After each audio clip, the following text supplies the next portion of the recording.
At the beginning of the story, a gigantic monster appeared out of nowhere and began to destroy everything. The people in the city were terrified to see this monster. They all ran for their lives. While the people were running, a young boy stood in the middle of the street and was staring at the monster. While looking at the monster, the boy feels an odd sensation in his face. When the boy looked down, he noticed that was an electric energy in his hand. The boy was hit with a mystical power. He began to scream in pain and fall into an unknown abyss. The scene shifts and we see a mysterious energy enters our protagonist's brain. The boy wakes up immediately. The energy touched his head. The boy realized that he had awakened his talent, but he did not understand why he had such unique vision. He wonders if he is hallucinating because of his awakening. 100 years ago, countless spatial rifts opened up above Earth. Fierce dimensional beasts invaded the planet and threatened humanity's survival. However, the dimensional energy also stimulated humanity's talents. A small number of humans awakened talents, and this led the way for the era of talents. After the boy woke up, his sister came to check on him. She asked him if he has finished awakening his talent. When the boy heard this, he picks up a rock that has a rune on it. The rock told the boy that the talent he awakened was a weak tier talent. The boy was disappointed to see this. He knew that a weak tier talent was not useful to him. He believed that he is screwed for the rest of his life. He throws the rock on the floor and wonders how he is going to protect his sister if he cannot become a martial warrior. His sister barges into his room and asked him how his talent evaluation went with a curious look. The boy smiles and tells his sister that his talent is excellent. His sister was very happy to hear this. With a smile on his face, the boy told his sister that he will become a powerful martial warrior and protect her. His sister jumps up in happiness and says that her big brother is the best. She told the boy to come into the living room because she has made his favorite dish to celebrate his awakening. While the girl was leaving his room, a status window appears in front of him. The status window displayed his sister's name, which is Yiyu, her cultivation talent, which is low tier, and her frost talent, which is low tier and unawakened. The boy was surprised to see the status window. He did not understand why it appeared before him. He reached his hand out to touch the status window. Immediately he did this. The status window displayed his information. His name is Yution and his cultivation talent is weak tier. Yution was shocked to see his own information. While he was staring at the status window, his sister held his hand and told him to come eat before the food get cold. The moment Yu touched her brother's hand, another status window appeared in front of him. The status window said that Yu's cultivation talent and frost talent can be copied. Yution was surprised to see this. He did not understand what it meant. The system asked him if he wanted to copy his sister's talents. Yution could not believe that he could copy other people's talents. He immediately realized that this ability can change his situation. Yution went to the dining room to eat with his sister. He knew that his ability to copy talents is powerful, but he did not want to test it on his little sister. He decided to not copy her talent. Yution knew that his sister-based talent is better than his, and when she awakens her frost talent, which is extremely rare, she will be able to dominate her opponents.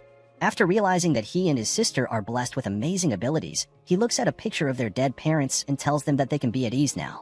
Yution decided to go into the city. When he arrived there, he decided to test his ability. The moment he activated his ability, the system scanned the area for talents. After activating his ability for a while, Yution realized that the system's effective range of viewing someone's talent is 3 meters.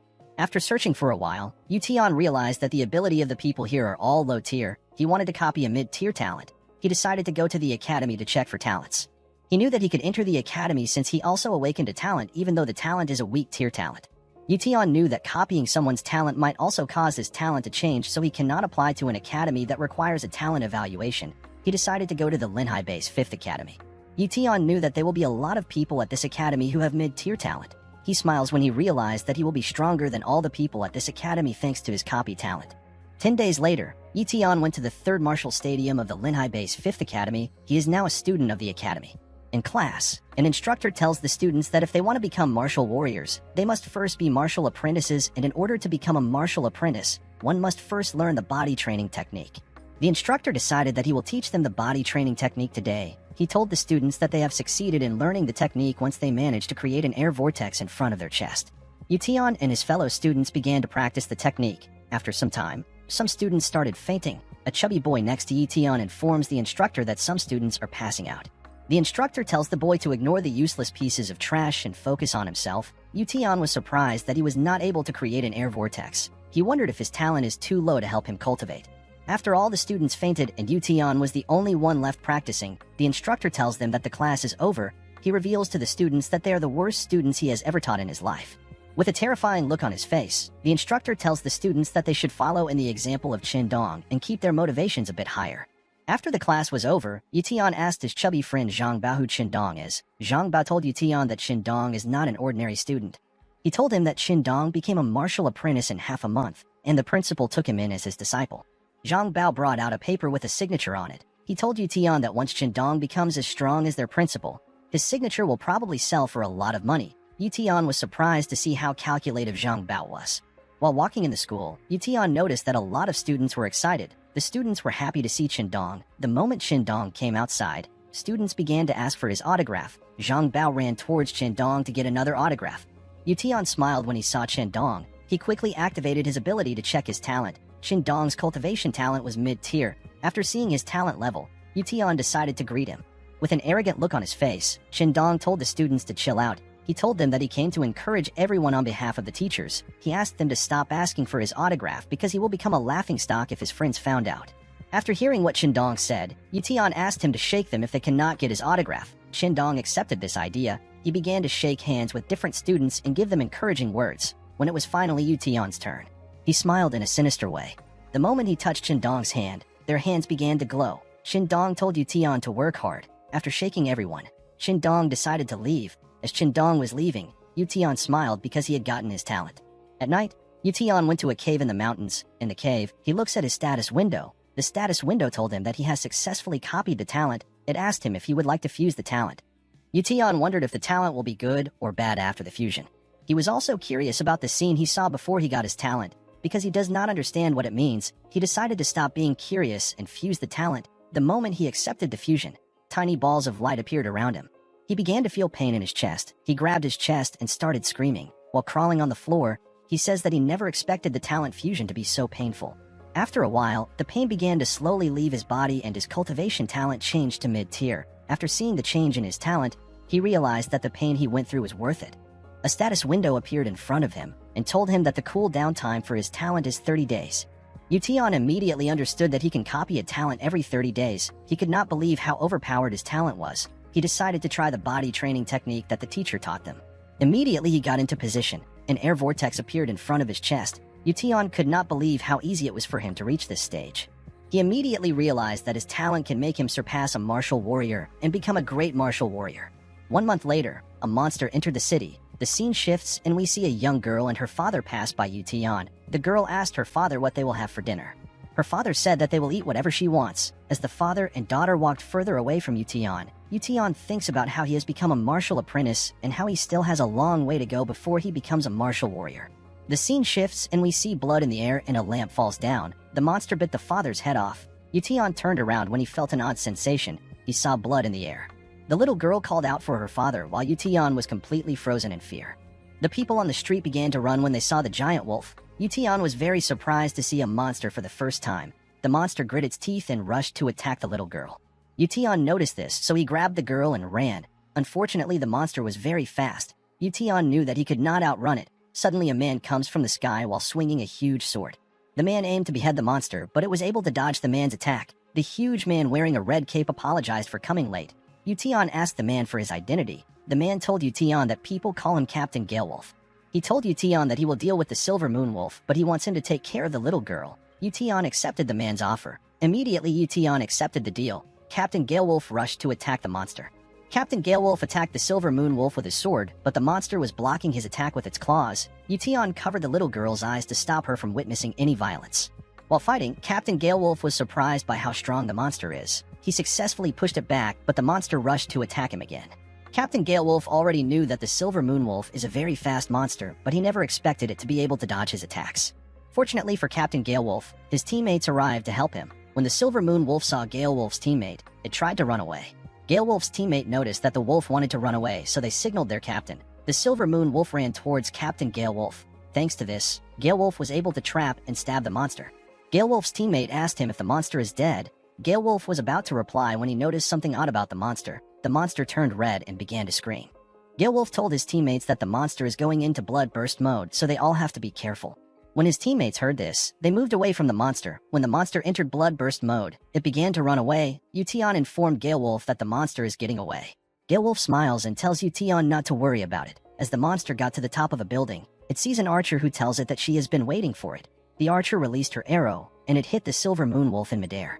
The wolf falls in front of Yu Tian and Captain Galewolf. Galewolf told the monster that it is still too weak to fight against his team. While the team was discussing among themselves, Yution noticed something on top of the monster's corpse. The system displayed the monster's blood talent, which is low tier, and its speed talent, which is novice tier. Yution was surprised to see the monster's talents. While staring at the monster, he noticed that the monster was slowly getting up. Gale Wolf and his team were talking among themselves while the monster was doing its best to get up. When Gale Wolf noticed that the monster had regained its strength, he immediately alerted his teammates. He told them to watch out for the monster. The moment his teammates heard this, they moved away from the monster. After getting up, the Silver Moon Wolf screamed with all its strength to scare the people around it. Gale Wolf's teammates asked him for their next course of action. Gale Wolf told them not to worry because the monster is in a weakened state. He told them that he will deal with the monster himself. Gale Wolf told Yution to leave the premises immediately because it is no longer safe. Yution smiled when he saw the situation at hand. He believed that this situation created the perfect opportunity for him. Yution ignored Gale Wolf's orders and ran past him. He used all his strength to hit the monster on its head. Immediately, he hit the monster on its head. A status window appeared to notify him that he has successfully copied the monster's talents. He clenched his fist and jumped to the monster's back. With a menacing look on his face, he began to hit the monster mercilessly. Every time he hit the monster, a status window notified him that he has successfully copied the monster's talents. Even after he was notified that he has successfully copied the monster's talents, he continued to attack the monster endlessly. The moment Yution saw the monster's blood, he smiled like a crazy person. He put his hand up and was ready to hit the monster again, but Gale Wolf stopped him and told him that the monster is already dead. Yution was confused when he heard this, but he was happy that he was able to successfully copy the monster's talents. Gale Wolf ordered his teammates to clean the area up. He told them to pack the corpses of the Silver Moon Wolf and the dead father. He ordered his archer to take care of the little girl after his team was done packing. He bid Yution farewell and told him that he looks forward to seeing him in his squad once he becomes a martial warrior. With a bright smile on his face, Yution told Gale Wolf that he would also like that. The scene shifts and we see Yution in a public bathroom. He washed off the blood of the monster because if his sister saw this, she would be upset and scared. Yution looked at the mirror and noticed how cold his gaze had become. He decided to head home. When he arrived at his house, he found his sister sleeping on the couch. He was very relieved to see her.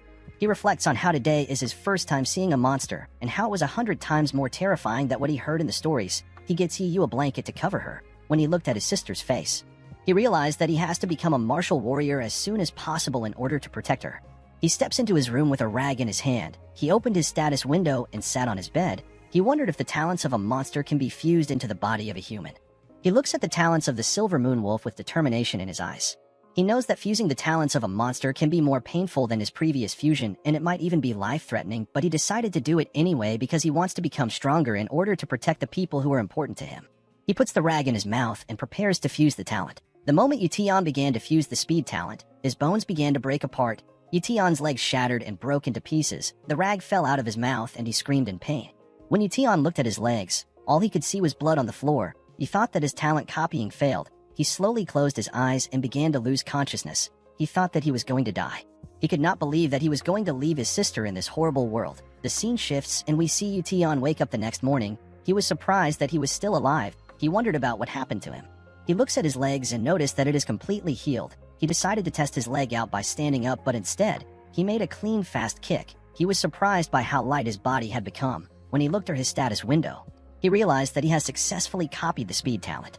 In a forest next to the academy, Yution decided to test his new ability. He ran at an incredible speed that made it look like lightning was coming out of his legs. Yution was very excited to use his new talent. He could not believe that he could get a view of the world in such a different way.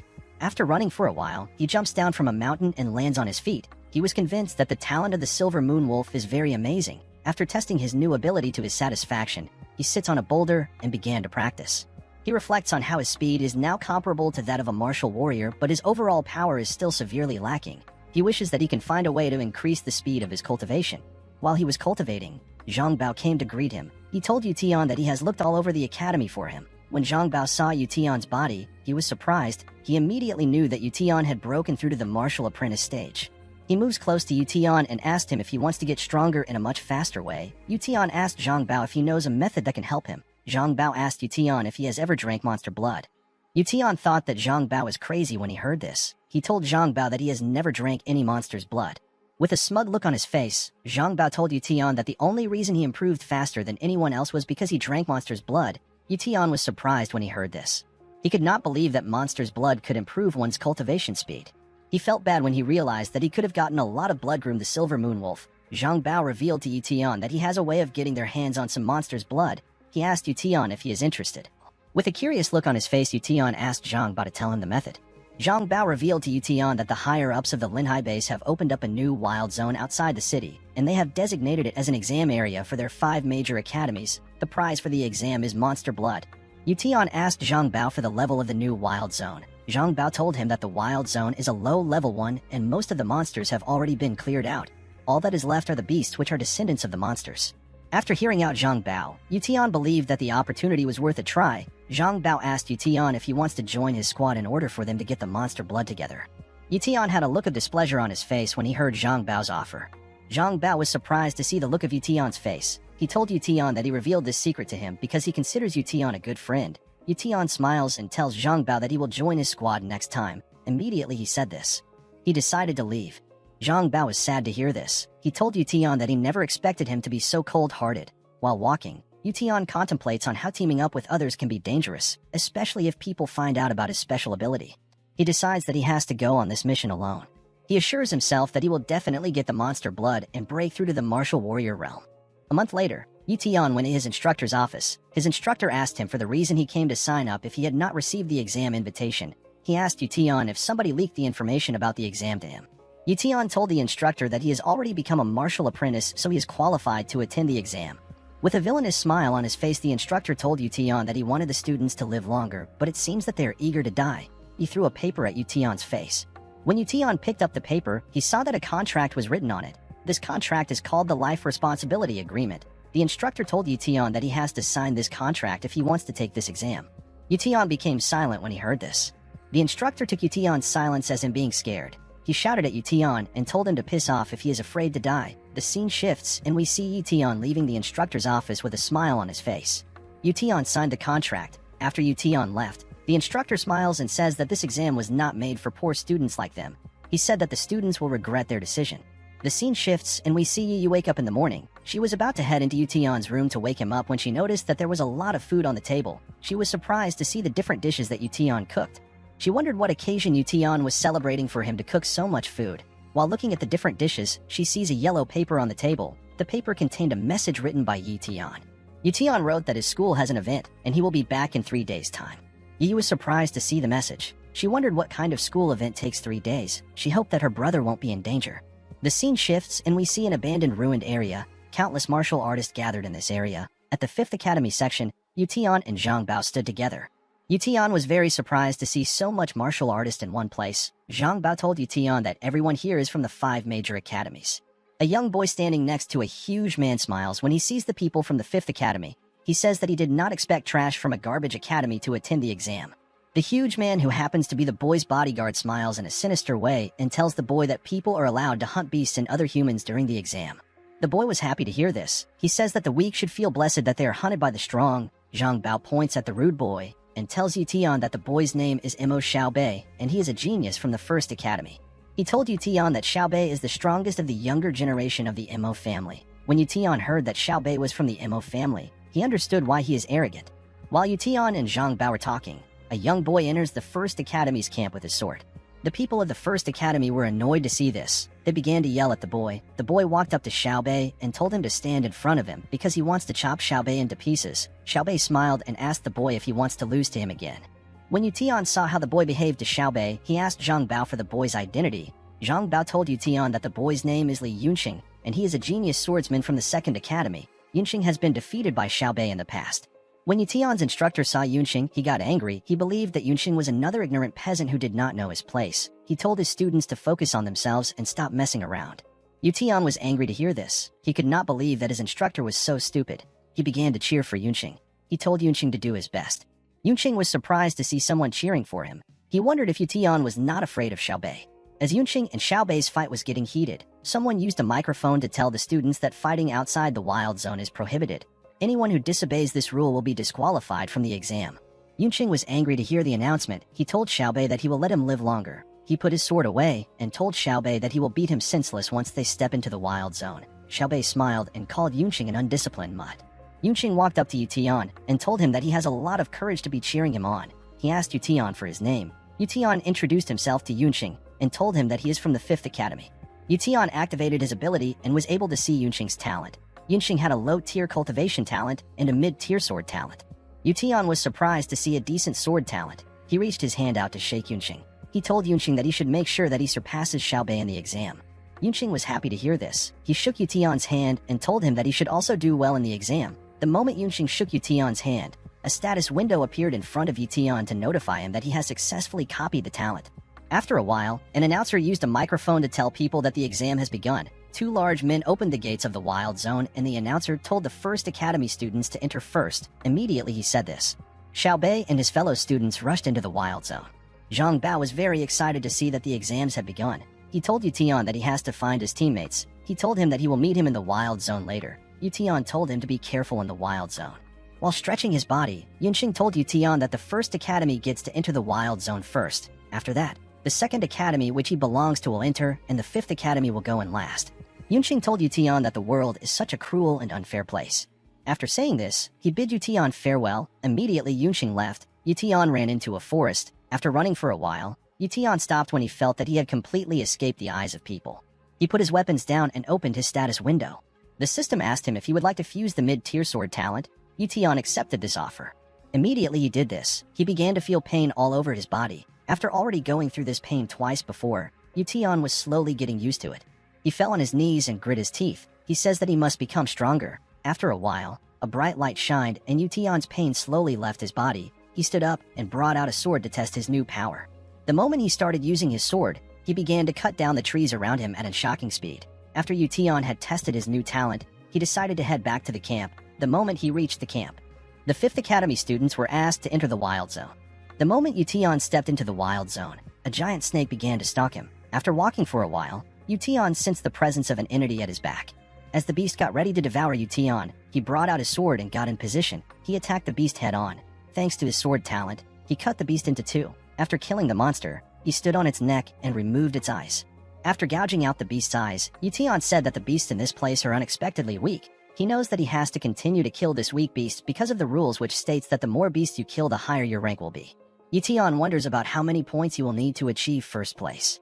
The first place of the exam will get 3 mid-tier beast blood and 100,000 yuan. The second place will get 1 mid-tier beast blood and 100,000 yuan. The third place will receive 3 low-tier beast blood and 50,000 yuan. All the people from 4th to the 10th positions will receive 1 low-tier beast blood. Yutian was sad when he realized that he has such a long way to go before he can achieve first place. He decided to leave his current hunting area to check for more beasts. While he was running at full speed, he hears someone scream for help. He stops running when he heard the person and went to check what was happening. He saw someone who was surrounded by different beasts. When Yutian looked at the face of the person in danger, he immediately realized that the person is Zhang Bao. While shaking in fear, Zhang Bao says that he does not want to die yet when he has not even gotten married. One of the beasts that surrounded him decided to attack him. The moment the beast jumped, Zhang Bao immediately dropped his weapon and ran. After seeing the situation at hand, Yutian immediately brought out his arrow and shot it at the beast. The arrow hit the beast in its stomach. Zhang Bao was shocked to see this. Immediately Yutian killed the beast. He jumped down and told Zhang Bao that he wants to kill the remaining beasts and get the points for himself. Zhang Bao was surprised to see Yutian. He told Yutian to run away because he is no match for the Fang Wolves.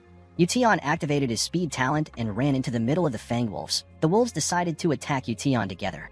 Yutian brought out his sword and activated his sword talent. He used a technique called cut to split the beast into two. Zhang Bao could not believe what he was seeing. He could not believe that Yutian was so powerful. After slaying the beasts, Yutian began to remove their body parts. He asked Zhang Bao if he is allowed to take the fangs of the wolf. Zhang Bao told him to take everything. Yutian asked Zhang Bao if he is going to continue hunting in his current state. Zhang Bao told Yutian that he has given up and will no longer hunt. He told Yutian that the exam is too dangerous and that he is lucky to be alive. More importantly, all his teammates are heavily injured, so he needs to take them out as soon as possible. He said that his teammates need to survive at least. With a look of relief on his face, Yutian tells Zhang Bao that he made the right decision. After saying this, Yutian decided to leave. Zhang Bao stops him and tells him to be careful because there is a pseudo-beast in the area. Yutian was surprised to hear this. The strongest beasts are called fierce beasts. After the fierce beasts, pseudo-beasts are the second strongest and average beast are the weakest. Zhang Bao told Yutian that the students of the first academy are fighting a spotted snake that is over 10 meters. This snake is a pseudo-beast. Zhang Bao told Yutian that the pseudo-beast is worth 500 points. Yution was extremely happy to hear this. He grabbed Zhang Bao and asked him for the direction to the beast. Zhang Bao told Yution that the beast is in the southeast part of the wild zone. The southeastern part had an ominous energy around it, but Yution ignored it and rushed towards the beast.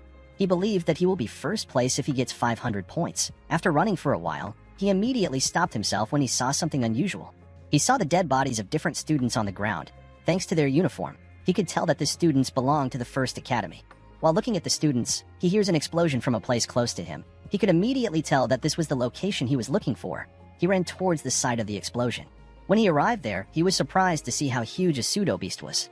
Xiaobei was leading the students of the First Academy to attack the giant snake. He told them to use everything in their arsenal to slay the beast because only he can claim the 500 points. All the students followed Xiaobei's order. Xiaobei's bodyguard also attacked the beast. He informed Xiaobei that the beast is running out of stamina and now would be the perfect time to defeat it. When Xiaobei heard what his bodyguard said, he immediately rushed to attack the giant snake. He jumped up and stabbed the beast in its head. He smiled when he heard the beast scream in pain. He became certain that he can kill the beast. The beast used its horn to push Xiaobei away. Xiaobei got thrown to a building. While on the ground, Xiaobei smiles because he was now certain that the beast is going to die. He said that the 500 points are now his.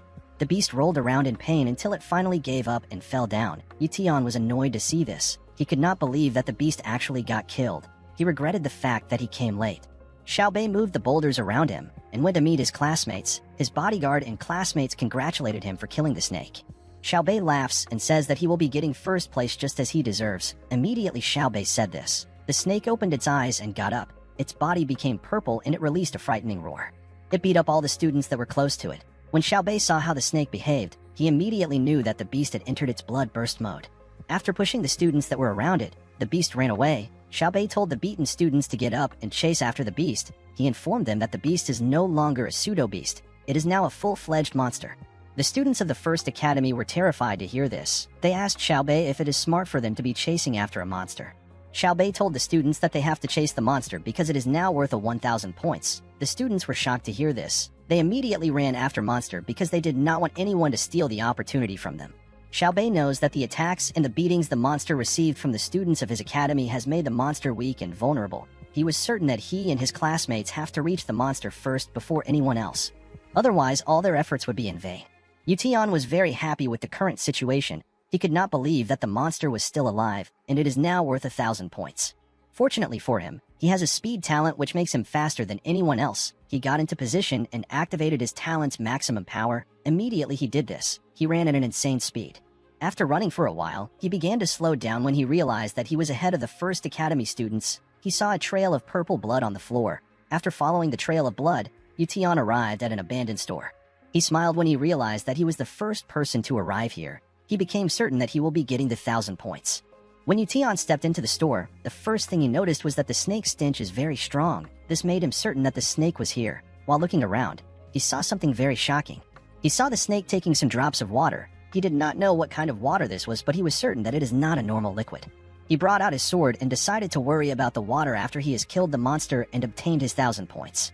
He rushed to attack the monster while it was distracted. Unfortunately for him, the monster noticed his presence. It immediately closed the gap between itself and Yution. Yution was surprised by how fast the monster was. The monster used its hand to attack Yution. Yution was able to avoid the attack, but his sword fell from his hand. While in midair, Yution brings out his bow and 2 arrows and shot it at the monster. The arrow hit the monster in its eyes and made it blind. After landing on the ground, Yution picked up his sword and rushed to attack the monster. He jumped on the monster's hand and stabbed it. The monster screamed in pain when it got stabbed. Yution pushed his sword into the monster's skin. Due to the fact that the snake's skin was very strong, Yution's hands and sword were shaking. Yution screamed to boost his strength and began to cut the monster's hand into 2. He made countless cuts in the monster's body until it lost consciousness. After wiggling for a while, the monster lost its strength and died. Yution was relieved to see this. He knew that he would not have been able to kill the monster if the students of the First Academy had not weakened it. He looks around and noticed that the mysterious liquid the snake was drinking was still dripping. He decided to get the liquid for himself because if it is something that a monster is after, then it must be a treasure. He brought out a bottle to get some of the liquid. He stepped on the monster's head and removed its eyeball to serve as proof of kill. The blood from the heart of a monster is extremely valuable, so Yution cut the heart and drained some of the monster's blood. After acquiring the blood he wanted and getting some of the mysterious liquid, he decided to cut the stone that was producing the liquid because he did not know what it is, and he did not want Xiaobei to acquire the stone. After calculating the amount of points he acquired, Yution was certain that he will be first place in the exam. After packing all his items up, he decided to leave this place. After Yution left, Xiaobei and the students of the First Academy arrived at the abandoned mall. Unfortunately for them, the monster was already dead. When the students looked around, they noticed that the blood in the heart of the monster has already been taken. Xiaobei's bodyguard revealed to Xiaobei that all that is valuable in the monster's body has been taken and only the corpse is left. With a look of anger in his face, Xiaobei says that he will destroy the person who stole his 1,000 points from him. The scene shifts and we see Yution at the top of the abandoned mall. He was waiting for the students of the First Academy to leave the mall when the students of the academy came out of the mall. Xiaobei's bodyguard asked him about what he is going to do about the person who stole his points. Xiaobei asked his bodyguard to thoroughly search every single person he sees. He said that he will definitely find the person who did this to him. After hearing what Xiaobei said, Yution decided that he has to stay hidden for a while. After the students of the First Academy left, Yution activated his speed talent and ran away from the mall. While running, Yution realized that the students of the First Academy will eventually find out that he was the one who killed the monster because everyone will know his name when he submits the monster parts to the exam committee. He decided to focus on cultivating and improving his strength. After running for a while, he found a spot that was secluded from the hunting area. He decided to cultivate there. After settling down, Yution brought out the blood of the monster. He wondered how powerful he would become after drinking the monster's blood. When he drank the blood of the monster, he could not believe how disgusting it tasted. He forced himself to finish the blood because he wanted to become strong enough to protect his sister. The scene shifts, and we see Yu in class wondering how her brother is. The scene shifts back to Yution, and we see him cultivating. Yution was surprised by how the monster's blood increased his cultivation speed by 4 times. After seeing how fast he was cultivating, Yution understood why Chen Dong and the other students were improving at a fast rate. He realized that one needs to have other resources apart from talent when cultivating. Thanks to the fact that he had acquired a lot of resources, he decided to cultivate to the best of his abilities with the 2.5 days he had left. 3 days later, the students gathered around to submit the parts of the beast they hunted. Some students were able to acquire 23 points while others were not able to acquire any points at all.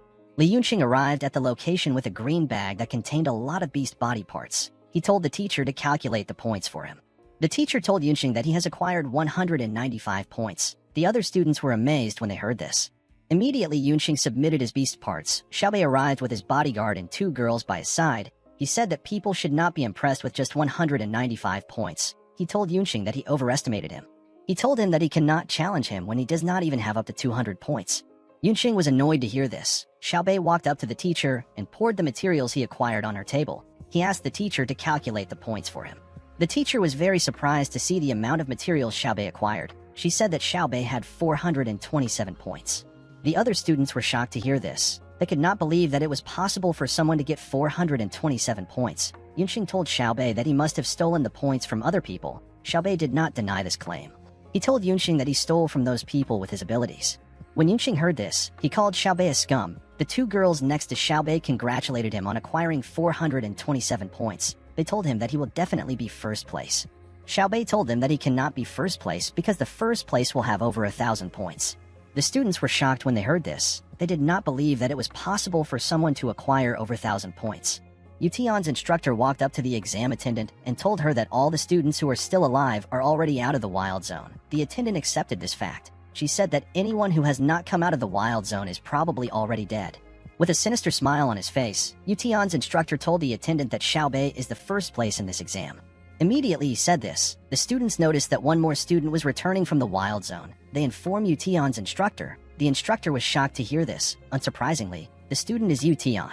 Immediately he arrived, Yution submitted all the materials he acquired. The exam attendant was surprised to see the eyeball of a monster. She told Yution that he has acquired 1,163 points. She congratulated him in achieving first position. The committee gave him 3 monster blood and 100,000 yuan in cash as his reward.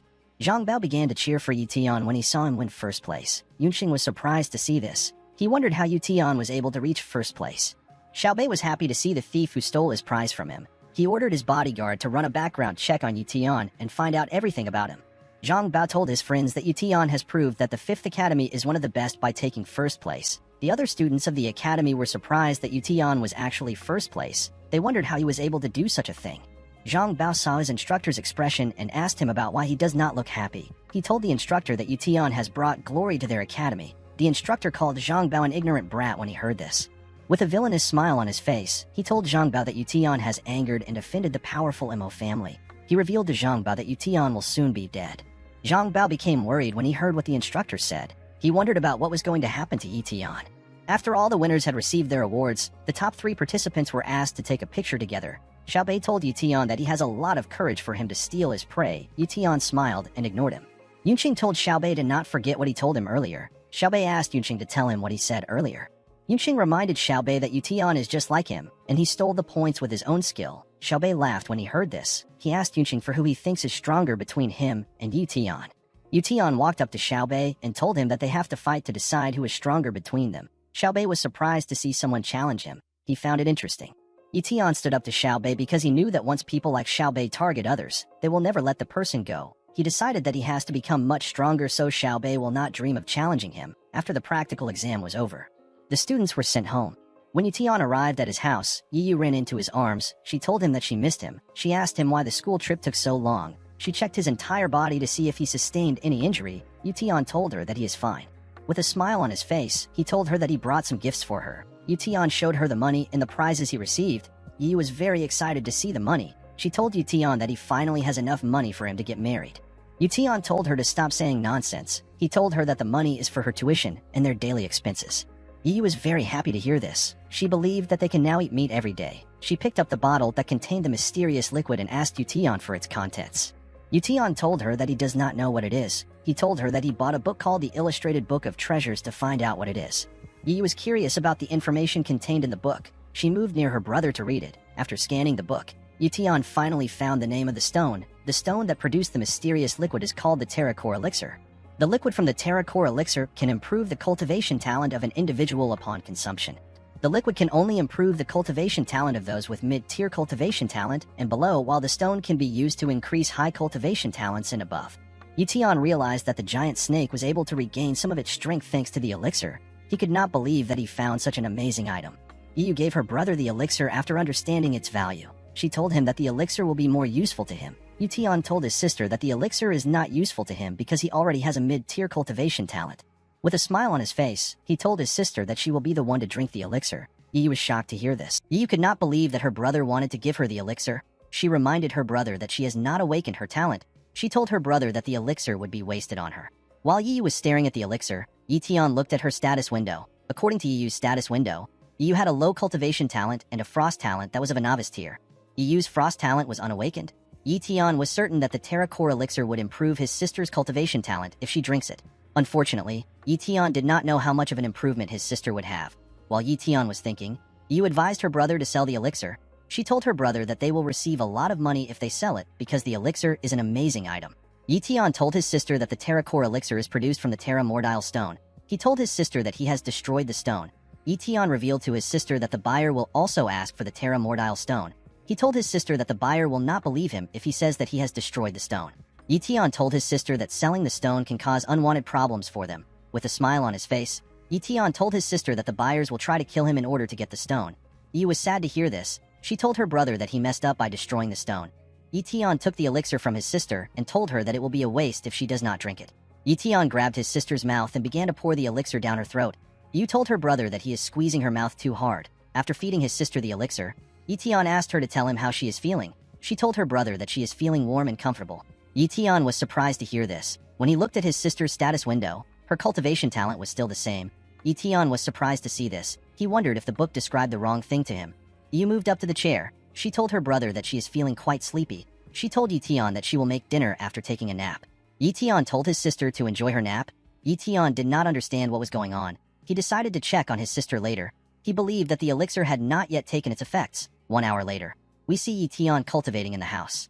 While Yi was cultivating, he feels a powerful talent aura in his house. When Yi turned around, he looked at his sister's status window. Yi was surprised to see that Yi's cultivation talent has increased into a mid-tier cultivation talent. He could not believe that his sister's talent increased by 2 tiers. Due to the fact that his sister now had a mid-tier cultivation talent and a frost talent, Yi was certain that his sister will become a powerful martial warrior in the future. Yi covered his sister's body with a cloth. He picked up the blood of the monster and said that he will destroy Xiaobei. Yi went into his room and drank his monster blood. Yi was annoyed to see how horrible the blood tasted. He quickly ate some peanuts to wash down the horrible taste. Yi was excited to see how strong he would become after he cultivates. He quickly sat in a lotus position and began to cultivate. Immediately Yi began to cultivate. He noticed that his cultivation speed has increased by 8-fold. Yi was shocked to see this. He could not believe that a mid-rank monster would have such an effect on his body. Yi was certain that he could become a martial warrior in a month if he had enough blood. Unfortunately for Yi, he only had 2 bottles of blood left. 10 days later, we see Yi cultivating at the academy. While Yi was cultivating, Zhang Bao runs to meet him. Yi did not understand why Zhang Bao was in such a hurry. He asked Zhang Bao to tell him what happened. While doing his best to catch his breath, Zhang Bao mentioned Xiaobei's name. Yi stood up when he heard Xiaobei's name. He assumed that Xiaobei was at the academy. Zhang Bao told Yi that Xiaobei has gone into seclusion in order to break through to the martial warrior realm. Zhang Bao told Yi that Xiaobei will come for revenge once he has entered the martial warrior realm. After hearing what Zhang Bao said, Yi sat down. Zhang Bao was annoyed to see this. He could not believe that Yi was not panicking. Yi was no longer bothered because Xiaobei was not at the academy. Yi remembered that Xiaobei had a mid-tier talent just like him. Yi realized that Xiaobei could actually become a martial warrior in a month. Zhang Bao revealed to Yi that Xiaobei will easily kill him if he becomes a martial warrior. Yi asked Zhang Bao to not worry. He told Zhang Bao that he is also training. Zhang Bao did not understand what was coming out of his friend's mouth. He reminded his friend that Xiaobei is from a powerful family. He told Yi that Xiaobei has access to a large amount of resources. Zhang Bao told Yi that he does not have anything other than his 3 monster blood. Yi told Zhang Bao that he has already used the monster blood. Zhang Bao was shocked to hear this. He realized that his friend was going to die. He told Yi that he will take care of his sister once he is gone. The only resources which Yi had left were the viper's blood and the blood from its heart. Yi was certain that he could reach the advanced martial apprentice rank with the blood. This rank is only 1 rank away from the martial warrior realm. Unfortunately for Yi, he could not enter the martial warrior realm with his current resources. Fortunately for Yi, his speed talent and his sword talent will give him enough strength to fight a full-fledged martial warrior. The scene shifts and we are taken to the Mo family estate.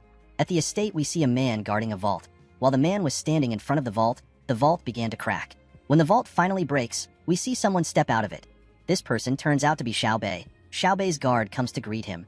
He congratulated Xiaobei on becoming a martial warrior. With a unique aura surrounding his body, Xiaobei glared at his bodyguard.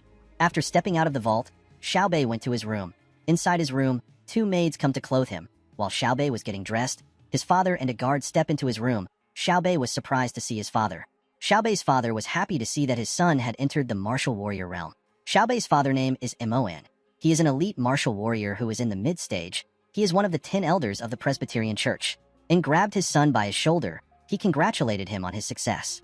Xiaobei smiled when he saw the look on his father's face. He told his father that he will never bring shame to their family, and told Xiaobei that the great ancestor wants to reward him for his success. Xiaobei knelt down when he heard this. He thanked his father for his teachings and support. He told his father that he is blessed to have him as a parent, and laughed when he heard this. He asked his son to stand up, and asked his guard to go to the kitchen and check the food and drinks. Before his guard could move, and told him that he will go by himself, and told his son that he has prepared his favorite dishes for him. He asked Xiaobei to eat when he is free. Xiaobei thanked his father for his kindness, after talking to his son, and left his room. When his father left the room, Xiaobei asked his guard if he has done what he asked. With a villainous smile on his face, Xiaobei's bodyguard told Xiaobei that Yi is a kid who does not have any parents or backings. He told Xiaobei that they can deal with Yi anyhow they want. Xiaobei was surprised to hear that Yi is a loser who does not have a background. He assumed that Yi would have formidable backings. Xiaobei told his bodyguard to send someone to kill Yi. Xiaobei's bodyguard was shocked to hear what his young master said. He reminded Xiaobei that the base is completely different from the wild zones. He told Xiaobei that their family cannot afford to kill someone carelessly due to the aftermath of such an action. Xiaobei sat on a chair. While he was on the chair, a maid poured him a drink. Xiaobei told his bodyguard that they do not need to kill Yi with the family's name. With a smile on his face, Xiaobei asked his bodyguard to hire a shadow assassin. He told his bodyguard that no one will be able to trace the attack to them. Xiaobei's bodyguard was shocked to hear what his young master said. He told Xiaobei that it will cost them 1,000,000 yuan to hire a shadow assassin. He asked Xiaobei if Yi is worth such a large amount of money. Xiaobei was disappointed in his bodyguard when he heard this. He realized that his bodyguard still had the mentality of a peasant. Xiaobei told his bodyguard that there are a few powerful families in Linhai base and the other citizens are like subjects of enslavement. He asked his bodyguard if he knows the reason why there are no other powerful people in the base. With a villainous smile on his face, Xiaobei told his bodyguard that powerful families always kill any prodigy that appears among the peasants. Immediately Xiaobei said this, he broke his glass cup. Xiaobei's bodyguard was shocked to hear this. He realized that the 5th Academy was created to kill any peasant that tries to become strong. With a creepy smile on his face, Xiaobei told his bodyguard that it is simply how the world works. He told his bodyguard that the strong must prey on the weak. The scene shifts and we see Yi practicing his sword arts at the academy. Yi used his sword to crush a boulder. After practicing for a while, Yi decided to stop training. He realized that it was about to rain. he decided to head home. As Etion was walking through the streets, he noticed a status window on a pole. Etion did not understand what was going on. He was certain that there was no one there. When Etion looked at the status window, he saw that the person's name is Lee Si-yuen. Lee Si-yuen has a low-tier cultivation talent and a novice-tier shadow talent. While Etion was looking at the status window, something rushed towards him. As the thing got closer to Etion felt its presence. Etion quickly brought out his sword and used it to block a man's attack. Etion quickly moved back to place a gap between himself and the man. He asked the man for his identity. With a smile on his face, the man told Etion that he is the one who will kill him. Etion was surprised to see the assassin. He quickly realized that Xiaobei was the one who sent the assassin. Etion did not understand why Xiaobei would send an assassin when he is already a martial warrior. Etion could not comprehend why Xiaobei would use such an underhand method. While Etion was thinking, Lee Si-yuen appeared at his back. Lee Si-yuen tried to attack Etion with his sword. Etion quickly sensed Lee Si-yuen's presence. He used his sword to block the attack. Immediately, Etion blocked his attack. Lee Si-yuen disappeared in the air. Etion was surprised to see this. He realized that the shadow talent allows its user to be invisible. While Etion was looking up, Lee Si-yuen appeared at his back. He tried to use his sword to cut Etion's neck. Fortunately for Etion, he was fast enough to react. He dodged Lee Si-yuen's attack by jumping on a building. Lee Si-yuen was annoyed to see this. He did not understand why a martial apprentice was so fast. Etion decided to attack Lee Si-yuen. He jumped from the building and rushed to attack Lee Si-yuen. When Etion got close to Lee Si-yuen, he swung his sword. Immediately, Etion swung his sword. Lee Si-yuen used his shadow talent to turn invisible. Etion's attack hit a building instead of Lee Si-yuen. Lee Si-yuen's talent would be dangerous against an ordinary person. Unfortunately for him, Etion was not an ordinary person. Etion saw Lee Si-yuen's status window in the air. Etion sent a slash in the air after finding Lee Si-yuen's location. This attack hit Lee Si-yuen in his chest. Lee Si-yuen spat out some blood and fell to the ground. Lee Si-yuen did not understand what was going on. He was certain that even an elite martial warrior cannot see through his talent. He asked Etion to tell him how he found him. Etion walked up to Lee Si-yuen. He told Lee Si-yuen to tell him the person who sent him. Lee Si-yuen picked up his sword. He told Etion that he will tell him what he wants to know once he is dead. Immediately, Lee Si-yuen said this. He rushed to attack Etion. Lee Si-yuen attacked Etion with a technique called Shadow Blade. Etion dodged the attack by jumping. When Etion landed on the ground, he rushed to attack Lee Si-yuen. Etion stabbed Lee Si-yuen from behind. With a terrifying look in his eyes, Etion asked Lee Si-yuen to tell him the name of the person who hired him. Lee Si-yuen laughed when he heard this. He told Etion that he is the strongest martial apprentice he has ever faced. He told Etion that Imo Xiaobei sent him. Immediately he said this. Lee Si-yuen fell on the ground and died. Etion was annoyed to hear Xiaobei's name. Etion bent down and placed his hand on Lee Si-yuen's body. Immediately he did this. A status window appeared in front of him. The status window told Etion that he has successfully copied the shadow talent. With a serious look on his face, Etion said that he now has a shadow talent. In the next scene, we see Etion burying Lee Si-yuen's body. After burying Lee Si-yuen's body, Etion knelt down. Etion said that a human should not feel contented with being blown around by the wind and rain. He said that a human should not be treated like a fallen leaf. As the heavy rain poured, Etion grabbed a leaf. He promised himself that he would live like a man in this world. He assured himself that he would become the rain and the wind, but he would never become a fallen leaf. The scene shifts and we see Etion taking a hot shower at home. After taking a shower, Etion put on some clothes and sat on his couch. After sitting down, Etion looked at everything he acquired from Lee Si-yuen. Etion was certain that Lee Si-yuen blades were primordial weapons. Etion decided to keep the weapons because his sword was already ruined in the fight. Etion found some cards on Lee Si-yuen's body. The gold card are worth 1,000,000 yuan and the silver cards are worth 100,000 yuan. After counting the cards, Etion realized that he had obtained 3.5 million yuan. Etion realized that this was the money Xiaobei paid for his life. He decided to enjoy the money without any guilt. Etion found a book among Lee Si-yuen's belongings. When he opened the book, Etion realized that the book is a skill book that contains a skill called Shadow Blade. This is a bronze rank blade skill. Skills in this world have different rankings. The lowest is iron rank. The next is bronze rank. Then silver rank and gold rank is the highest rank. Etion was excited to find a blade skill because it was what he lacked. Blade skill allows one to unleash their blade talent fully. Etion ran inside his room. He wanted to start learning the skill. When Etion sat on his bed, he heard lightning strike. Immediately this happened. Etion realized that something was odd. He realized that his sister has not yet returned from school. Etion was certain that Xiaobei knew everything about him for him to send an assassin. He realized that his sister was in danger of being assassinated. Etion opened his window and jumped outside. When he got outside, Etion began to run and jump over some buildings. As Etion ran at his full speed, he prayed that his sister would be alright. After running for a while, Etion lands in an alley next to Yu's school. Etion stepped out of the alley and began to look around. Etion knew that Yu went to an ordinary school. He believed that people with talent would not come to the school to kill a student. Although Yi Tian knew this, he was not certain if Xiaobei would care about such a thing. While Yi Tian was thinking, someone points an umbrella at his back and tells him not to move. Yi Tian used his speed to move behind the person. He asked the person to not move. Yu took off her raincoat and told her brother that she is just joking with him. Yi Tian was surprised to see his sister. He asked her to tell him the reason why she is late today. Yu told her brother that she is in charge of upkeep duty today. She told Yi Tian that she was cleaning up the classrooms. Yu noticed that her brother was dressed odd. She asked her brother to tell her why he came outside without an umbrella or any shoes. Yi Tian told his sister that he forgot the umbrella and his shoes because he was rushing. As the siblings headed home, Yu asked her brother to tell her how he appeared behind her. As Yi Tian and his sister walked forward, we see someone watching them from a car. This person turned out to be Xiaobei. Xiaobei was annoyed to see that Yi Tian was still alive. Yi Tian and his sister stopped for a sausage on their way home. After getting their sausage, the siblings continued walking. Yu asked her brother to tell her what he wants to eat. Yi Tian asked Yu to make her signature boiled meat slices. While walking home, Yi Tian noticed that a car was moving behind them. He realized that he and his sister were being followed. At home, we see Yi Tian looking down from his balcony. Yu told her brother that dinner is ready. She asked him to assist her in setting up the table. While Yi Tian was on the balcony, he noticed that the car was packed next to his house. Yi Tian became more suspicious. He decided to stop worrying and assist his sister. In the next scene, we see Yu in class. Yu stood up to solve a question given to her by her teacher. Opposite Yu's school, we see a man standing on top of a building. This man turns out to be Yi Tian. Yi Tian looks down from the building he was on. He noticed that the car was still in the area. Yi Tian was annoyed to see this. He could not believe that someone was following his sister around for 3 days. He could not believe that someone wanted to harm his sister. He believed that Xiaobei had crossed the line. While Yi Tian was looking around, he noticed that the car was driving away from the area. Yi Tian was shocked to see this. He jumped down from the building and began to run after the car. After driving a long distance, the car arrived at an uncompleted building. Yi Tian stood on a long pole when he arrived in the area. He saw a man get out of the car and head into the building. Yi Tian realized that this was the place Xiaobei was in.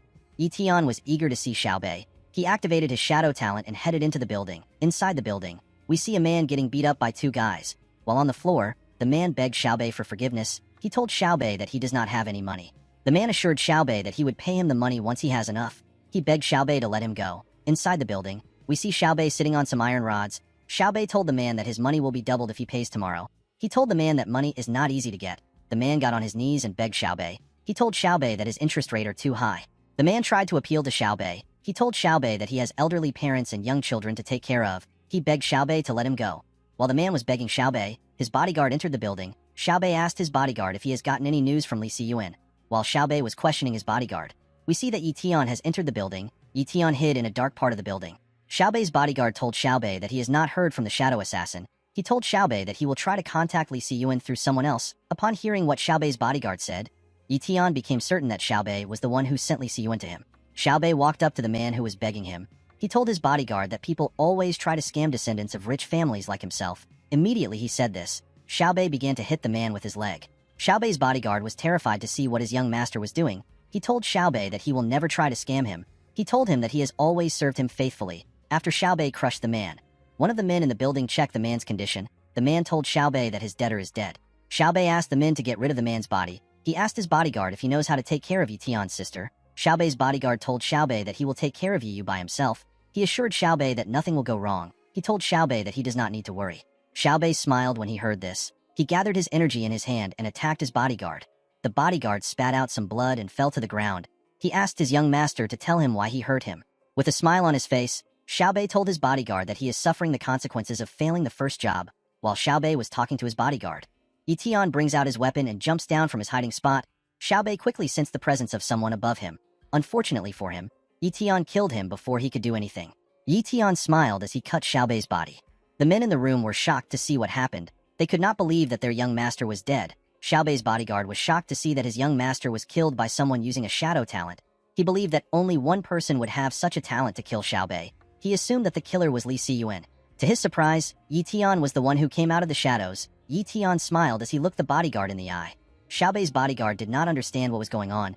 He could not believe that Yi Tian had a shadow talent. The 2 men ran away when they saw Yi Tian. The bodyguard told Yi Tian that he has already done his research on him. Xiaobei's bodyguard remembered finding out that Yi Tian had a weak tier talent. He asked Yi Tian to tell him how he was able to kill a martial warrior like Xiaobei. He asked Yi Tian to tell him what happened to Li Siyuan. Yi Tian let out a huge sigh. Immediately he did this. He rushed to attack the bodyguard. As Yi Tian moved closer to him, the bodyguard told Yi Tian that he cannot kill him. Unfortunately for him, this wasn't true. Yetion used his weapons to cut the bodyguard down. After killing the bodyguard, Yetion brought out a handkerchief from his pocket. He used the handkerchief to clean his blades. After doing this, Yetion threw the handkerchief on the floor. The word shadow was written on the handkerchief. Yetion put his weapons away and put his hoodie on. He looked at Xiaobei's dead body and told Xiaobei that he messed with the wrong person. After saying this, Yetion left the building. An hour later, we see some cars packed outside the building. Inside the building, we see In staring at his son's corpse. In could not believe what he was looking at. He asked his men to tell him who killed his son. One of In's men picked up Yetion's handkerchief and handed it over to In. He told In that Xiaobei was probably killed by a shadow assassin. In was annoyed to hear this. He could not believe that someone sent a shadow assassin to kill his son. He could not believe that someone could do something so inhumane. While In was mourning his son, a man stepped into the building. The men inside the building referred to the man as Old Imo. This old man is Imo Zhongqing. He is the great elder of the wealthy Imo family of the Linhai base. He is also the only great martial warrior in the Imo family. The warrior ranking in this world are martial apprentice, martial warrior, elite warrior, great warrior, and finally grandmaster. In was shocked to see Zhongqing. He knelt down in front of him. He told Zhongqing that the prodigy of the Imo family is dead. Zhongqing asked In to stand up and talk to him.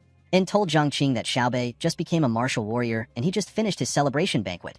He told Zhongqing that Xiaobei had the potential to become a great warrior. He told him that Xiaobei was going to revitalize their family. While crying, In told Zhongqing that his son met a miserable end.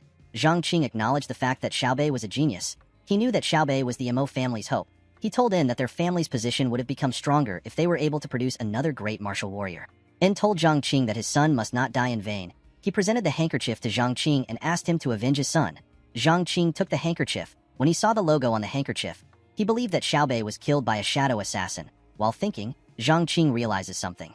Zhongqing stepped outside of the building. He was certain that the person who employed the assassin is one of the families that has a grudge with them. When Zhongqing lifted the handkerchief against the moonlight, he saw a tiny logo next to the shadow sign. Zhongqing believed that the assassin was hired by the Iron Fang. The scene shifts and we see Yetion talking to Zhang Bao. Zhang Bao told Yetion that the Iron Fang base is much stronger than the Linhai base. He told Yetion that Zhongqing suspects that some families in the Linhai base are secretly colluding with the Iron Fang base.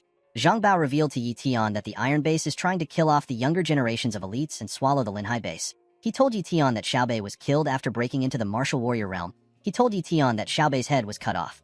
Yetion did not know how to react when he heard this. He was very happy to see that no one suspects him. Zhang Bao told Yetion that he is very lucky. He told Yetion that Xiaobei would have tried to kill him if he was not killed. After leaving Zhang Bao, Yetion contemplates on how his actions saved him. Yetion purposely left the handkerchief at the scene in order to draw the Imo family's attention on somewhere else. Yetion was surprised to find out that Zhongqing found the symbol of the Iron Fang base on the handkerchief. Yetion believed that Zhongqing wants to use the handkerchief as an excuse to stir up conflicts between the two bases. The next day, we see Yetion wake up at 4 a.m. After taking his bath, Yetion put on his clothes. He packed a bag and was about to leave his house. While Yetion was tying his shoelaces, Yu came to meet him. Yetion was surprised to see that his sister actually woke up. Yu asked her brother to tell her where he is going to so early in the morning. Yetion told his sister that he wants to go to the wild zone to train. He told his sister that he has to increase his strength as fast as possible. Yu was surprised to hear this. She remembered that her brother had just returned from a trip a few days ago. She realized that Yetion was going alone just like last time. Yu became worried. She asked her brother if he cannot go with some friends. Yetion told his sister not to worry about him. He asked her to wait for him at home. Yu ran to hug her brother when she heard this. She asked Yetion to come back early. Yetion told her that he will definitely come back. The scene shifts and we see Yetion running in the wild zone. After running for a while, Yetion stops to check out the area he was in. Yetion heard that there are high-level monsters in the area. Yetion knew that he could not fight any high-level monsters with his strength. He decided to only fight lower-level monsters. With a smile on his face, Yetion said that he will become a martial warrior in this place. Immediately he said this, the ground began to shake. Yetion assumed it was an earthquake. After looking around, Yetion realized that two monsters were fighting. The monster which looked like a cow was crushing a centipede-like monster. The stronger monster is called an armored ox. It is a monster with a low-tier defense talent and a weak-tier bloodline talent. After the armored ox had defeated its opponent, it noticed Yetion. The monster ran towards Yetion. Yetion put his bag down and rushed to attack the monster. When he got close to the monster, he brought out his primordial weapons. Yetion spun in the air and attacked the ox with a crazy momentum. Unfortunately for Yetion, the monster blocked the attack with its shield. Yetion was surprised to see how strong the monster's defense ability was. The monster screamed and pushed Yetion back with its roar. Yetion got thrown into a boulder. He stood up and smiled. He was happy to see that he came upon a good talent. He told the ox that he will make the talent his. Immediately he said this. Yetion rushed to attack the monster. Yetion moved close to the monster and ran up its body. Yi Tian knew that the most fragile part of every living being is their eyes. He took a position while he was in the air and rushed to attack the ox's eye. Unfortunately for Yi Tian, the ox had a shield around its eyes. Yi Tian was surprised to see how strong the shield was. He could not believe that he was not able to break through it. Yi Tian began to slash the shield with all his strength. While he was hitting the barrier, one of his blade began to crack. Yi Tian was surprised to see this. He could not believe that a low-tier defense talent could be so strong. While Yi Tian was hitting the barrier, his blade broke. Yi Tian was shocked to see this. He did not know what to do. While Yi Tian was looking at his blade, the ox landed a punch on him. Yi Tian took some damage and flew back. He hit a boulder. Yi Tian realized that the defense talent is quite powerful. Yi Tian wanted this overpowered talent for himself. Unfortunately, his ability could not be used until the next 16 days. Yi Tian stood up from the rubbles and decided to think of his next move. Yi Tian knew that the armored ox was weaker than the silver moon wolf, but it is also above the viper. Yi Tian threw away his broken blade. He realized that he could take down the ox if he is able to pinpoint its weak spot and launch a sneak attack. With a smile on his face, Yi Tian said that he has a chance at victory. A green aura covered his body and Yi Tian activated his shadow talent. Immediately he did this. He ran towards the ox. He began to attack the ox all over its body. Of course, the ox shield blocked his attack. Yi Tian was happy to see that the monster was not able to sense his presence. He realized that the shadow talent is extremely valuable. Unfortunately, Yi Tian's blade skills did not affect the barrier at all. After attacking the monster for a while, Yi Tian realized that he could not find a gap in its defense. Yi Tian stopped attacking and looked around the monster's body. After carefully looking around its body, Yi Tian noticed that the monster had a light defense around its butt. Yi Tian wondered if the butt was the monster's weakness. He decided to attack it. Yi Tian moved close to the monster and used a skill called Shadow Kill to destroy its penis. The monster screamed in pain and fell to the ground. After seeing that he successfully took down the monster, Yi Tian smiled. He was happy to see that his guess was correct. After killing the monster, Yi Tian used his blade to pierce the monster's body and began to drain its blood. While looking at the monster's corpses, Yi Tian realized that no talent will matter once one is dead. After taking a substantial amount of blood, Yi Tian decided to cut the monster's skin and testicles. Yi Tian was willing to cut off any part of the ox that is valuable. Yi Tian first cut off the ox's horns because they were the most valuable parts of the monster. After dissecting the monster, Yi Tian filled his bag with the byproducts. He decided to find a place to cultivate with his current materials. After traveling for a while, Yi Tian arrived at a cave. He settled in the cave and brought out his materials. He brought some monster blood and peanuts made by his sister. With a smile on his face, Yi Tian said that he will be able to enter the martial warrior realm with his current materials.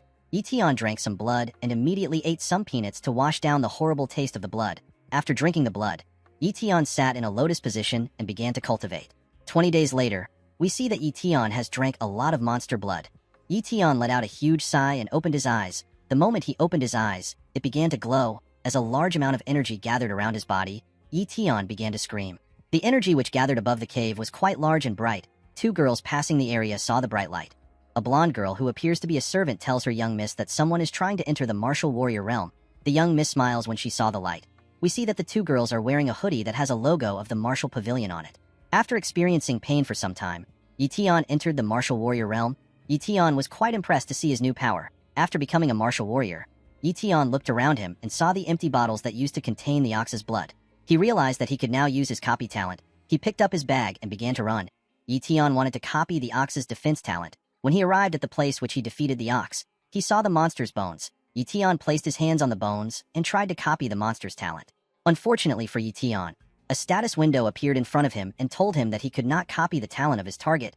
Yi Tian was surprised to see this. He realized that his ability does not work on things that have become bones. Yi Tian was sad to see this. He regretted cutting the monster's body into so many pieces. While Yi Tian was staring at the monster, the two girls looked at him from afar. The blonde girl asked her young lady if Yi Tian was the one who killed the ox. The young lady told her assistant that Yi Tian just became a martial warrior. She told her assistant that the monster was killed before Yi Tian became a martial warrior. The assistant believed that what her young lady said was right. She assumed that Yi Tian could not kill the monster because he was a martial apprentice when the monster was still alive. The assistant told her young lady that Yi Tian is quite bold to enter such a dangerous area while he was still a martial apprentice. Yi Tian walked up to an oasis which was in the area. He took off his clothes and prepared to take a bath. It had been 20 days since Yi Tian last took a bath. He was happy to take a bath. The two girls were shocked to see Yi Tian in his underwear. They decided to leave the area. After the girls left, Yi Tian jumped into the water. The scene shifts and we are taken to the martial market of the Linhai base. At the market, we see several people trading with each other. Among the countless stores in the market, one store stood out as the largest. Yi Tian decided to go into this store. This store is the martial pavilion. As Yi headed into the martial pavilion, he passed by the young lady and her assistant. The assistant quickly recognized Yi. When Yi passed by their side, he noticed something odd. Yi turned around and saw a lady that had a striking resemblance to his sister. Yi could not believe what he was seeing. He called the young lady his sister. The young lady was surprised to hear this. She could not believe that Yi called her his sister. Yi quickly regained his composure. He was certain that Yi could never come to the martial market. Yi decided to look at the girl's status window. Yi was surprised to see what was on the status window. He became more certain that this girl was not his sister because the girl was a genius. According to the status window, the girl's name is Yuling. Her cultivation talent is high tier. Her sword talent is mid tier and her speed talent is low tier. Yuling's assistant was annoyed to hear Yi call her master his sister. She told Yi that he is quite courageous for a scrounger. Yi was shocked to hear this. He tried to smell his body to see if he had an odor. Yi did not understand why the girl would refer to him as a scrounger. Yuling asked her assistant, whose name is Xiaoyu, to not speak carelessly. Xiaoyu realized that she almost slipped up to Yi. She realized that Yi might find out that they saw him earlier. Yuling gave Xiaoyu some instructions and asked her to follow them. Immediately Yuling gave her the instructions. Xiaoyu walked up to Yi and bowed her head. She apologized to Yi. She told Yi that her master has disciplined her for her rude behavior. Yi was surprised to hear that Yuling is a young lady. Yuling left Yi and Xiaoyu. Xiaoyu grabbed Yi hand and told him that Yuling has some things to attend to. Xiaoyu realized that Yi wanted to sell his materials to the martial pavilion. She told Yi that her young lady is the manager of the martial pavilion. She told Yi that she will pay him double the price of his products in order to express their sincerity. Yi was shocked to hear this. Two girls came out of the store and took Yi materials. When Yi stepped into the store, he was surprised to see how big it was. Yi was surprised to see what was inside the store. When Yi sat down, a woman comes to serve him tea. She called Yi an esteemed martial warrior and asked him to enjoy his tea. Xiaoyu calculated the price of the materials which Yi brought and told him that everything he has is worth 20,000 yuan. She told Yi that she will pay him 40,000 yuan. Yi spat out his tea when he heard the amount. Yi accepted the deal. He could not believe that he made so much money so easily. Xiaoyu gave Yi 4 white cards. Each of the card was worth 10,000 yuan. Yi realized that his sister would be very happy if she saw the money he earned. Xiaoyu brought out a book and told Yi that he is allowed to purchase anything he wants at 50% off. She told Yi that he was given this privilege by their young lady. Yi smiled when he heard this. He told Xiaoyu that he will enjoy the privilege. When Yi looked at the price of the products in a book, he was extremely shocked. Everything in the store was quite expensive. Yi finally understood why the major families have a monopoly on cultivation materials. Yi knew that an ordinary civilian would not be able to afford such materials. After looking through the price list, Yi asked Xiaoyu to give him 1 profound training manual, 1 monster directory, 3 bottles of mid-tier monster blood, and 3 bottles of restorative elixirs. After Yi told her what he wanted, Xiaoyu went to a shelf and prepared what Yi asked. After packing what Yi ordered, Xiaoyu told Yi that he will pay her 70,000 yuan. Yi took out his gold card and used it to pay for his goods. Yi was convinced that he made a smart choice by stealing from Li Siyuan. After Yi paid for his goods, he picked up his box. Yi was certain that the martial pavilion was not giving him so many benefits just because Xiaoyu called him a scrounger. Yi was certain that the martial pavilion had another reason for their actions. He could not understand why the martial pavilion was treating him nicely. Yi knew that he was a simple poor guy, so he did not understand what the martial pavilion wanted from him. While walking out of the store, Yi was surprised to see that no one was stopping him. Yi decided to leave. When Yi got to the door, Xiaoyu asked him to wait. Yi was not surprised to hear this. He already knew that things were not so simple. Yi turned around and glared at Xiaoyu. He asked Xiaoyu to tell him why she stopped him. Xiaoyu pointed at the stairs and told Yi that the manager of the pavilion wants to meet him. Yi smiled when he heard this. He asked Xiaoyu to show him where he needs to go. When Yi arrived at the manager's office, he saw her drinking tea. Yuling welcomed Yi to her office. Yi was still quite surprised to see Yuling. He could not believe that Yuling looked so much like Yi. Yuling walked up to Yi and introduced herself. Yuling is a peak elite martial warrior who is from the Manhwa base. She is the current manager of the martial pavilion branch in the Linhai base. Yuling stretched her hand out and tried to shake Yi. When Yi shakes Yuling's hand, a small amount of energy was released from both their hands. When Yi shook Yuling's hand, the system told Yi that he has successfully copied a high-tier cultivation talent. Yi also introduced himself to Yuling. Yuling asked Yi to take a seat. She told him that only valued guests get to come to the second floor of the pavilion. Yi was not impressed with what Yuling said. He told her that he is a commoner who does not have any relations to the major families. He asked Yuling to tell him why he is a valued customer. Yuling told Yi that his value lies in the fact that he is a commoner and he is unrelated to the major families. Yi was surprised to hear this. He was surprised to see how calm Yuling was. Yi remembered how cheerful and happy his sister always acts. Xiaoyu served Yi some tea. Yuling told Yi that her reason for inviting him was to extend an invitation. Immediately Yuling said this. She brought out a cross which had the sign of the martial pavilion on it. She asked Yi to join the martial pavilion. Yi was shocked to hear this. When Yuling gave Yi the offer, Yi saw his sister asking him to join the martial pavilion. Yi could not get over Yuling's face. He realized that he had never said no to his sister before. Yi told Yuling that he does not understand her. Yi knew that Mahai base was an extensive base. In other words, the base has boundless powers. Yi told Yuling that Mahai base does not lack any talents. He told Yuling that he is simply a novice martial warrior. Yi could not understand why Yuling would try her best to recruit a novice martial warrior. Yuling stood up and told Yi that extensive base comes into existence because they always need more talents. Yi was shocked to hear what Yuling said. He never expected such a small girl to be so smart. Yi realized that Yuling was looking at a bigger picture. Yi became more certain that Yuling was not his sister because his sister is not smart enough to say something like this. Xiaoyu told Yi to stop hesitating. She asked Yi to accept the offer. She told Yi that elite disciples from powerful families can't join their company because they do not reach Yuling's standards. Yi knew that he had a good opportunity before him, but he also knew that joining any organization would limit his actions. He believed that he would die in horrible death if people ever found out about his special ability. Yi decided to stay independent until he could sort out any issue related to his special ability. Yuling moved close to Yi. She was surprised to see that Yi was actually hesitating. She became more curious about Yi. She asked him to tell her why he is hesitating. Yi felt odd saying no to someone who looks exactly like his sister. Yuling begged Yi to tell her his reason. Yi decided to use the rumors about the Iron Fang base as example. He told Yuling that the rumors about the Iron Fang's invasion caused a lot of unrest among the powerful families. He told Yuling that he was able to regain his peaceful life thanks to the rumors. Yi revealed to Yuling that he does not want to become someone like the powerful families, and he does not want to serve such families. Yuling was shocked to hear this. She asked Yi if she looked similar to the powerful families.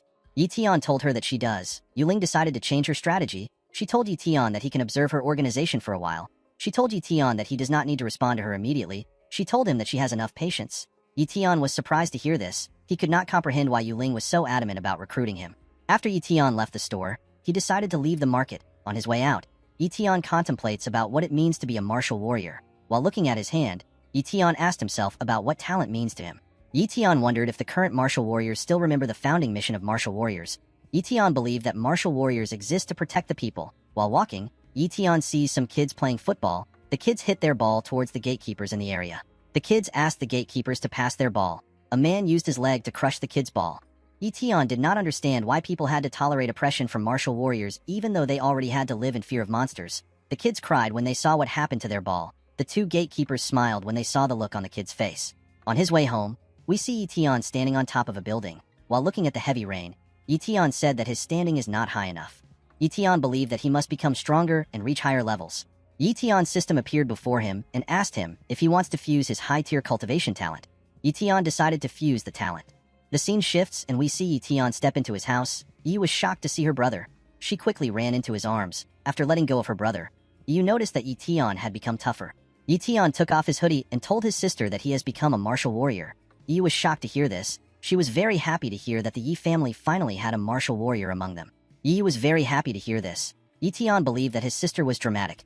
He knew that Yi could also become a powerful martial warrior once she awakens.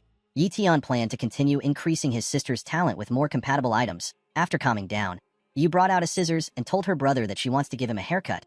Yi was surprised to hear this. Yi told her brother that he looks like a beggar. Yi told Yi that he needs to take care of himself now that he is a martial warrior. Yi sat her brother down and put a cloth around him. Yi told his sister to give him his usual haircut. Yi smiled when she heard this. She told her brother that she only knows how to cut one style. As his sister cut his hair, Yi realized that he had become older. Yi had been cutting Yi hair ever since their parents died. Yi recalled how he and his sister were when they were younger. Yi told her brother that she is scared. She asked her brother to go to the hospital. Yi accidentally injured her brother at the back of his head. Yi told his sister that he cannot go to a hospital because hospitals cost a lot of money. Yi, who appears to have been beaten up, told his sister that he will be fine. He asked his sister to help him cut his hair short and dress his wound. Yi was sad to see her brother in such a terrible state. She told her brother that he would have been fine if he had the ability of the immortal jellyfish. Yi was surprised to hear this. He asked his sister to tell him the ability of the immortal jellyfish. Yi was surprised to see that her brother did not remember the immortal jellyfish. She told Yi that the jellyfish is in the story that he used to read to her. Yi told her brother that the immortal jellyfish has the ability to heal. She told Yi that the immortal jellyfish can heal any of its wounds instantly. Yi was surprised to hear that his sister still believed in such things. He told his sister that he does not believe in things like that. Yi was annoyed to hear this. She told her brother that the immortal jellyfish actually exist. Yi pat his sister's head and told her that he understands. Yi knew that his sister was just worried about him. He told his sister that he might awaken a healing talent and never get injured. With a smile on his face, Yi told his sister that he will protect her once he awakens his talent. The scene shifts and we are taken back to the present. Yi moved his body the moment he remembered the immortal jellyfish. Yu asked her brother to be careful. She asked him to not move carelessly. She told him that he will mess up his haircut. Yi stood up and ran. Yu did not understand what was going on. She asked her brother to tell her what happened. Yi quickly took out the illustrated book of treasures which he bought. Yi began to search the book for the immortal jellyfish. After searching for a while, Yi found the immortal jellyfish. The immortal jellyfish is a water-type monster with a healing talent. It stays in the lake of death. Yu asked her brother to tell her why he was running. Yi was happy to see that the monster exists. He realized that he would not have to worry about injuries once he has copied this talent, and Yi would no longer need to worry about him. Yi was surprised to see what her brother was searching for. She told her brother that the immortal jellyfish is a made-up monster used in stories. Yi closed the book and told his sister that the story is real. Yu told her brother that she needs to finish cutting his hair. After Yi had his haircut, he began to read a book in order to see which body training style would fit a martial warrior. Novice martial warriors like Yi focus on fortifying their skin. Mid-stage martial warriors fortify their muscles, and late-stage martial warriors fortify their bones. Yi decided to start cultivating. Immediately, Yi began to cultivate. He noticed a change. Yi could not believe how fast his cultivation was going. He realized that his cultivation was slow in the past. He decided to consume a bottle of mid-tier monster blood in order to see how it would affect his cultivation. When Yi drank the blood, his absorption rate increased by threefold. Yi was quite shocked to see this. Yi realized that it would be smart for him to continue cultivating at home. He decided to go after the immortal jellyfish once his copy talent becomes available in the next 30 days. With a smile on his face, Yi said that he will get the healing talent he wants. The scene shifts and we see Yi step into the martial pavilion. Xiaoyu welcomed him into the store. She quickly recognized Yi as the junk collector from before. She waved her hand and walked up to Yi. With a smug look on her face, Xiaoyu asked Yi if he is here to see her mistress. Contrary to Xiaoyu's expectation, Yi told her that he came to buy something. Xiaoyu was surprised to hear this. Xiaoyu noticed that Yi was quite good-looking after he dressed up. She was surprised to see how clothing could change a man. Xiaoyu asked Yi to follow her. Yi asked her if she has a map of the Lake of Death. Xiaoyu told Yi that she has a map. She went to a shelf and searched for the map. She brought out the map and gave it to Yi. Yi was happy to see the map. He was certain that he will be able to find the talent he wants at the lake. Xiaoyu told Yi that the map costs 100,000 yuan. Yi paid Xiaoyu with a silver card. After paying Xiaoyu, Yi decided to leave the store. Xiaoyu wondered if Yi was going to the Lake of Death to find some junk. She remembered that her mistress told her that the Lake of Death is a horrible place full of terrifying aquatic monsters. Even elite martial warriors barely survive at the Lake of Death. Xiaoyu hoped that Yi would be safe. In the next scene, we see Yi running at a crazy speed. After running for a while, Yi landed in a deserted town. In the middle of the town, we see a lake. Yi was surprised to see how turbulent the landscape was. He was certain that he could get a great talent in this place.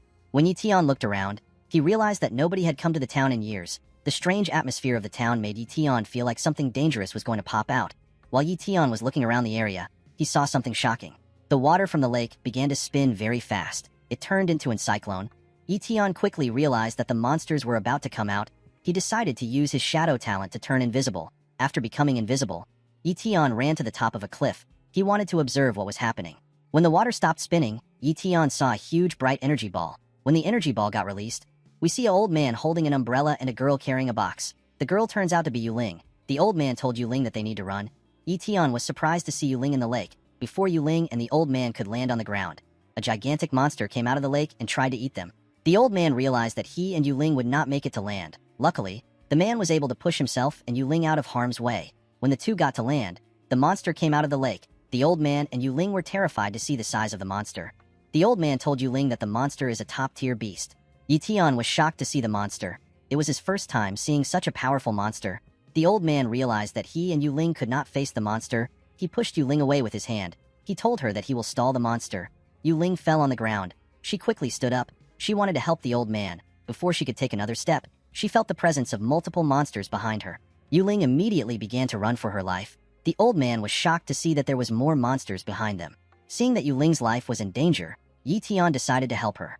As Yuling was getting chased by crocodile monsters, the old man screamed in fear. He asked Yuling to be careful. Before a crocodile monster was able to bite Yuling, she was able to avoid its mouth by jumping. While in the air, Yuling took a stance and used a sign. This sign was to help her activate her secret arts. The moment Yuling activated her secret arts, a tattoo of a lotus flower appeared on her head and a weapon appeared in her hand. Yuling's hair also turned pink. The moment she activated her secret art, she disappeared in front of the crocodile. The crocodile was shocked to see this. It looked around, but it did not see Yuling. Yuling attacked the monster from above. She used her sword to tear the monster apart. Yi-Tian, who was running to help Yuling, was surprised to see a secret arts technique. He was just seeing it for the first time. Yi-Tian was surprised to see that Yuling possessed such an amazing ability. As Yi-Tian got closer to Yuling, he stopped running. Yi-Tian realized that he was being stupid. He realized that there was nothing a novice martial warrior could do in such a fight. While Yi-Tian was thinking, Yuling was cutting down the monsters that stood in her path. Yi-Tian already knew that Yuling was strong because she is an elite martial warrior who is at the peak of the realm. Yi-Tian realized that Yuling's secret art gave her the strength of a great martial warrior. He realized that he could not win Yuling in a fight even if 10 of him fought her. While Yi-Tian was looking at Yuling, the old man was getting beat up by the gigantic monster. The monster bit the lower half of the man's body. The man screamed in pain. The man asked Yuling to run away from the area. The monster opened its mouth and waited for the man to fall into it. As the old man fell into the monster's mouth, he summoned all his strength and asked his mistress to run away. He reminded her that her secret arts won't last for a long time. He told Yuling that the package is more important. He told her that she needs to leave with the package. He reminded her that 10 of their brothers gave their lives in order to get the box. He asked Yuling to not waste their brother's sacrifice. Yuling became sad when she heard what her comrade said. Yi-Tian was surprised to hear that 10 people had died. He became curious about the nature of the treasure. He believed that the treasure must be important for so many people to risk their lives for it. Upon hearing what her comrade said, Yuling began to run. Unfortunately for her, the time which she could use the secret art was now over. Yuling's body became weak. She lost control of her body and fell to the ground. The box fell off her hand and landed in front of Yi-Tian. Yuling was surprised to see a man standing before her. She tried to look at Yi-Tian's face, but her eyes were not good. Yi-Tian picked up the package. He did not understand why Yuling was going through such lengths for this treasure. Yuling summoned all her strength and asked Yi-Tian to not move. Yi-Tian asked her to relax. He told her that he will not take the treasure away. Before Yi-Tian could walk up to Yuling, he noticed that the crocodile monsters were coming towards them. Yi-Tian was annoyed to see how persistent the monsters were. He carried Yuling in his arms and placed the box on her body. Yi-Tian asked Yuling if she is okay with hiding in a cave. Yuling was too weak to respond to him. Yi-Tian took her silence as a yes. He jumped and began to run at a crazy speed. When Yi-Tian found a cave, he placed Yuling on the ground and used his coat to cover her body. Yi-Tian was still quite amazed with the fact that Yuling looked exactly like his sister. The only difference between Yuling and Yi-Yu was that Yuling had a beauty mark on her face. Yi-Tian placed his hand on her face and tried to clean the mark. He was surprised to see that the mark did not clean off. He realized that the mark is natural. After waiting for a while, Yi-Tian checked if Yuling was still sleeping. Yi-Tian did not understand why Yuling was so exhausted. While he was looking at her, Yuling woke up. Yi-Tian was surprised to see this. Yuling woke up with a headache. She quickly noticed that Yi-Tian was standing in front of her. Yuling was surprised to see him. She asked Yi-Tian if he was the one who saved her. Yi-Tian told Yuling that he was passing the area, so he decided to help her. Yuling gave Yi-Tian his coat. She thanked him for his help. Yuling was surprised to see that Yi-Tian actually came to the Lake of Death by himself. She believed that Yi-Tian is a talent which she must recruit to the martial pavilion. Yuling brought out a crystal that shined brightly.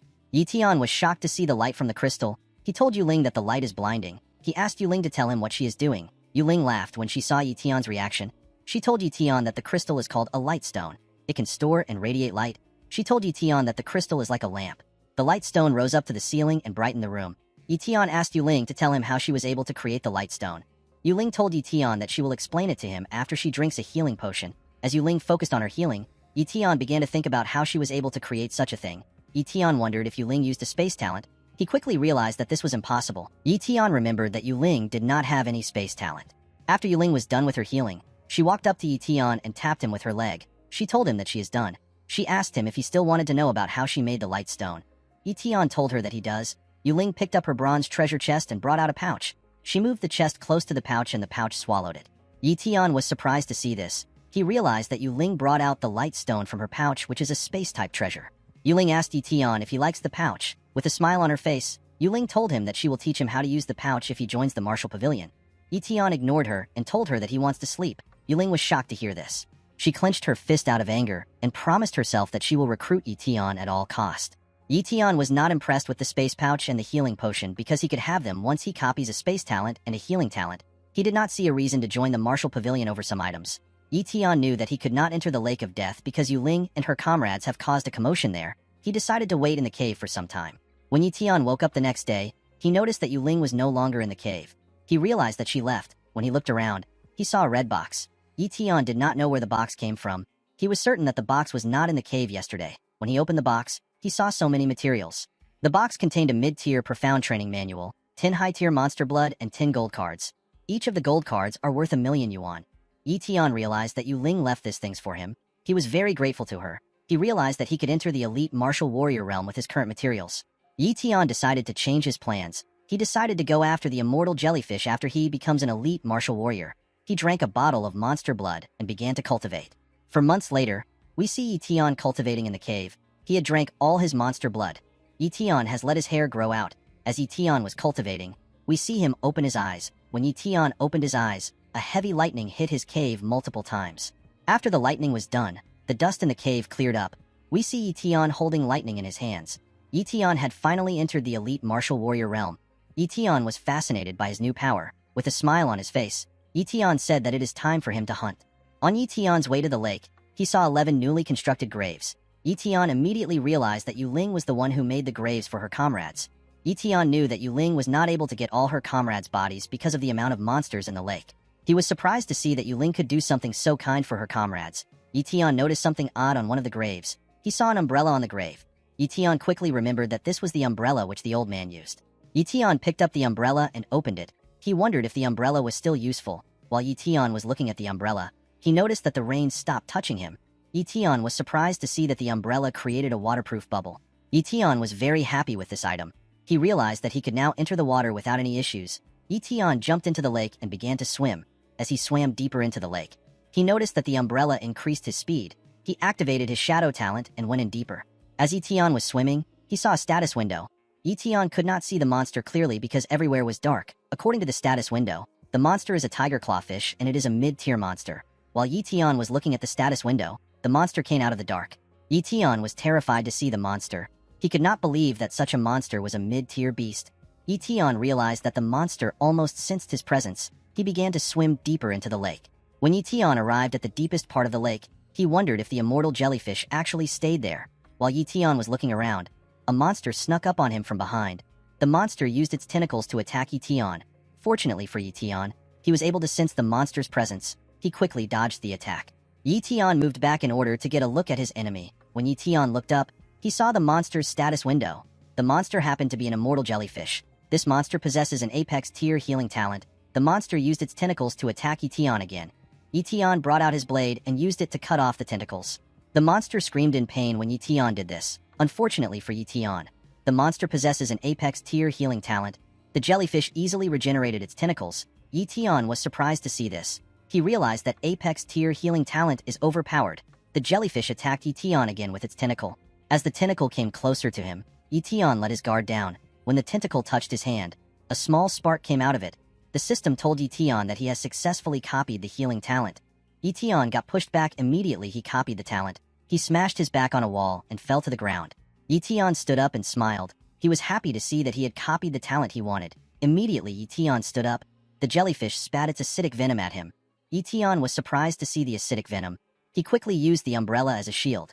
Unfortunately for him, the venom melted the umbrella and burnt his hand. Yi Tian let go of the umbrella after his hand got injured. He had to let go of the umbrella because it could no longer maintain its waterproof bubble.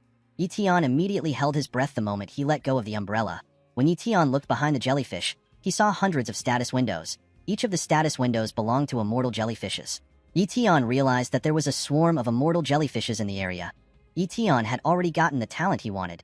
He did not see a reason to fight the immortal jellyfishes. He decided to run away. In the next scene, we see Yi Tian bring his head out of the water. While doing his best to catch his breath, Yi Tian noticed that the immortal jellyfishes were still chasing him. He jumped out of the water and activated his speed talent. Yi Tian ran across the lake and distanced himself from the area. The scene shifts and we see Yi Tian step into a cave. Immediately Yi Tian arrived at the cave. He sat down and let out a sigh. Yi Tian was relieved to see that he had finally gotten away from the area. He decided to fuse his new talent. A status window appeared in front of him and asked him if he wanted to fuse the apex tier healing talent. Yi Tian accepted this request. Immediately Yi Tian accepted the request. A surge of lightning moved across his body. Yi Tian smiled as the talent was getting fused into his body. He realized that his body has gotten used to the pain of talent fusion. After experiencing pain for a while, the healing talent finally fused with Yi Tian. Now Yi Tian possessed an apex tier healing talent. Yi Tian was happy to see that the fusion process was much easier. He decided to test his new talent. Yi Tian noticed that he still had a wound which was caused by the immortal jellyfish venom. The immortal jellyfish venom is extremely deadly and fatal. A small amount of the venom can kill a normal person. Yi Tian decided to use his healing talent to get rid of the wound. Immediately, he activated his healing talent. His wound cleared up. His hand looked brand new. Yi Tian stood up and began to destroy the wall with his bare hands. After punching the wall for a while, Yi Tian looked at his hands. He noticed that he did not have any form of injury. While looking at his hand, Yi Tian realized that most of the talents he had were support-type talent. Yi Tian knew that he had to copy attack-type talents if he wants to be able to fight with stronger people in the future. After thinking for a while, Yi Tian realized that it is time for him to go home. In the next scene, we see Yu cutting Yi Tian's hair. Yi Tian was reading his book of monsters in order to find the next talent he wants to copy. While cutting Yi Tian's hair, Yu called her brother a terrible person for leaving her alone for 4 months. She could not believe that her brother did not tell her his plans. Yi Tian apologized to his sister. He asked her to forgive him. After Yu finished cutting his hair, Yi Tian saw a unique monster in his book. This monster is called a mighty ant. It is a low-tier monster that specializes in fighting. It usually moves in colonies. Even a great martial warrior will have trouble fighting the ant. With a smile on his face, Yi Tian realized that he had found the monster he was looking for. The scene shifts and we see Yi Tian step into the martial pavilion. Yi Tian walked up to the counter to meet Xiaoyu. Xiaoyu was surprised to see Yi Tian. She asked him to tell her what he wants. Yi Tian gave Xiaoyu a paper containing the mighty ant picture. He told her that he wants a complete body of a mighty ant. Xiaoyu smiled when she saw the picture. She assumed that Yi Tian wanted to immerse the body of the mighty ant into wine. She asked Yi Tian if he wanted to use the wine to reinvigorate his body. Yi Tian was confused when he heard this. He wondered if he looked sick to Xiaoyu. Xiaoyu told Yi Tian that they do not have any mighty ant bodies. She told him that she knows where he can get one. Yi Tian asked her to tell him the place. Xiaoyu told Yi Tian that Linhai Base and a mid-size base are constructing a commercial trade route. There are many beasts between the two bases. Among the several beasts is a mighty ant. Yi Tian asked Xiaoyu if the mid-size base is the Iron Fang base. Yi Tian was certain that it was the Iron Fang base because it is the only base close to the Linhai base. Xiaoyu told Yi Tian that he is correct. She told him that it is the Iron Fang base, which is 100 kilometers away from the Linhai base. Yi Tian told Xiaoyu that someone from the Mo family died a while ago, and the Mo family suspects the Iron Fang base. Xiaoyu told Yi Tian that the Mo family have made their investigations. She told him that the Iron Fang base helped the Mo family in clearing their misunderstanding while searching for something. Xiaoyu told Yi Tian that the Iron Fang base was only able to reach an agreement with the Linhai base thanks to the Mo family's help. Yi Tian was surprised to hear this. He believed that the Mo family was up to something. While Yi Tian was thinking, Xiaoyu brought out a ticket. She handed the ticket over to Yi Tian. Yi Tian asked her to tell him what the ticket is for. Xiaoyu told Yi Tian that the ticket is a token which allows one to participate in the hunting event. She revealed to Yi Tian that the ticket is actually for her young miss. She told him that they could never participate in an event hosted by a mid-sized base. With a smile on her face, Xiaoyu told Yi Tian that the two bases are planning to send out martial warriors to hunt the monsters in the commercial trade route. She told Yi Tian that he will be able to get his hands on a complete mighty ant if he participates in the event. The ticket which was given to Yi Tian had the Lin surname on it. The Lin family are the absolute rulers of the Linhai base. Even the Mo family are seen as servants to them. Yi Tian was excited to see the scale of the event. In the next scene, we see people gathered in a plaza. Yi Tian was surprised to see that the Lin family was able to gather hundreds of martial artists at once. Yi Tian carried a bag containing supplies and his weapon. He wore a red jacket to avoid getting any attention. While looking at the martial artist in the area, Yi Tian realized that he had to proceed with caution. While Yi Tian was looking around, 3 men stepped up to the stage. Among the 3 men, a man welcomes the martial artists to the beast removal operations. This man is Lin Ming. He is the current family head of the Lin family. He is an elite martial warrior who is at the peak of his realm. The other 2 men standing next to Ming were Zhang Qing and In. Yi Tian smiled when he saw the 2 men. He was happy to see the Mo family again. Ming told the martial artists in the plaza that the Linhai base is too small. Thanks to this, they do not have enough resources to fulfill everyone's cultivation needs. He told the martial artists that collaborating with a mid-sized base will bring them a lot of incredible benefits.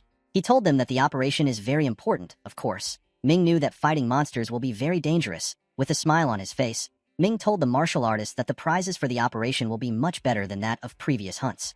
The martial artists began to cheer when they heard this. They hailed the Lin family. Among the martial artists who were cheering, Yi Tian noticed something odd. He noticed that Captain Gale Wolf was also among them. Yi Tian smiled when he saw Gale Wolf. He wondered if Gale Wolf would still remember him. Ming placed his hand on his chest and assured the martial artists that anything they acquire during the operation will belong to them. The martial artists began to cheer again when they heard this. Ming told the martial artists that he still has another gift for them. He told them that everyone in the martial warrior realm will receive 20 bottles of mid-tier monster blood and 2 million yuan. He told them that the elite martial warriors will receive 3 bottles of high-tier monster blood and 10 million yuan. He asked the martial artists to register and join the hunt. The martial artists went crazy when they heard about the benefits. They praised the Lin family. They immediately went to line up. In front of the line was a huge rock. a lady told the martial artists that they need to place their hand on the assessment rock in order for it to check their strength. A man walked up to the rock and placed his hand on it. The rock told the man that he is a mid-tier martial apprentice. After the man checked his strength, more martial artists also checked their strength. While standing in line, Etion realized that Yuling was right. He believed that it would be stupid to work for any powerful family, especially the Imo family. Etion knew that he would get unnecessary attention if people found out that he is an elite martial warrior. Etion knew that the rock judges people's rank based on their power. He believed that the rock would display a lower realm if he uses less strength. When it was his turn, Etion was asked to place his hand on the rock. When Etion placed his hand on his rock, he controlled his energy. Etion hoped that the rock would rank him as a late-stage martial warrior. When the rock felt Etion's energy, it judged Etion to be a late-stage martial warrior. En was surprised to see that Etion was a late-stage martial warrior. The other martial artists were shocked to see Etion's realm. They could not believe that someone so young could be so powerful. They believed that Etion was a genius of a powerful family. The martial artists in the area were shocked by Etion's cultivation talent. Etion was surprised to see how the martial artists were behaving. He could not believe that everyone was impressed even though he only displayed a part of his strength. He was annoyed to see that he still got the attention he did not want. Etion had forgotten that it was not actually normal for people of his age to reach such stage. Galewolf and his team also looked at Etion with wonder. Captain Galewolf believed that geniuses are discovered while they are young. He told his team that he is a late-stage martial warrior despite his age. One of his teammates told him that everyone in the team are also only mid-stage martial warriors. Another team member asked Galewolf to invite Etion into their team since they need one more member. Galewolf smiled when he heard this. He told his teammate that Etion is a late-stage martial warrior. He told him that everyone wants Etion. He told the man that Etion would never choose them. Immediately Galewolf said this. His teammate told him that Etion is coming towards them. Etion walked up to Captain Galewolf. With a smile on his face, he told him that it has been a while since they met. Galewolf immediately remembered Etion's face. He remembered Etion as the martial apprentice who saved a little girl a year ago. Galewolf could not believe that Etion became a late-stage martial warrior in a year. Etion told Galewolf that he was lucky. He asked Galewolf if he can join his team. Galewolf immediately accepted Etion's request. He told Etion that he is welcome to join his team. Etion asked Galewolf to take care of him. Galewolf asked Etion to work hard. The archer who appears to be a lady tells Etion that it is assuring to have another late-stage martial warrior in the team. Etion felt awkward when he heard this. The scene shifts, and we see the team in the abandoned area. This area is their mission area. According to the map given to them, there are only weak-tier monsters in the area. Galewolf asked his team to be careful. He asked them to prioritize their safety above anything else. He warned them to not recklessly charge ahead. While Galewolf was talking to his teammates, monsters were running towards them. Etion sensed the presence of the monsters. He told Galewolf that something is coming for them at an incredible speed. Before Galewolf and his teammates could react, 5 wolf monsters surrounded them. Galewolf asked his teammates not to panic. He called the monsters appetizers. He told his teammates that he will take care of the front. He asked Etion to take care of the back. He asked the rest of his team to provide support when necessary. Etion brought out his sword and asked Galewolf to leave the back to him. After staring the monsters in the eye, Galewolf asked Etion to start the fight. Etion listened to Galewolf's order. He ran to attack the monsters. The monsters also ran towards Etion. Etion killed one of the monsters with his sword, and then he moved back. When the second monster came close to him, it tried to bite him. Etion used his leg to kick the monster away from himself. The monster flew back. The monster tried to get up and regain its strength. Unfortunately for it, Etion closed the distance between them and stabbed it. After Etion killed the monsters, Galewolf clapped for him. He told Etion that he is awesome. He pointed at the monsters which he killed and told Etion that he was a bit slow. He told Etion that he killed 3 monsters. Etion smiled when he heard this. The only reason he killed 2 monsters was because he did not want to reveal his strength. The archer commended Etion on his kills. She told him that she is liking him more. Another teammate asked Galewolf to stop acting cocky. He told his captain that Etion is quite impressive to be able to do such things at a young age. Galewolf yelled at his teammate. He told him that he wanted to enjoy the glory for a while. The teammate apologized to Galewolf. Etion was surprised to see how the team behaved.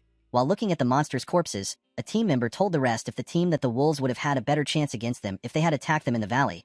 The man did not understand why the wolves rushed to attack them.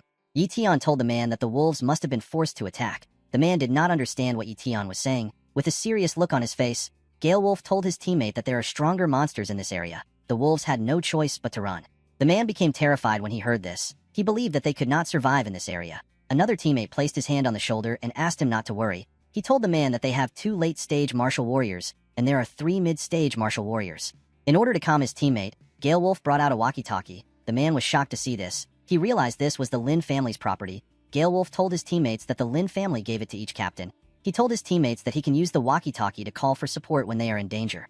With a smile on his face, Galewolf told his teammates that they can go all out without fear. Gale Wolf's teammate became relieved when he heard this. The group continued their journey. After walking for a while, Gale Wolf sensed the presence of a monster in the area. He quickly asked his teammates to halt. Yi-Tian realized that the monster was on a building. He asked Gale Wolf to look up. When the team looked up, they saw a huge monster looking at them from a building. According to the status window which Yi-Tian saw, this monster is a fire-breathing lizard, and it has a low-tier fire talent.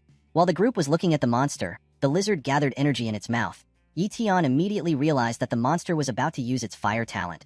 The monster launched its attack on the team. The group was able to dodge the attack. The monster jumped down from the building and stood in front of the team. Gale Wolf's teammates brought out their weapons and asked Gale Wolf to leave the monster to them. Gale Wolf could tell that the lizard was a low-tier monster thanks to its aura. He asked his teammates to be careful of its fire talent. After hearing what their captain said, the rest of the team rushed to attack the lizard. Yi-Tian became worried when he saw this. He asked Gale Wolf if his teammates will be okay.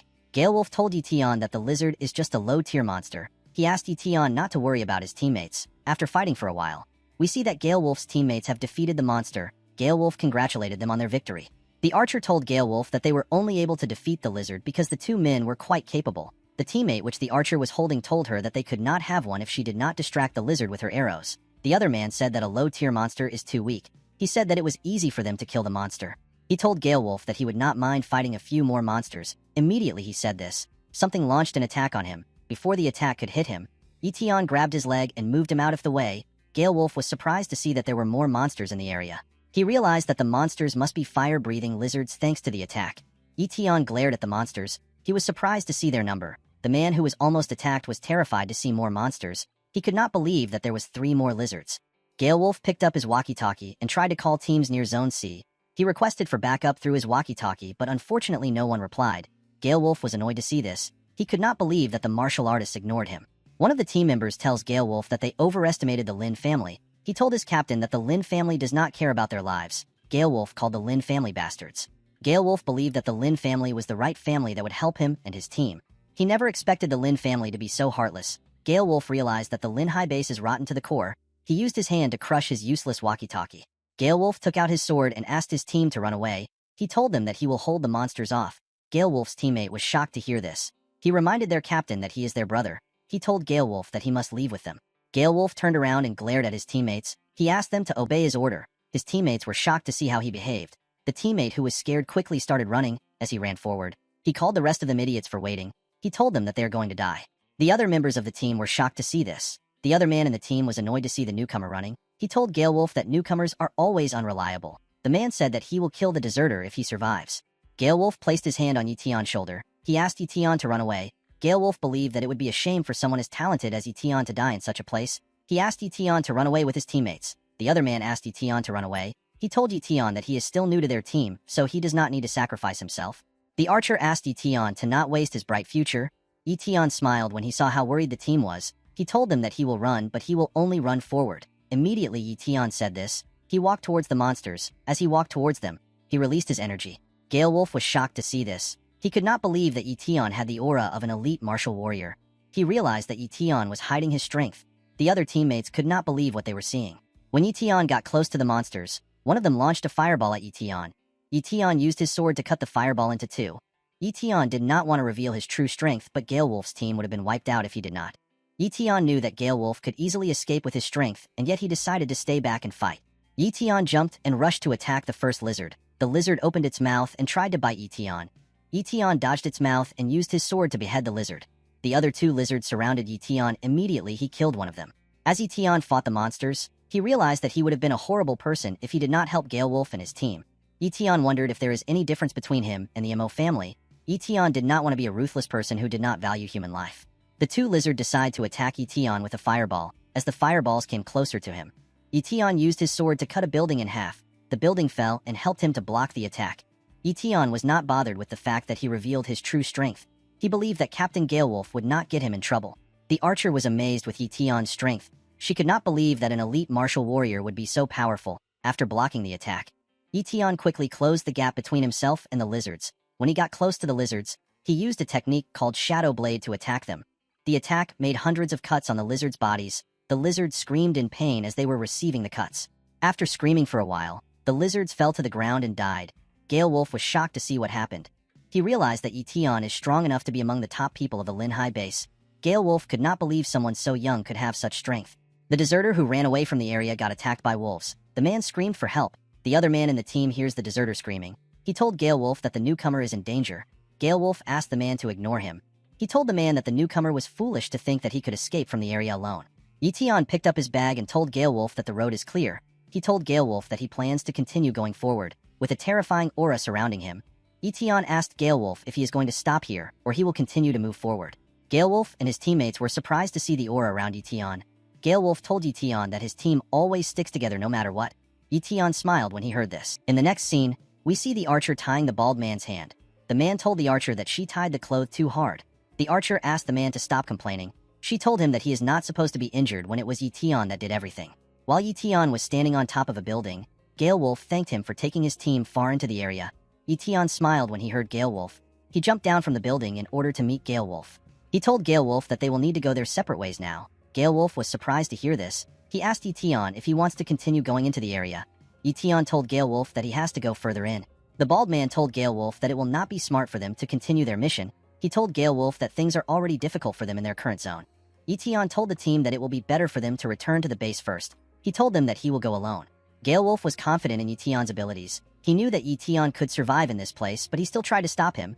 Yetion asked Gale Wolf to not worry. He told him that he will be fine. As Yetion walked forward, Gale Wolf told him that it will be better for them to discuss more before doing anything. Seeing that Yetion was not responding to his captain, the bald man asked Gale Wolf if they should follow Yetion. Gale Wolf told the man that they will only hold Yetion back if they follow him. He told him that Yetion does not need anybody with his current strength. As Yetion walked past the monsters he killed, he contemplates about his healing talent.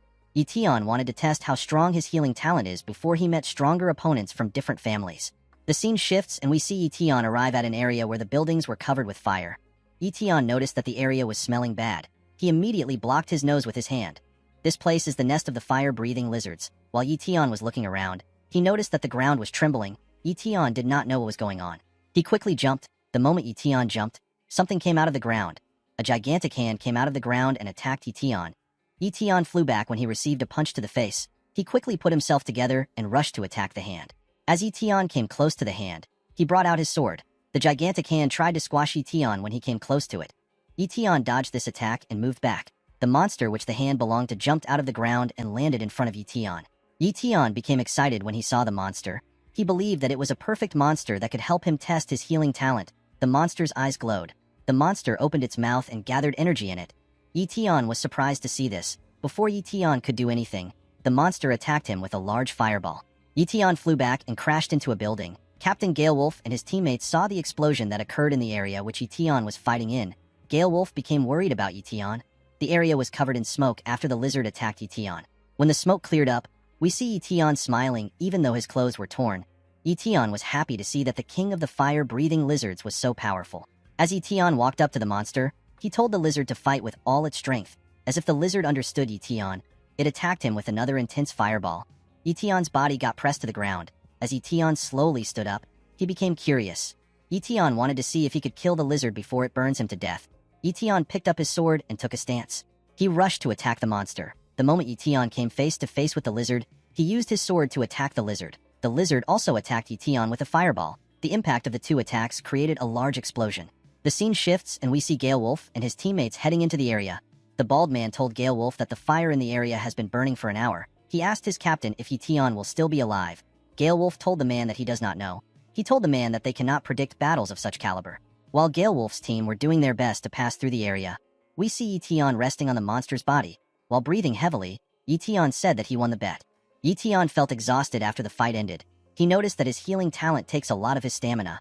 Yetion remembered that he was sitting on top of a mid-tier beast. He decided to use the monster blood to recover his stamina. He stood up and cut the monster open with his hand. Immediately, he cut the monster. He drank some of its blood. He sat in a lotus position and began to cultivate. When Gale Wolf and his teammates arrived at Yetion's location, they noticed that the fight had ended. The bald man saw someone coming towards them. He pointed at the person and alerted his captain. The person who was walking towards them turns out to be Yetion. Yetion was surprised to see Gale Wolf and his teammates. He asked Gale Wolf about why he came into the area.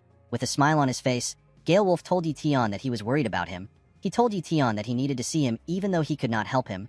Gale Wolf noticed that Yetion's clothes were burnt by flames. He told Yetion that he has some extra pair of clothes.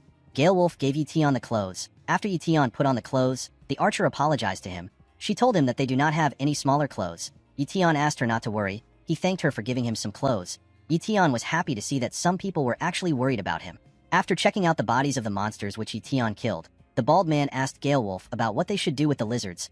Gale Wolf told the man that the monsters belong to Yi. He told the man that Yi will decide what he wants to do with them. Yi asked Gale Wolf to take the monster's body. He told Gale Wolf that most of the monsters in the area have ran away because of the fight he had. Gale Wolf was reluctant to accept Yi request. Gale Wolf's teammates were shocked to see the amount of monsters which Yi killed. The bald man told the archer that taking so many monsters might be what kills them. Yi told Gale Wolf to leave the bodies of the lizards for now. He told Gale Wolf to first take care of the king of lizards. Gale Wolf was surprised to hear this. He did not know what Yi was talking about. He asked Yi if he is not going to join them in taking the monsters back to the base. Yi told him that he cannot follow them. As Yi walked forward, Gale Wolf asked him to tell him where he is going. Yi turned around and told Gale Wolf that he is going to the Mighty Ants area. Gale Wolf was shocked to hear this. He could not believe that Yi would actually go to such a dangerous place. Gale Wolf had heard that the Mighty Ant area was the most difficult area in the mission. Gale Wolf knew that a single Mighty Ant was hard to defeat. He could not believe that Yi was going to a nest filled with the ants. Gale Wolf watched as Yi ran forward.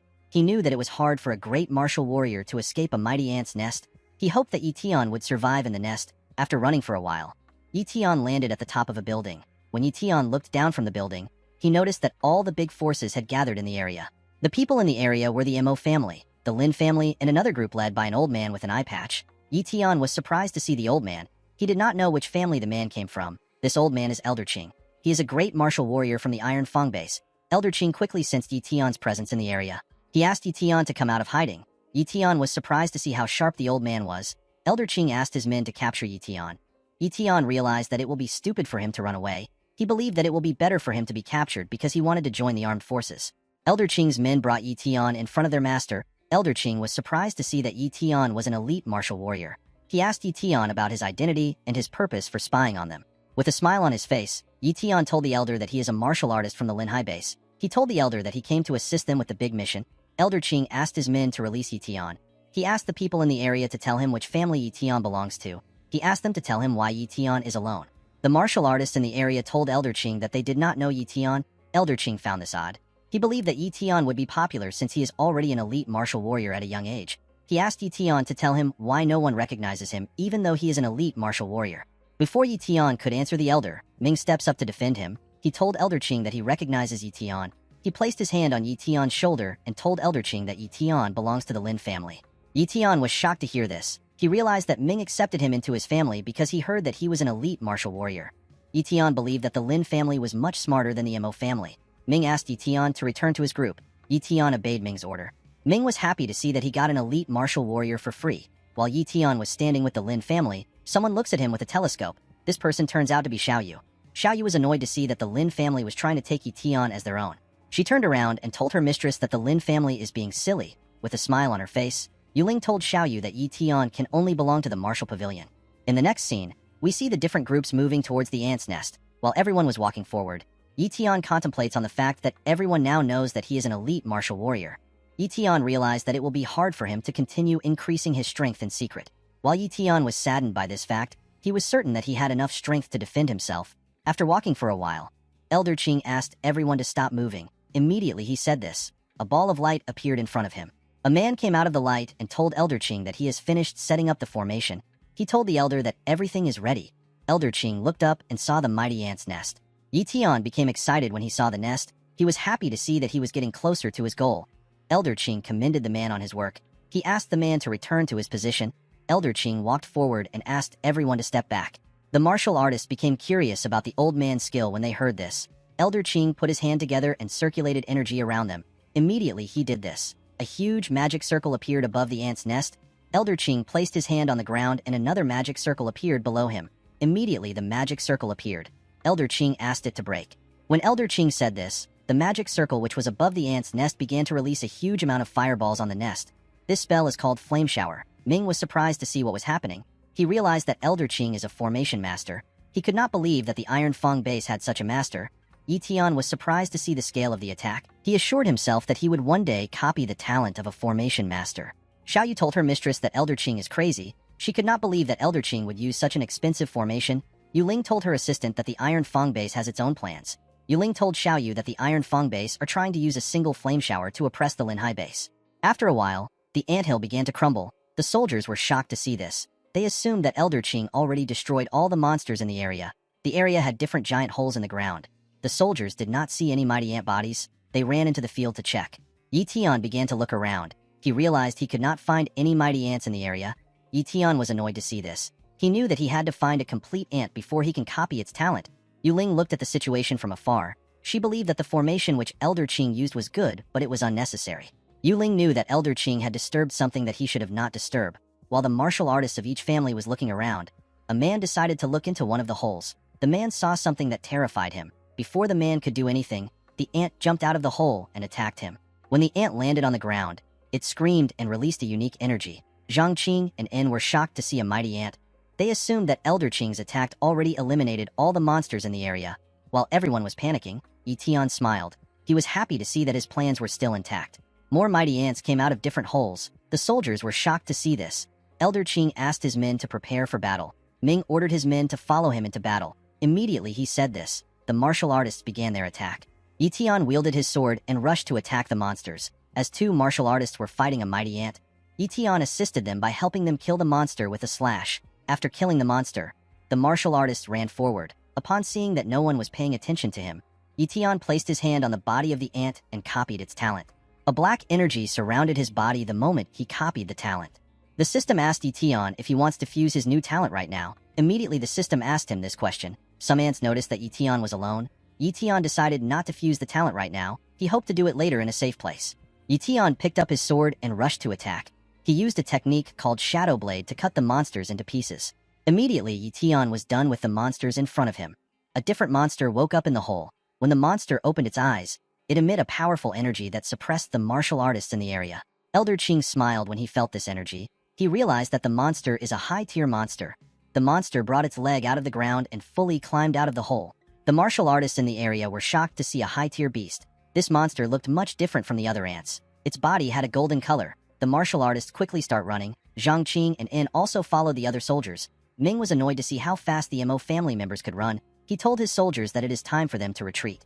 Yuling watched as hundreds of martial artists ran for their lives. She called the martial artist a bunch of losers. After saying this, she told Xiaoyu that they also have to leave too.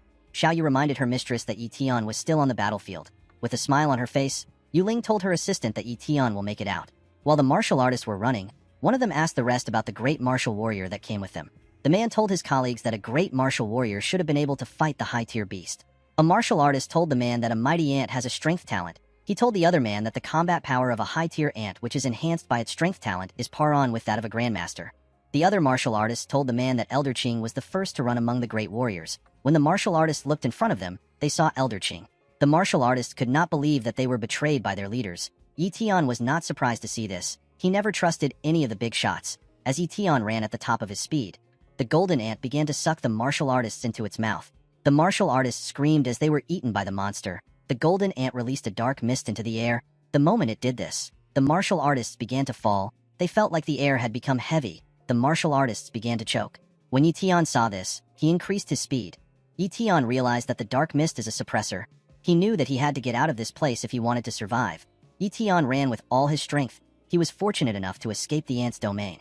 Yi Tian knew that the golden ant was going to take its time to kill the martial artists. He decided to quickly leave the area. On his way to a safe place, Yi Tian saw the bones of a monster. He quickly realized that this was the bones of a monster which Galewolf and his team took care of. Yi Tian was surprised to see how well Galewolf and his team took care of the monster. He was impressed with their skill. Yi Tian jumped to the top of a building. At the top of the building, he saw the sun rising. Yi Tian was surprised to see how beautiful the sunrise was. He sat down and opened his status window. The system asked him if he wants to fuse his high-tier strength talent.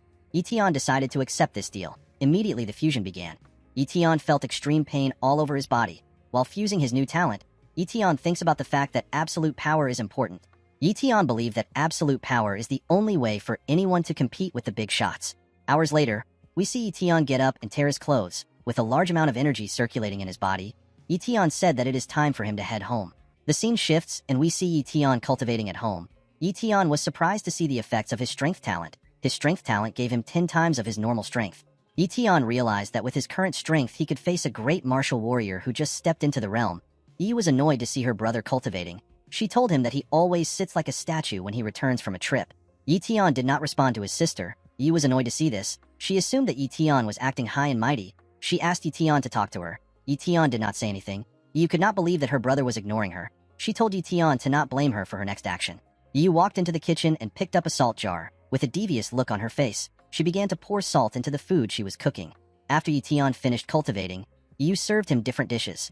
Yi Tian was shocked to see so much food. Yi told her brother that she made the food for him because he is always working hard whenever he goes on a mission. Yi Tian was touched by Yi's words. With a smile on his face, Yi Tian told his sister that he will finish the food. Before Yi Tian could touch any of the dishes, he hears someone ring his doorbell. Yi Tian stood up to check who was at the door. Yi panicked when she saw her brother stand up. She asked him to taste the food before he checks the door. When Yi Tian opened his door, he saw someone unexpected. Yi Tian saw Captain Gale Wolf standing at his doorstep with a green bag at his back. Gale Wolf greeted Yi Tian with a bright smile on his face. Yi Tian allowed Gale Wolf to step into his house. He asked Gale Wolf to tell him the reason for his visit. Gale Wolf told Yi Tian that he came to give him his share of the loot. Gale Wolf opened his bag to show Yi Tian the loot which he brought. Yi Tian was surprised to hear that Gale Wolf visited him for such a reason. He told Gale Wolf that it is better he shares it among his team. Gale Wolf gave Yi Tian the bag. He told Yi Tian that his team has already taken their share. Yi Tian forcefully accepted the loot. Yi Tian asked Gale Wolf to eat with him. He told Gale Wolf that he has something to ask him. Gale Wolf gladly accepted Yi Tian's offer. He told Yi Tian that the food looks delicious. Gale Wolf easily gobbled down Yi's food. He could not believe that the food would taste so great. He told Yi Tian that it has been a long time since he had tasty homemade food. Yi Tian asked Gale Wolf to enjoy the food. He told him that he is not very hungry. Immediately he said this. Yi Tian took his resources to his room. Yi asked Gale Wolf if the food is not salty. Gale Wolf told her that the food is actually bland. He told her that she should have added more salt. Yi was shocked to hear this. She realized that Gale Wolf was not a normal person. While eating some fruits, Gale Wolf sat down to talk to Yi Tian. He told Yi Tian to tell him his question. Yi Tian told Gale Wolf that he has been training at home for a while. He asked Gale Wolf about the progress of the monster cleaning mission. Captain Gale Wolf told Yi Tian that both the Linhai base and the Iron Fang base have greatly suffered. Yi Tian was surprised to hear this. He asked Gale Wolf if he is sure about the news. Gale Wolf revealed to Yi Tian that 3 great martial warriors and 50 elite martial warriors have died. Yi Tian asked Gale Wolf if the great martial warriors died fighting the mighty ants. Gale Wolf told Yi Tian that he is correct. He told him that great martial warriors were chosen to fight the mighty ant after the first raid failed. Unfortunately, this martial artist failed too. Gale Wolf told Yi Tian that the Iron Fang base got angry, so they sent a grandmaster to kill the mighty ants. Yi Tian was shocked to hear this. He asked Gale Wolf if the trade route is now free. Gale Wolf told him that it is. He told Yi Tian that he does not understand the intentions of the Iron Fang base. He asked Yi Tian if it is smart for the Iron Fang base to go through so much trouble because of a trade route. Yi Tian realized that Gale Wolf was right. He began to suspect the Iron Fang's movements. The scene shifts, and we see Yi Tian watching Gale Wolf as he leaves. Gale Wolf asked Yi Tian to go back inside. He told him that he did not need to watch him. While Gale Wolf was talking, someone watches Yi Tian from afar. The man walked up to Yi Tian and asked him about his name. The man introduced himself as Mo Yuan. He told Yi Tian that he is the butler of the Mo family. Yi Tian was surprised to hear this. He did not know what business he had with the Mo family. Yuan told Yi Tian that he came to invite him for a meal at the family's mansion. Yuan handed Yi Tian a letter from the Mo family head. Yi Tian told Yuan that he is not interested in leaving his house.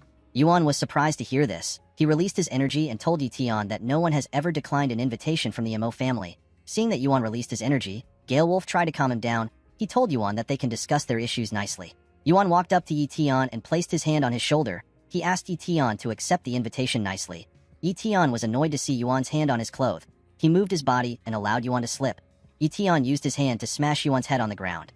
Gale Wolf quickly stopped Yi Tian when he saw this. Yuan stood up and ran. As he ran away, he told Yi Tian that he will pay for what he did.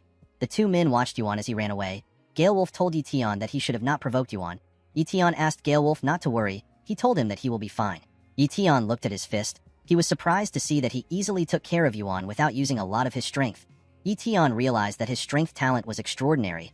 The scene shifts, and we see Yuan tearing the letter which he was supposed to give Yi Tian. With a look of anger on his face, Yuan promised to make Yi Tian suffer for what he did. In the next scene, we are taken to the Mo family's mansion. We see a man sitting on a chair while someone was standing in front of him. The man sitting on the chair was Zhang Qing, while the men were waiting for their servant. Yuan runs in. He knelt down and begged the man who appears to be the patriarch of the Mo family. The patriarch did not understand why his butler was begging him. He asked Yuan to tell him what happened. The patriarch's name is Mo Tsangshang. He is an elite martial warrior and the son of Zhang Qing. Yuan told his master that he delivered the letter to Yi Tian in a respectful manner. He told him that Yi Tian asked him to get lost after hearing the Mo family name. Tsangshang was shocked to hear this. He could not believe that Yi Tian did not fear their family's name. Yuan told his master that Yi Tian tore the invite which he handwrote. He told him that Yi Tian also injured him. Song Shang was annoyed to hear this. He released his energy and pushed everything away from him.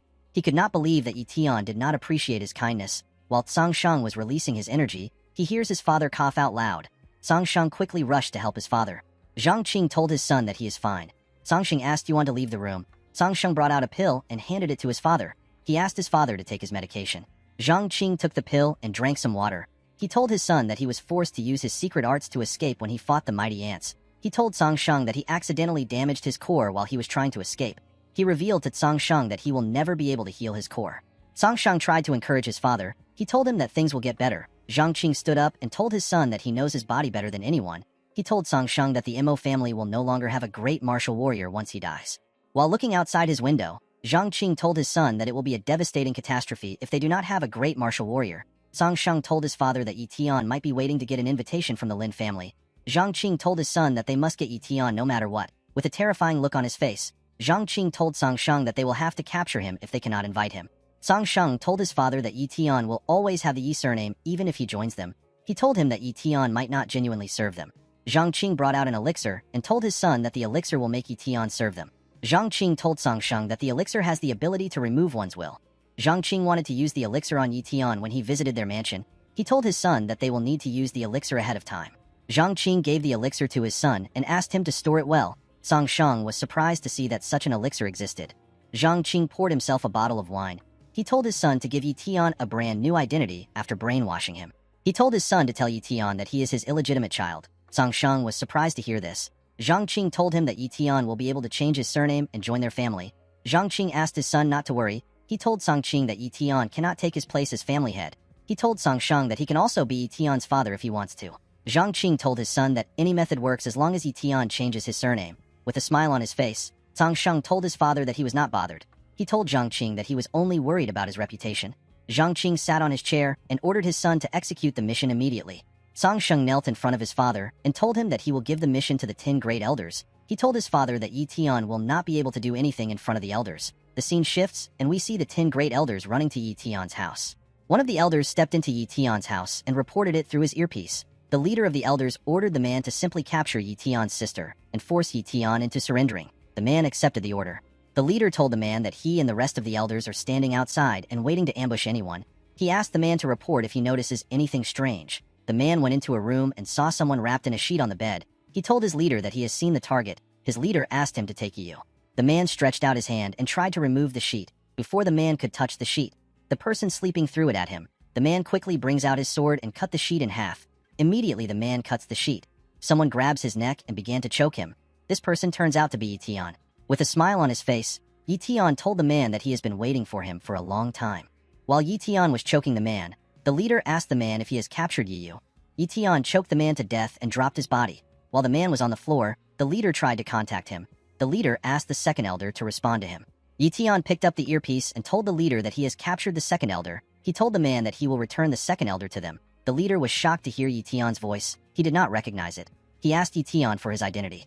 Yi Tian told the leader that he should do his best to catch the second elder. Immediately he said this. Yi Tian threw the second elder out from his window. The second elder's body got smashed on the ground. One of the elder who was on Yi Tian's building was shocked to see this. He asked his teammates to tell him what is happening. When the other elders checked the second elder's body, they noticed that he was no longer breathing. The leader asked the other elders to be careful. He told them that Yi Tian must have called for help.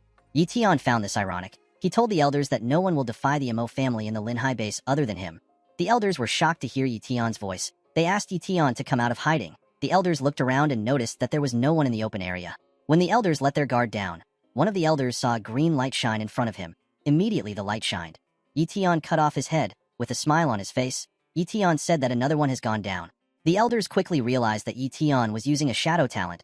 They assumed that Yi Tian hired a shadow assassin. The elders began to spread out. Unfortunately for them, Yi Tian had a speed talent. He activated this talent and killed 2 elders with his sword. The other elders were shocked to see this. They had never heard of a shadow assassin who had such a crazy speed. Yi Tian noticed that the elders were staring at him. He closed the gap between them and used his sword to tear them apart. While Yi Tian was looking at his opponent's bodies, one of the elders tried to attack him from above. Unfortunately for the elder, Yi Tian easily dodged the attack. The elder was shocked to see how fast Yi Tian was. Before the elder could do anything, Etion used his sword to cut him.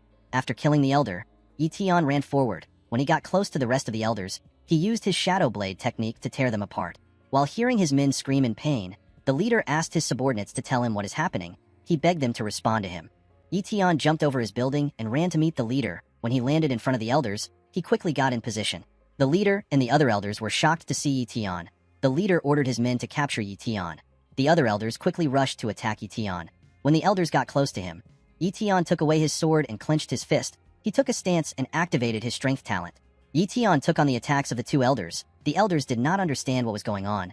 They did not know how Etion was able to receive both their attacks. Etion used his strength to push the elders back. The two elders flew back and smashed their heads on the ground. Etion walked towards the leader. As Etion came closer to him, the leader fell on the ground. He did not understand what was happening. He did not know how an elite martial warrior was able to defeat all the elders. Etion recognized the leader. He asked the man if he is Xiaobei's father. He asked the man if his name is Moen.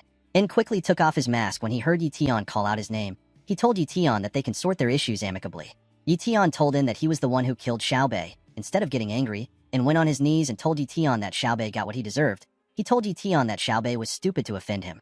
En begged Etion to spare his life. He told Etion that he can give him any amount of money he wants. Etion clenched his fist. His fist released a small bright energy. He apologized to En. He told En that he likes to nip things in the bud.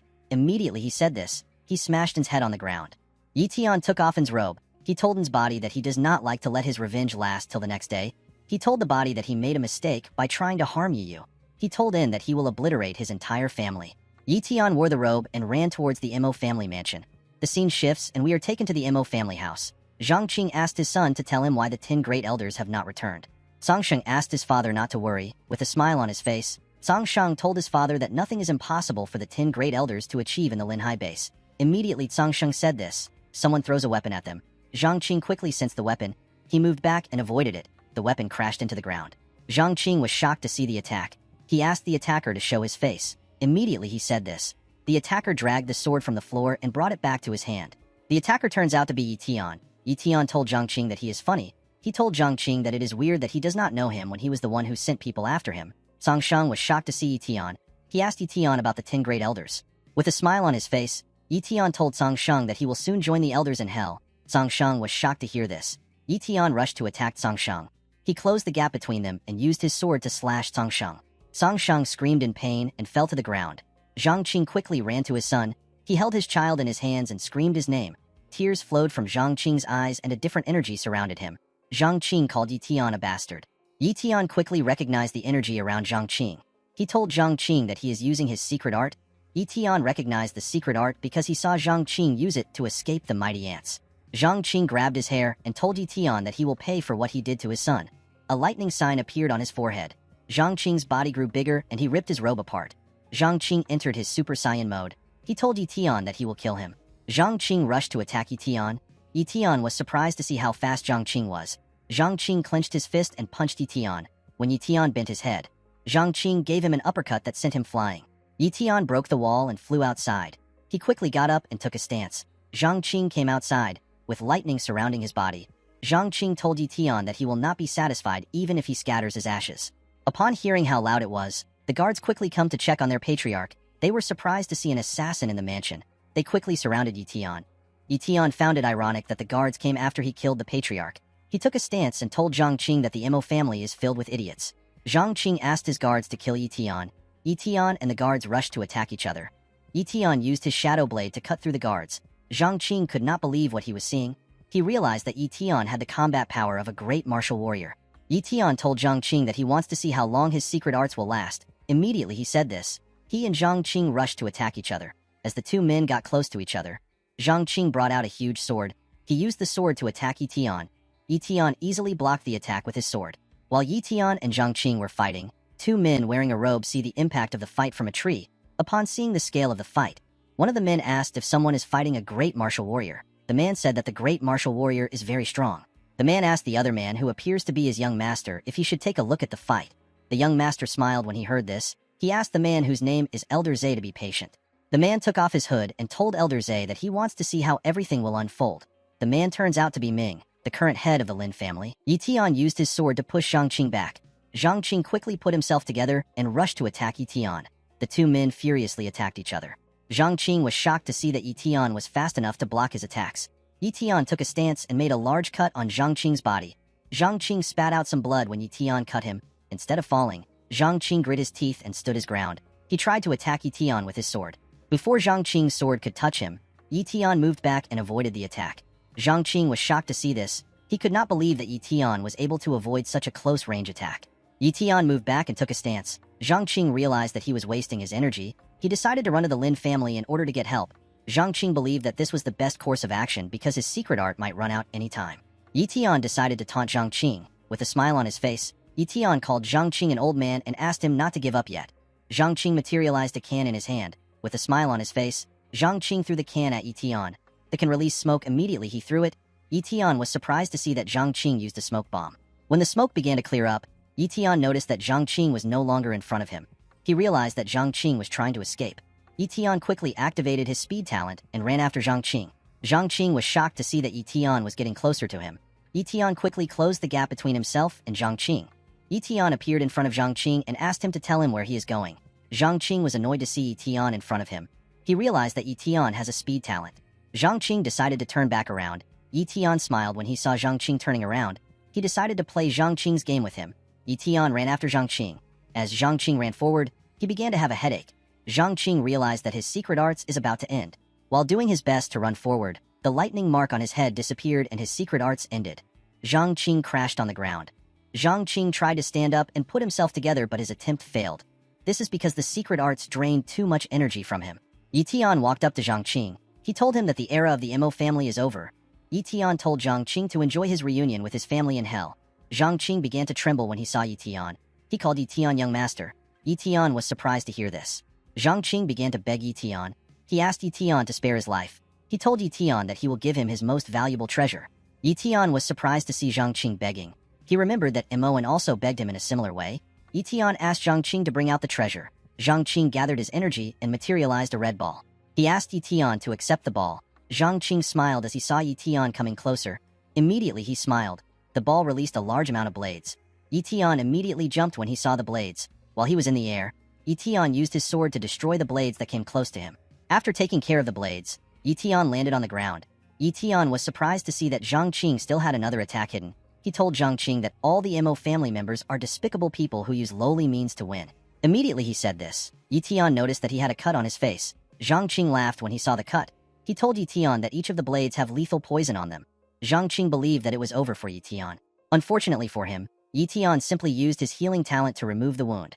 Zhang Qing was shocked to see this. He believed that Yi Tian only had a speed talent. He never expected Yi Tian to have other talents. Zhang Qing asked Yi Tian to tell him the amount of talents he has. Yi Tian picked up one of the poison blades. He threw the blade at Zhang Qing.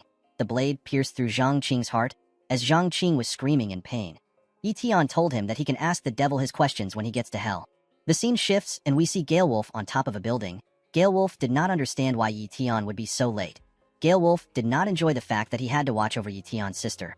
While Galewolf was talking, Yi Tian asked him to stop complaining. Galewolf was surprised to hear Yi Tian's voice. He quickly turned around. Yi Tian removed his coat and thanked Galewolf for looking after his sister. Galewolf ran to Yi Tian. He asked Yi Tian if he finished everything he wanted to do. With a terrifying look on his face, Yi Tian told Galewolf that the Mo family will no longer exist in the Linhai base. Galewolf trembled when he heard this. He could not believe that Yi Tian actually cleared an entire family. Yi Tian asked Galewolf for Yi's location. He asked Galewolf if any of the assassins were able to find them. Galewolf assured Yi Tian that the place is safe. He told Yi Tian that Yi was sleeping because she took a tranquilizer. Yi Tian was relieved to hear this. Galewolf told Yi Tian that it is better for them to go inside since the roof is cold. The two martial artists jumped down from the building and walked towards Galewolf's house. Galewolf asked Yi Tian about his plans now that he has taken care of the Mo family. Yi Tian told Galewolf that he wants Yi to start cultivating. Galewolf was surprised to hear this. He opened his door and asked Yi Tian to come in. Yi Tian asked Galewolf if there is a way for normal people to improve quickly. Galewolf laughed when he heard this. He told Yi Tian that such a way does not exist. Galewolf told Yi Tian that the only way for anyone to improve is by spending a lot of money on resources. He told Yi Tian that this is what the children of the prominent families do. Yi Tian was surprised to hear this. He believed that this method was much simpler than he expected. Galewolf told Yi Tian that his sister is upstairs. Yi Tian thanked Galewolf and went upstairs. When Yi Tian stepped into the room, he saw Yi sleeping on the bed. Yi Tian sat on the bed and called out Yi's name. Immediately he called out her name. Yi woke up. Yi was shocked to see her brother in front of her. She quickly rushed into his arms. Yi was happy to see Tian. She told him that she was very scared for him. Tian asked his sister not to worry. He told her that he will always be with her. Yi became emotional when she heard this. She asked her brother to stop lying. A tear came out of Tian's eye. He promised his sister that he will be there for her. In the next scene, we see people gathered outside of the Mo family mansion. The people of the town could not believe that someone wiped out the Mo family in one night. While the people were looking around, Ming and great martial warrior Zhe arrived at the mansion. Xiao Yu and Yu Ling also happened to be at the mansion. Xiao Yu told her mistress that the Lin family have also arrived. Ming was surprised to see Zhang Qing's body on the ground. Ming never expected that a man as powerful as Zhang Qing would have such a pathetic death. Ming picked up the ball next to Zhang Qing. He quickly realized that he was holding the Mo family's treasure. This treasure is called the Iron Pearl. Elder Zhe told his master that the Iron Pearl is a sinister weapon that gives its possessor the ability to change the tide of battle. He told his master that the weapon has a large attack range and it inflicts lethal damage. Elder Zhe told Ming that even a great warrior cannot avoid the weapon without getting injured. Ming was surprised to hear this. He was more surprised by the fact that the person who killed Zhang Qing was able to escape and even kill Zhang Qing with one of the poison blades from the needle. According to what Ming heard from the survivors, the attacker was only one person. Ming and Elder Zhe assumed that the attacker must be someone who is at least at the peak of the great martial warrior realm. Ming told Elder Zhe that the attacker is not from the Linhai base. Elder Zhe asked Ming if the Iron Fang base was the one who sent someone to kill the Mo family. Ming also had the same idea as Elder Zhe. Ming told Elder Zhe that their family sent a spy to the Iron Fang base the day that the Iron Fang base suggested that they should build a commercial route. According to the spy, there is a large monster boss near the Iron Fang base. The monster will soon evolve into a king. Once the monster becomes a king, the Iron Fang base might face destruction. Elder Zhe was surprised to hear this. He asked his master if the commercial route is actually an immigration route. Ming told his subordinate that once the two bases merge together, the new and the old powers will be split into two factions. Ming told Elder Zhe that the Lin family will no longer represent the Linhai base. With a terrifying look on his face, Ming told Elder Zhe that he will take advantage of the Iron Fang's show of power. Ming ordered Elder Zhe to take the next step. Elder Zhe bowed his head and told his master that he will deliver a letter to every prominent family by himself. He told his master that he will invite the families to use the Mo family's resources. The scene shifts and we see Tian emptying a bag full of elixirs. Gale Wolf was shocked to see so many elixirs. He told Tian that the amount of elixirs are worth more than his mansion. Yi was shocked to see that her brother bought so many elixirs. She asked Tian if he is crazy. She asked Tian if the elixir is real. She asked her brother to return them. Yi could not believe that her brother was spending money recklessly when they finally have enough money to help him get married. Tian told his sister that the elixirs are real. Upon seeing that his sister would not shut up, Tian put one of the elixirs into her mouth. When Yi swallowed the elixir, she felt a warm energy in her body. Yi was surprised to see how nice the energy was. Tian smiled when he saw his sister's reaction. The scene shifts and we see Tian, Yu, and Gale Wolf standing outside. Yu asked her brother if he really needs to leave. Tian told his sister that he is going to the Thousand-Leaf Forest. He told her that he needs to get something from the forest in order to become stronger. Tian told his sister that the threat of monsters have increased, and the Iron Fang base has been sending more people to the Linhai base. He told Yu that the two grandmasters can no longer hold off the monsters. He told his sister that it is important for him to get stronger. With a smile on his face, Tian told his sister that he has to get stronger before the defense falls. Yu did not like the fact that Tian was leaving immediately after returning. She told him that it has not been long since he came back. She asked Tian if he can stay with her. Tian told his sister that he will be fine. He asked Yu to focus on learning body training techniques from Gale Wolf. He asked his sister to take her elixir constantly and spend time cultivating. Yu asked Tian not to worry. She asked Tian to be careful in the forest. She told her brother that she will be waiting for him to come back. Tian smiled when he heard this. Tian walked up to Captain Gale Wolf and asked him to take care of his sister. Gale Wolf told Tian that a brother's sister is also his sister. While Tian and Gale Wolf were talking, a motorcycle and a bunch of cars passed by their side.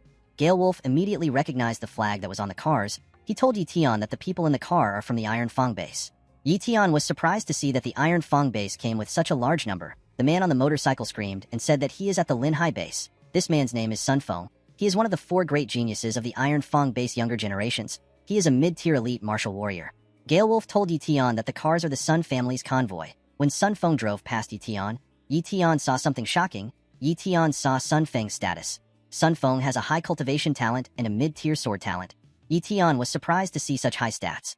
As the cars drove forward, they released a lot of smoke. Yi was annoyed to see this. She began to cough out loud. She did not understand why the drivers were driving in such a way. She believed that the Sun family were taking things too far. Tian became nervous when he saw the Sun family. He believed that something bad was going to happen very soon. After the Sun family left the area, Tian asked Gale Wolf and his sister to head inside. He told them that he wants to leave. Immediately he said this. Tian activated his speed talent and began to run. As she watched her brother run forward, Yu hoped that Yetion would be safe. The scene shifts and we see Yetion at the Thousand-Leaf Forest. Yetion was surprised to see how barren the forest was. While looking around, Yetion found the footprints of a monster. Yetion realized that this monster must be a black wolf panther. Yetion was excited to meet the monster. He believed that he could upgrade his talent with the talent of a black wolf panther. While Yetion was looking around, he hears a loud roar. Yetion noticed that the energy in the area was unstable. He realized that monsters were fighting close to him. Yetion quickly ran to the place where the monsters were. When Yetion arrived at the monster's location, he saw two smaller monsters fighting a giant-like monster. Yetion was surprised to see the smaller monster. These monsters are gold dragon panthers. They are a rare mutant species that are more powerful than the black wolf panther. Upon seeing how fast the monster was, Yetion realized that the monster possesses an apex tier speed talent. The gorilla which the panthers are fighting has a combat power that can rival a great martial warrior. The two panthers are mid-tier monsters that possess apex tier speed talent, but they could not defeat the gorilla with their strength. The gorilla clenched its fist and tried to squash the panthers. The panthers evaded the gorilla's attack by moving back. While watching the intense fight, Yetion began to think of ways in which he could copy the panther's talents. While Yetion was thinking, a monster walks up to him and licks his shoe. Yetion was shocked to feel something touching him. He quickly turned around. When Yetion turned around, he was shocked to see a smaller gold dragon panther. Yetion could not understand why a monster would approach a human. He asked the monster to tell him what it wants. The monster activated a skill called Light of Spirit. The monster told Yetion that she wants to offer her Light of Spirit to him. She told him that she wants to sign a master-servant contract with him. She assured Yetion that she will be a loyal servant. Yetion was shocked to hear a girl's voice in his head. He asked the panther if she is the one speaking to him through telepathy. The little panther told Yetion that she is. Yetion asked the panther to tell him why she chose him as her master. The panther told Yetion that she senses a speed talent from him. When Yetion looked at the panther's status window, he saw that the panther had an apex tier innate talent, an apex tier speed talent, a mid-tier endurance talent, and a novice tier healing talent. Yetion was surprised to see the panther's talents. He realized that the panther is a divine beast. The panther asked Yetion to save her parents. She told Yetion that her mother is carrying a child. Yetion asked the panther to leave the rest to him. He used his hand to pat the panther's head and told her that her name is now Little Jean. Jean thanked her master for helping her. Immediately, Yetion pat Jin's head. A status window appeared in front of him and told him that he has successfully copied the apex tier speed talent. The status window asked Yetion if he wants to begin the fusion of talents. With a smile on his face, Yetion asked the system to begin the fusion. After fusing the talent, Jin climbed his shoulder and Yetion brought out his sword. He told Jin that it is time for him to help. Yetion activated his speed talent and rushed to attack the monster. He decided to attack the monster's weak spot first. He used his blade to cut one of the gorilla's eye. The gorilla screamed in pain and lost its balance. It fell to the ground after losing its balance. When Yetion landed on the ground, Jin's parents approached him. They wanted to attack Yetion. Yetion did not know how to explain the situation. He told Jin that he does not have her parents' light of spirit. He asked Jin to tell her parents that he is not their enemy. Jin quickly explained everything to her parents. Her mother was surprised to hear what she did. Yetion brought out a pill and asked Jin's mother to take it. He told her that it will prevent miscarriage. He assured her that the pill is good. Jin's mom took the pill and began to heal. Yetion noticed that Jin's father was coming close to him. With a smile on his face, Yetion asked Jin if her father also wants the pill. Jin told him that he does. She thanked Yetion for his kindness. While the panthers were healing themselves, the gorilla stood up and began to run. Yetion was surprised to see that the gorilla was escaping. Jin's parents began to growl and release a large amount of energy. Yetion was surprised to see this. He realized that the panthers did not plan on letting the gorilla get away. Yetion decided to hunt the monster with the panthers. He told Jin that there is no way that 3 apex tier speed talent cannot kill a high tier monster. Jin told her master that she is also part of the team. She told Yetion that she is learning how to fight. Yetion smiled when he heard this. The panthers and Yetion immediately ran after the gorilla. They quickly closed the gap between themselves and the gorilla. Yetion was surprised to see how fast an apex tier speed talent was. He realized that he needed some time to get used to it. The gorilla tried to squash Yetion and the panthers with its hand. Yetion disappeared in front of the monster and appeared next to its chin. Yetion activated his strength talent and used his leg to smack the gorilla's chin. The gorilla spat out some blood and flew back. The panthers quickly rushed to attack the gorilla when they saw that it was on the ground. They used their teeth to bite the gorilla's skin. The gorilla screamed in pain. While the panthers were biting the gorilla, Yetion clenched his fist and moved at a frightening speed. He used his strength to punch the monster in its stomach. The monster screamed out in pain. It flew back and crashed on the ground. When the gorilla crashed, a large explosion occurred. The area was covered in dust. When the dust began to clear up, the gorilla stood up and rushed to attack Yetion. Yetion was shocked to see that the gorilla was still standing. He realized that the gorilla's body was quite sturdy. Before the gorilla could attack Yetion, One of the panthers rushed to attack it at a terrifying speed. The panther used its speed to blow up the gorilla's head. The gorilla fell to the ground and died. When Yi Tian and Jean landed on the ground, Jean rushed to hug her master. She could not believe that they won. Yi Tian was surprised to see Jean hugging him. He never imagined that he would fight alongside some monsters one day. As Jean was hugging Yi Tian, one of her parents fell to the ground. Yi Tian was surprised to see this. He could not believe that Jin's mother was hurt. Little Jean was shocked to see her mother on the ground. She quickly ran to meet her. Yi Tian realized that Jin's mother must have injured her innards during the battle. Fortunately for the panthers, Yi Tian had a healing potion on him. Yi Tian materialized the potion and moved close to Jin's mother. He poured the healing potion into the panther's mouth and assured her that she will be fine. Immediately, the panther drank the potion. She began to heal. Jin was happy to see this. She thanked Yi Tian for his help. With a smile on his face, Yi Tian asked Jin not to worry about it. While Jin's mother was doing her best to recover, a bunch of black wolf panthers surrounded them. Jin asked her master to be careful of the panthers. She told Yi Tian that it was the black wolf panthers that lured the gorilla to their side. Yi Tian smiled when he heard this. Yi Tian asked Jin if the black wolf panthers want to kill her parents in order to become the new ruler of the forest. Jin told Yi Tian that he is right. Yi Tian released his aura and told Jin that he cannot let such a thing happen. Immediately he said this. Yi Tian jumped and landed on one of the panthers. He used his leg to crush the panther. The other black wolf panthers were shocked to see this. They decided to withdraw. Yi Tian picked Jin up and told the monsters that Jin is now the new ruler of the forest. Jin was shocked to hear this. She did not understand what her master was doing. The scene shifts and we see Yi Tian and the panthers climbing a hill. Yi Tian told Jin that her mother is just starting to get better. He told her that her mother should not be walking around. Jin's mother turned around and spoke to her daughter. Jin told Yi Tian that her mother said that she is okay. She told Yi Tian that her mother wants to give him a gift. Yi Tian was surprised to hear this. After walking for a while, Yi Tian and the panthers stepped into a cave. Inside the cave, Yi Tian saw a herb. This herb is a spiritual herb. Jin told Yi Tian that her mother wants to give him the herb as a gift. She told Yi Tian that he has to wait for 30 days in order for the herb to ripen.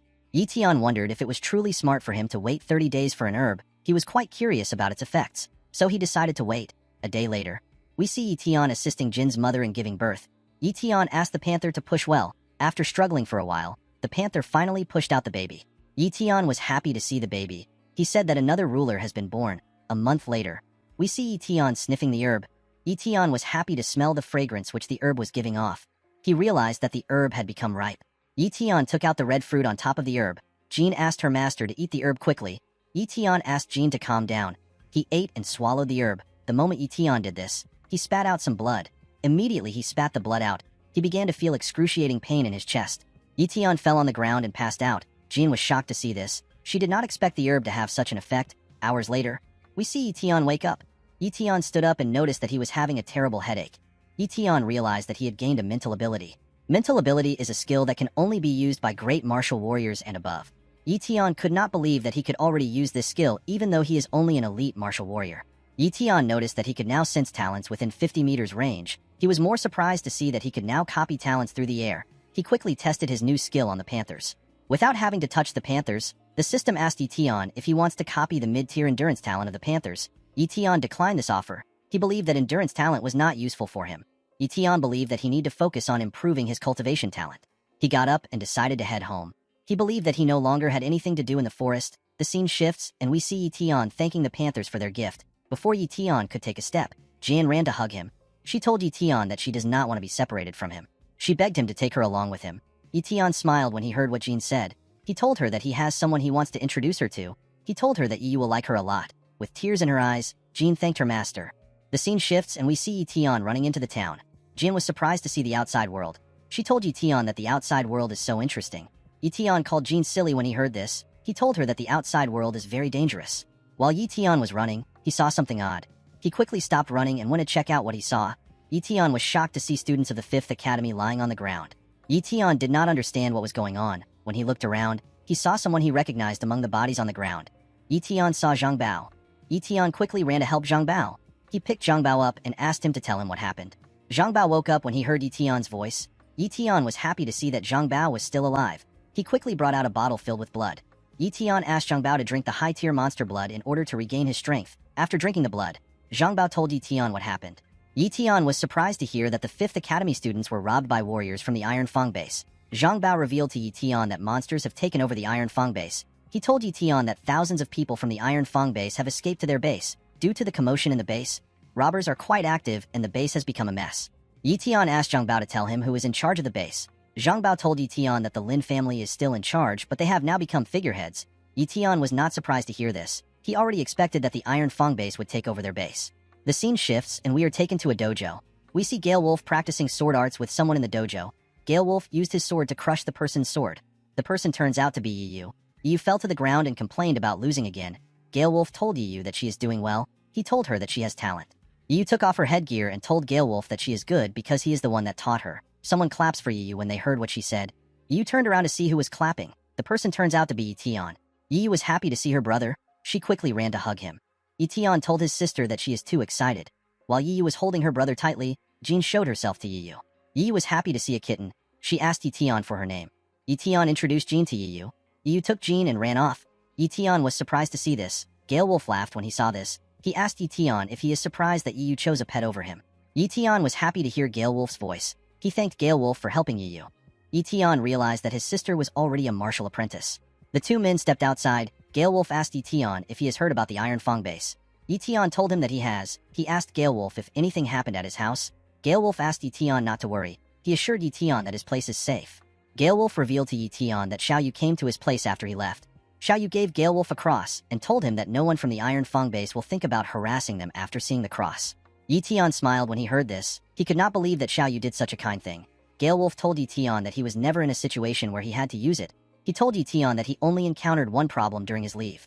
Yi Tian asked Gale Wolf to tell him what happened. Gale Wolf revealed to Yi Tian that a man called Sun Feng has been coming to his place in order to challenge Yi Tian to a death match. Yi Tian quickly remembered Sun Feng's name.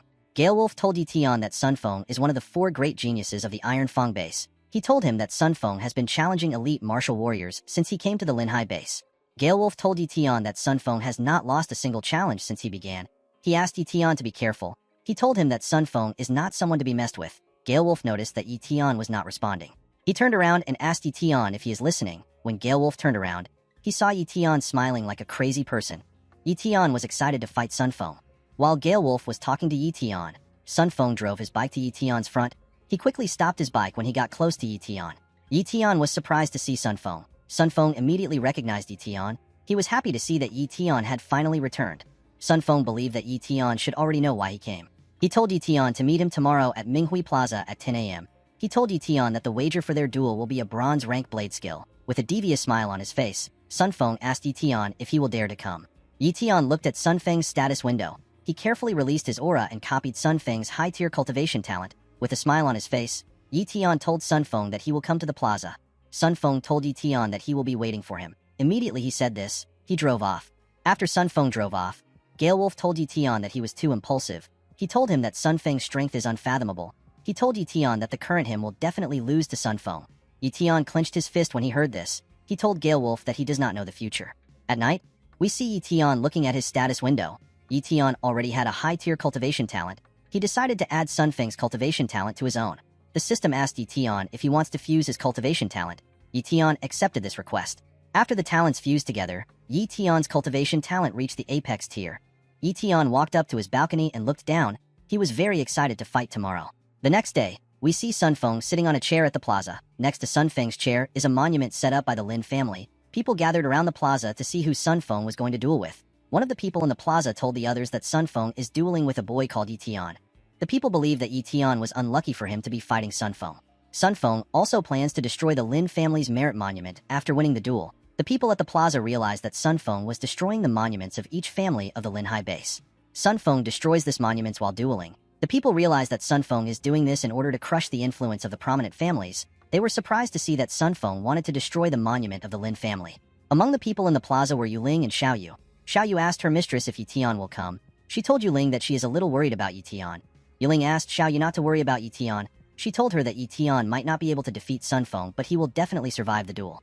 Yi Yu was shocked to see that so many people came to watch her brother's duel. Gale Wolf told Yi Yu that Sun Feng usually makes his duel rowdy in order to increase his influence. Yi Yu was surprised to hear this. She did not know how they were going to get past so many people. Yi Yu turned around and told her brother that it is better they leave. She told him that the duel looks dangerous. Yi Tian pat his sister's head and told her that he will be back. Immediately he said this. Yi Tian jumped over the crowd and landed in front of Sun Feng.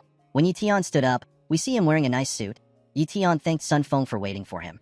Sun Feng was surprised to see that Yi Tian actually came. He believed that Yi Tian would run away. He stood up from the chair and pointed at a skill book which was on the stage. He told Yetion that he will take the bronze rank sword skill if he wins. The skill is known as Current Blade. Yetion also materialized a bronze rank sword skill. He told Sun Feng that the skill fits his criteria. Yetion threw the book at Sun Feng's skill book. He gave Sun Feng his Shadow Blade skill book. Sun Feng was surprised to see that Yetion knocked over his skill book. With a smile on his face, Sun Feng told Yetion that he is arrogant. Immediately he said this, Sun Feng unsheathed his sword and rushed to attack Yetion.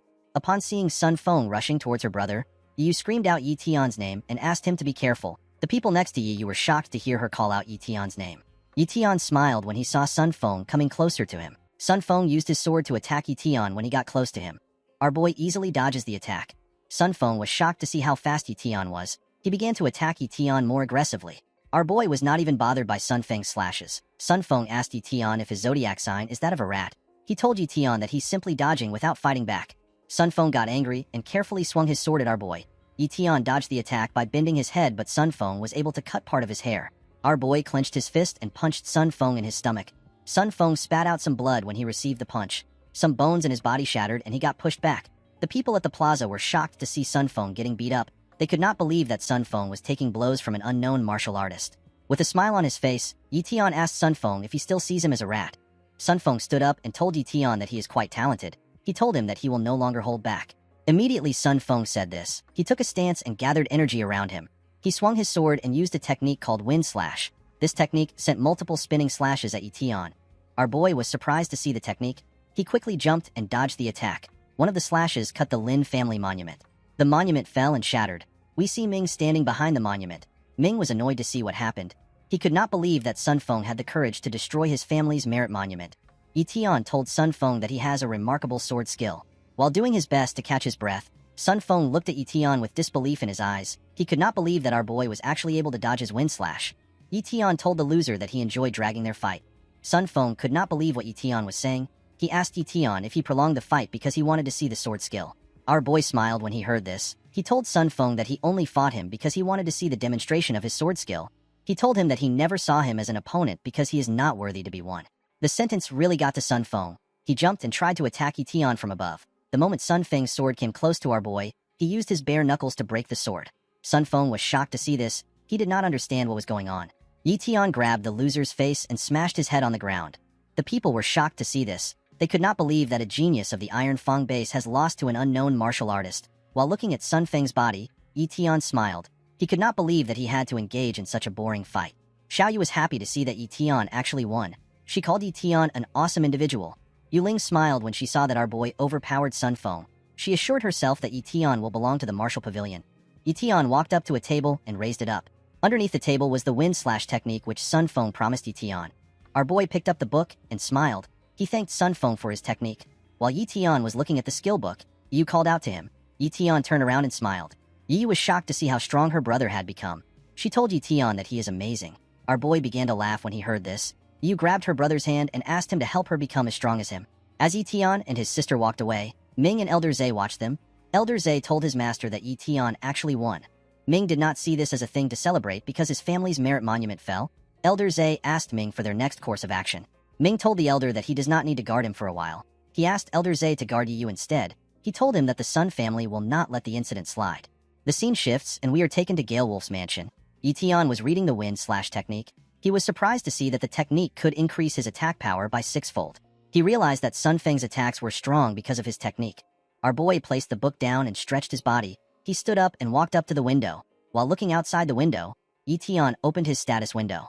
He was surprised to see that he still had to wait 30 days before he could copy another talent. Yetion had forgotten about the drawback of his ability. When his ability becomes active again, Yetion plans to find Sun Feng and copy his mid-tier sword talent. If Yetion is able to copy the sword talent, he will be able to unleash the full potential of his Shadow Blade technique and the Wind Slash technique. Once Yetion's techniques improve, he will be able to compete with a Grandmaster. Our boy believes that he will finally be able to call himself a powerful individual if he is able to upgrade his strength. The scene shifts, and we see Yu practicing her sword techniques on a dummy. Gale Wolf watched Yu as she trained. After seeing the behaviors of different great families, Gale Wolf was certain that the Sun family would also come back for revenge. He realized that Yu's life was in danger. After training for a while, Yu grabs a bottle of water to regain her energy. After drinking the water, Yu asked Gale Wolf to tell her why he is staring at her. Gale Wolf was surprised to see that Yu actually noticed that he was looking at her. He asked you to come close to him. You walked up to the captain and asked him if something is wrong. Galewolf gave you the necklace which the Martial Pavilion gifted him. He asked her to never take off the necklace. Yu, who was oblivious to what was happening, told Galewolf that the necklace is pretty. Galewolf warned Yu to never lose the necklace. Our girl thanked Galewolf and assured him that nothing will happen to the necklace. While Galewolf was talking to Yu, we see his team's archer running to his mansion. The archer saw Galewolf standing outside his house. She told him that she has some information for him. Galewolf asked her if she was able to find out what the Sun family is up to. To Galewolf's surprise, the archer told him that the Sun family is looking around for shops because they want to set up a business. Galewolf realized that the Sun family is doing their best to keep calm. He realized that the family did not want to start killing until they set up a firm business in the Linhai base. Next to Galewolf's house, we see a man checking the trash bins in the area. This man turns out to be Elder Zay. A month later, we see Yetion step out of his building. Elder Zay was still pretending to be a trash collector. He looked at the trash in front of Yetion's building. Immediately, Yetion stepped out of the building. He realized that there was something suspicious about the old trash collector. He quickly used his mental ability to check the Elder. Elder Zay was shocked to see that Yetion was using a mental ability to check him. He could not understand how an elite martial warrior was able to use something only great martial warriors could use. Yetion walked forward after checking Elder Zay. Yetion had already discovered Elder Zay's identity. He was surprised to see that the Lin family actually sent a great martial warrior to guard his house. The scene shifts and we see our boy at the martial market. In the past month, Galewolf had gathered some information about the Sun family's background. He shared this information with Yetion. Galewolf told Yetion that the Sun family intermarry in order to maintain the purity of their sword talent. If any child is born with a defect, it will be secretly killed off. Yetion realized that this family might even be more crazy than the Mo family at the Sun family store. We see Sun Feng welcoming people to the newly opened store. He told the people gathered in the area that all items in the store will be 50% off in order to celebrate the store's grand opening. A businessman congratulated Sun Feng on the opening of his family's store. After the man congratulated him, other people also greeted him. While the people were greeting Sun Feng, Yetion looked at him from afar. He looked at Sun Feng's status window. He raised his hand and activated his mental ability. He copied Sun Feng's sword talent. Now Yetion's sword talent has become a high-tier sword talent. With a smile on his face, Yetion wished Sun Feng an early death. The scene shifts and we see our boy in a cemetery with a flower bouquet in his hand. Yetion went to visit his parents' grave. Yetion revealed to his parents that he wants to take Yu to a better place. He told them that he wants to leave the Linhai base. With a smile on his face, Yetion told his parents that he came to see them in order to show them how much he has grown. While our boy was looking at his parents' pictures, someone appears behind him. Yetion immediately senses the man's presence and quickly brought out his weapon. He used his weapon to block the man's attack. The man was surprised to see that Yetion was actually able to react to his attack. He realized that Yetion did not defeat Sun Feng through luck. Yetion quickly realized that the man was the Sun family's dog. He told the man that he already expected him. Our boy used his sword to push the man back. The man quickly regained his composure and swung his sword. Yetion saw the man's blade coming closer to him. He quickly moved back. The man revealed to Yetion that he did not kill him after the duel in order to stop any rumors from circulating about the Sun family.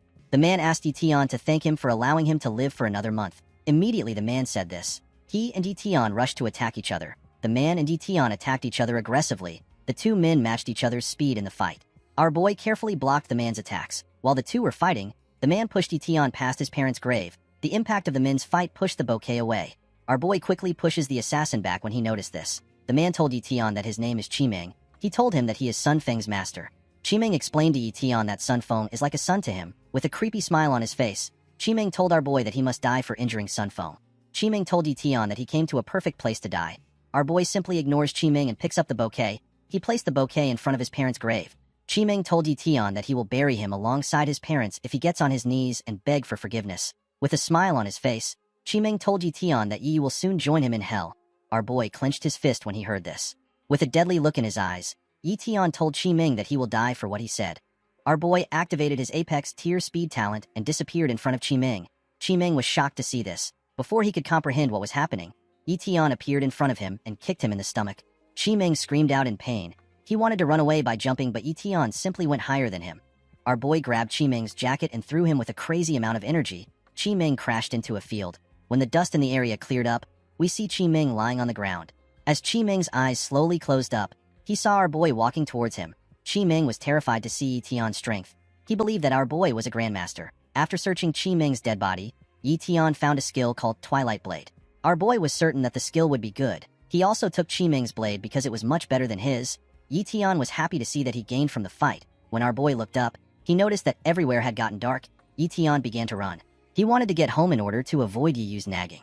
The scene shifts and we see Elder Zay cleaning up the streets. On his way home, Yi passed by the elder's side. Our boy stopped walking and turned around. He asked the elder if he wants to join him inside for tea. Elder Zay took off his cap and told Yi that he would love to join him. Yi took the elder to Gale Wolf's mansion. Yi was surprised to see her brother. Yi asked his sister to prepare some tea. He told her that they have a guest. Gale Wolf walked up to Yi and asked him for the guest's name. Elder Zay introduced himself to Gale Wolf. Gale Wolf was surprised to hear that the elder came from the Lin family. He was certain that he had heard of Elder Zay before. He asked Elder Zay if he is the popular man from the legends. The elder smiled when he heard this. He told Gale Wolf that he is not such a great person.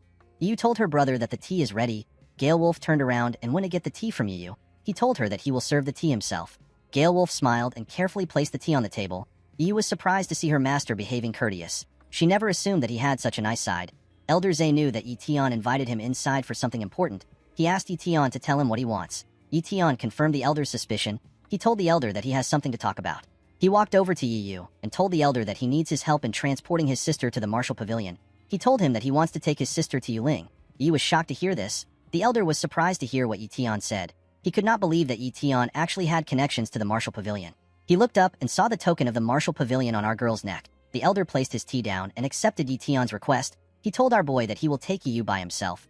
Yi decided to provide an opportunity for Gale Wolf. While our boy was thinking of what to say, Gale Wolf was searching for new tea leaves in order to serve Elder Zay better.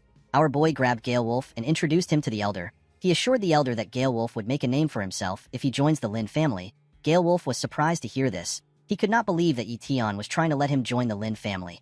Elder Zay believed that this was a simple issue. He told our boy that the Lin family is always looking for ambitious people. He told Yi that he will accept Gale Wolf as his disciple. Yi pushed Gale Wolf forward and asked him to greet his master. Gale Wolf went on his knees and asked his master to accept his bow. Elder Zay accepted Gale Wolf's bow and asked him to stand up. Gale Wolf thanked his master. Elder Zay smiled when he realized that he had gotten on Yi good side through two simple favors. He believed that he had made a good accomplishment for the Lin family. Yu found it weird that her brother put her and Gale Wolf in the care of the elder. With a curious look on her face, she asked her brother to tell her what he is planning. Yi assured his sister that he simply wants to take care of small matters. Yu knew that her brother was acting weird. She called him a liar. She yelled at her brother and asked him to not lie to her. Yi began to sweat when he heard his sister yelling. He told her that he will be right back. He told her that little Jean will protect her while he is gone. Yu thought that her brother was joking. She raised Jean up and asked her brother if the panther is actually strong. Yu let out a huge sigh. She realized that she could not stop her brother from doing what he wants. With a smile on her face, Yu asked her brother to take care of himself. She asked him not to push himself too much. She reminded him that safety is very important.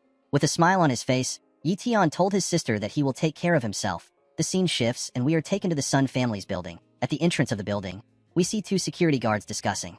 The guards did not understand why they were working overnight. They believed that it would not make a difference if they were not on duty. They were certain that nobody is stupid enough to attack the Sun family's building. While the guards were talking, someone wearing a hoodie slowly walks up to them. One of the guards saw this person and asked him to leave. He called the person an ignorant idiot and told him that only workers are allowed in the building. The person turns out to be Tion. Our boy smiled and released his energy. He used his energy to push the guards away. While on the floor, one of the guards asked Tion to tell him why he is attacking them. With a cold gaze in his eyes, Tion told the man that he is simply cleaning trash.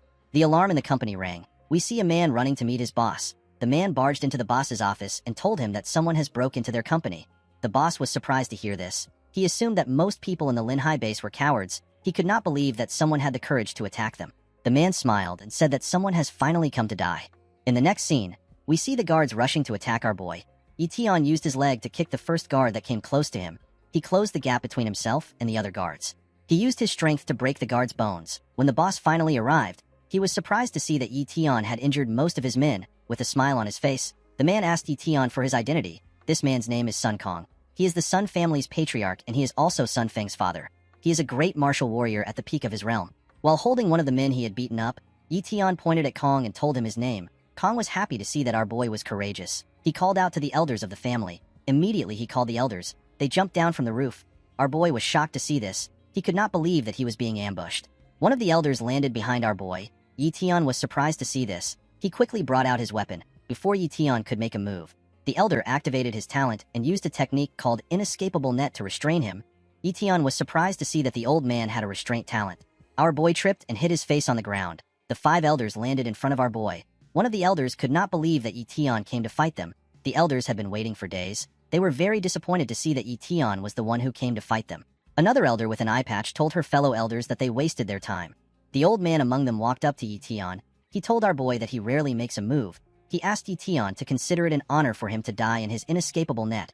Kong thanked the elders for their help. He told them that Etion definitely has some treasures. He asked them to take the treasures for themselves. One of the elders saw something weird with Etion. He noticed that our boy was holding Chi Ming's blade. He could not believe that Etion was holding the blade of an elder. He slapped Etion and grabbed his hair. He asked our boy to tell him where Ming is. The elders knew that Chi Ming was supposed to be with Sun Feng. The elder asked Etion to tell him what he has done to their fellow elder and young master. The elder yelled at Etion and asked him to tell the truth. Our boy laughed when he heard this. With a smile on his face, Etion asked the elder to take a guess. Kong asked his subordinate to check on Sun Feng at the store. The man accepted the order and quickly ran. The elder grabbed Etion and asked Kong about what they should do with him. Etion smiled when he heard what the man said. Kong asked the elder to cut off our boy's tendons and throw him in a dungeon. The elder grabbed Etion and asked him to stand up. Unfortunately for the elder, our boy had already began to loosen the restraint. Etion broke the restraint and used his blade to cut the elder's neck. The attack was so fast and sudden. The elder never expected it. The man fell to the ground. Kong was shocked to see this. He told the other elders that Etion has been concealing his abilities. He asked them to spread out. The elders quickly moved away from our boy. The female elder wearing an eye patch noticed something terrifying about our boy. The elder was shocked to see the murderous intent Etion was releasing. Etion looked like a demon to her. Our boy rushed to attack Kong. Kong was annoyed to see that Etion would target him first. He used his leg to crush the ground and took a stance. He told our boy that he will show him his skills. Etion jumped when he got closer to Kong. The patriarch expected Etion to attack him from above. Before Kong could react, he saw Etion in front of him. Etion threw a punch at Kong. The patriarch gasped for air when he received the punch. He could not believe that Etion was so strong. Our boy used his leg to kick the patriarch away. Kong flew back and crashed into a building. Kong quickly stood up and yelled at the elders. With blood coming out of his nose, Kong asked the elders to attack our boy. An elder wearing a skull mask landed in front of Etion. Etion and the elder quickly rushed to attack each other. The two men locked hands and tried to suppress each other. In the process of pushing themselves back, Etion and the man destroyed their surroundings. Our boy told the elder that he is quite strong. While the man was holding Etion down, the old man rushed to attack our boy from behind. He wanted to restrain our boy with his touch. Before the old man's finger could touch our boy, Etion used his leg to kick the two elders away from himself. The two elders flew back. Etion looked at the old man and told him that he will not fall for the same trick twice. Our boy looked into the old man's eyes and smiled confidently. The old man told Etion that he is too arrogant. He asked Etion to look down. When our boy looked down, he saw that the old man had restrained one of his legs. He was quite shocked to see this. He did not understand how the old man was able to do it. While Etion was doing his best to set himself free, the elder with the eye patch drained the life essence from the bodies of the guards that were lying on the floor. The guards' bodies looked shriveled and old. The woman used this essence to create a monster with multiple heads. She told the other elders that it is her turn to attack. Our boy quickly broke out of the restraint. He decided to run away from the area. He could tell that the woman's secret art will be dangerous for him to face directly. Before our boy could run from the area, he saw something shocking. The monster was already in front of him. Etion realized that he messed up. The two-headed monster wrapped itself around our boy and exploded. This technique is called Blast of Death. The scene shifts, and we see Yuling looking at the city from the top of her building. Yuling noticed the explosion that took place next to the Sun family's building. She could not believe that someone had the courage to start a fight with the Sun family. While Yuling was looking at the building, Xiaoyu comes to greet her. Xiaoyu informs her mistress that Elder Zhe of the Lin family has come to see her. Yuling was annoyed to hear this. She did not understand why the elder came to see her again. She asked Xiaoyu to see the elder off. Xiaoyu told her mistress that Elder Zhe brought Etion's younger sister with him. She told her that she does not know why he brought Yu. Yuling was surprised to hear this. Inside the building, we see an attendant serve Yu and Elder Zhe a cup of tea.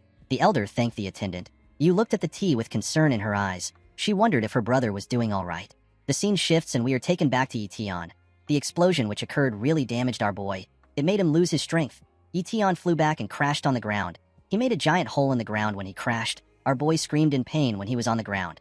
The old man and the skull mask elder looked into the hole and saw Etion's body. The old man was impressed with the woman's technique. He believed that not even a grandmaster could take such a technique head-on. Kong moved close to the woman and thanked her for helping them. He told her that they would not have been able to capture Etion without her help. The woman smiled when she heard this. The old man asked the patriarch for their next move. He told him that Etion is heavily injured and does not have enough time left. With a smile on his face, Kong asked the old man to execute Etion. Immediately he said this, someone threw a blade at the old man. When the blade got close to the old man, it was too late for him to react. The blade stabbed the old man in his chest and pushed him back. The person who threw the blade was our boy Yetion. Yetion activated his healing talent and removed all his injuries. The old man got smacked into a wall. The other elders and Kong were shocked to see this. They did not know who threw the weapon. The elder with a skull mask quickly looked into the hole. He was shocked to see that Yetion was gone. He told the patriarch that Yetion is still alive. While the elder was looking into the hole, Yetion appeared behind him and smashed his head in the ground. The elder's neck and mask broke. Our boy turned around and got ready to attack. He stretched out his hand and asked his blade to return. The blade came out of the old man's body and returned to the owner. Yetion quickly closed the gap between him and the woman. The elder was shocked to see our boy in front of her. Before she could make a move, Yetion used his blade to slash her neck. The elder fell to the ground and died. Kong was shocked to see that the elder, whose name is Sunling, was actually killed. He lost his composure and fell to the ground. He quickly stood up and brought out an axe. He rushed to attack our boy with his weapon. As he ran towards our boy, he asked him to die. Unfortunately for him, this did not happen. Yetion easily used his blade to stab Kong. The moment Yetion stabbed Kong, someone appears in the area. This person turns out to be Sun Feng. Sun Feng could not believe what he just saw. He quickly called out to his father. Yetion was surprised to hear Sun Feng's voice. He turned around and smiled at him. Yetion welcomed young Master Sun Feng to the party. He placed his leg on Kong's body and told Sun Feng that he has perfect timing. Our boy told Sun Feng that he has saved him the trouble of looking for him. Sun Feng was annoyed to see that Yetion was stepping on his father. He quickly rushed to attack our boy. He asked him to take his leg off his father. Yetion easily dodged Sun Feng's punch. He activated his strength talent and clenched his fist. Yetion punched Sun Feng in his stomach. Sun Feng screamed when he received our boy's punch. He felt like his body was going to explode. Sun Feng fell to the ground when he received the punch. He did not understand why such a thing was happening. He could not comprehend why there was such a large gap in strength between him and Yetion. He looked at Yetion and wondered if he was not human. Sun Feng gave up on killing our boy. He apologized to his father for not being able to get revenge. Yetion was surprised to see that Sun Feng had given up. He grabbed the loser's hair and told him that he will allow him to join his father. Yetion tried to cut off Sun Feng's head. Before our boy could swing his blade, he felt something coming close to him. Yetion quickly moved back. The moment he moved back, lightning hit the place he was in. Our boy was surprised to see this. He did not understand why lightning would strike him. He quickly moved up to a pole. Our boy looked at the sky from the pole. He saw someone in the sky. Yetion realized that a grandmaster was coming down from the sky. The grandmaster called our boy a ruthless lad. He could not believe that Yetion wanted to wipe out the entire Sun family. Sun Feng quickly recognized the grandmaster. The grandmaster is the grand elder of the Sun family. His name is Yao Yi. Sun Feng told the grand elder that Yetion killed his father. He asked the elder to kill Yetion. He begged the elder to uphold justice for their family. Yetion was annoyed to hear what Sun Feng said. He realized that he should have killed Sun Feng earlier. Upon hearing what Sun Feng said, Yao Yi determined that Yetion must die for his sins. He pointed his hand at our boy and released a little energy. Immediately he did this. Lightning struck our boy. Yetion was able to dodge the attack by jumping. He quickly moved to a building. Before Yetion could catch his breath, a large amount of lightning began to strike him. Our boy immediately began to run. Each place his leg touched, lightning would strike it. The Grand Elder told Yetion that he is simply a mere ant in front of him. He asked our boy to surrender and accept his fate. Sun Feng stood up and began to run. He knew that he might not survive if the Grandmaster takes the fight serious. Grandmasters can wipe out an entire city while they are fighting. Before Sun Feng could get far, Yetion appeared in front of him. Sun Feng was horrified to see our boy. Yetion smiled when he saw the look on the loser's face. Yao Yi attacked Yetion with another lightning. Our boy was able to easily dodge the attack. Unfortunately for Sun Feng, he took a lot of damage. Sun Feng begged the Grand Elder to aim properly. Yao Yi laughed when he heard what Sun Feng said. He told the young master that he is old and his eyes don't work like they used to. While the Grandmaster was talking to Sun Feng, Yetion moved above him and rushed to attack him. Before our boy could touch the Grandmaster, a shield blocks his hand. Yetion was shocked to see that his attack was stopped. This barrier is known as the Primordial Shield. Yao Yi looked at our boy with disappointment in his eyes. Yao Yi glared at our boy. He used his energy to create a large amount of lightning and electrocuted our boy. Yetion screamed out in pain as he was being electrocuted. He lost his energy and fell from the sky. Our boy crashed into the ground. He quickly stood up and laughed. He was surprised to see how strong a Grandmaster was. He always knew that a Grandmaster would be strong, but he never expected it to be on such a level. Our boy realized that it was time for him to take the fight seriously. He tore his burnt clothes and took a stance. Yao Yi came down from the sky and stood in front of Yetion. He tried to use his aura to suppress our boy. To his surprise, Yetion stood his ground and matched his aura. Yao Yi is an initial stage Grandmaster. He is one of the only 2 Grandmasters of the Iron Fang base. He is part of a group who advocates for the suppression of the Lin Hai base. Our boy looked at Yao Ye's status window. He was surprised to see that the old man only had 1 talent, which was a high cultivation talent. Yetion laughed and called Yao Yi an ordinary Grandmaster. The old man was annoyed to hear this. He asked Yi to repeat what he said. Our boy knew that Yao Yi must have had a hard time in becoming a grandmaster. He asked Yao Yi to consider his age before he fights. Yi advised the grandmaster to not meddle in things that do not concern him. He told the old man that it will be bad for him if he loses a limb or two in the fight. He told Yao Yi that it will be bad if there is no one to take care of him in his final days. Sun Feng was surprised to hear this. He told Yao Yi that Yi is too arrogant. He told the grandmaster that Yi is simply treating the Iron Fang base as a stepping stone. Our boy was annoyed to hear Sun Feng's voice. He could not believe that the loser was still alive. Sun Feng begged Yao Yi to reduce Yi to ashes. Yao Yi did not need Sun Feng to tell him this. He planned to destroy Yi. Yao Yi quickly launched an energy attack at our boy. Yi was able to dodge the attack by stunting. The attack hit a building and destroyed it. Our boy was shocked to see the destruction the attack caused. Yao Yi was impressed to see that Yi actually dodged his surprise attack. He commended Yi for having good speed. Yi appeared behind Yao Yi and thanked him for the compliment. He quickly rushed to attack the old man. Our boy kicked Yao Yi's head. Unfortunately for him, his attack did not even bother the old man. While Yi leg was on his face, Yao Yi told our boy that the attack was good. He told Yi that he simply lacks the strength to perfectly execute it. Immediately Yao Yi said this. Our boy activated his strength talent. He knocked Yao Yi into a building. The old man quickly stood up from the rubble. He did not understand what happened. He could not comprehend how our boy was able to increase his strength in such a short time. Yao Yi came out of the building. He was excited to see that our boy was not an ordinary cultivator. Before the old man could take a step forward, he saw something shocking. Yi threw a car at Yao Yi. The old man was able to dodge the attack by jumping. While in the air, Yao Yi stretched his hand out and activated his mental ability. Our boy was shocked to see this. He had never faced a grandmaster's mental ability. Yao Yi used his mental ability to push our boy back. He clenched his fist and closed the gap between himself and Yi. With a smile on his face, Yao Yi gave our boy a heavy punch on his face. Yi screamed out in pain. Before Yi could fall, Yao Yi grabbed his leg and smashed his body into the ground. Immediately he did this, Yao Yi gathered energy in his hand and activated a technique called Lightning Cascade. The moment Yao Yi activated his technique, a large amount of lightning came down from the sky. The heavy lightning struck our boy. He lost consciousness and passed out. With a serious look on his face, Yao Yi said that the fight has come to an end. Sun Feng began to laugh when he heard this. He was extremely happy to hear that Yi is dead. He praised the Grand Elder and ran to him. Before Sun Feng reached him, Yao Yi used his hand to cover his mouth. He spat out some blood. The Grand Elder was surprised to see blood on his hand. He could not believe that Yi actually managed to injure him. Before Sun Feng could touch him, Yao Yi pushed the young master aside. He told Sun Feng that he has to take his leave. He told the loser that he will leave the cleanup and the trivial matters to him. Yao Yi told the young master that he has to return to his house in order to receive healing before the injury affects his cultivation. Sun Feng accepted the Grand Elder's order. When Yao Yi walked forward, Sun Feng began to tremble. His body froze up when Yao Yi stood next to him. The young master never expected the pressure of a grandmaster to be so terrifying. Sun Feng decided to focus on Yi. He spat on our boy's body. He laughed at Yi and began to kick him. He told our boy that he should not have been so cocky. He told Yi that the Sun family still won in the end. As Sun Feng kicked our boy, he told him that he will mash his body and feed it to his dogs. While Sun Feng was hitting him, Yi woke up. He quickly stood up and grabbed Sun Feng by his neck. With a smile on his face, Yi asked Sun Feng to repeat what he said. Sun Feng was horrified to see our boy moving. Yi quickly brought out his blade. When the young master saw this, he called out to the Grand Elder. He begged Yao Yi to save him. Unfortunately for the loser, Yi cut his neck before he could scream more. When Sun Feng fell, Yao Yi turned around. He was shocked to see Yi standing. With a smile on his face, Yi activated his healing talent. The moment he did this, all his injuries cleared up. Yao Yi could not believe that our boy still had the strength to move.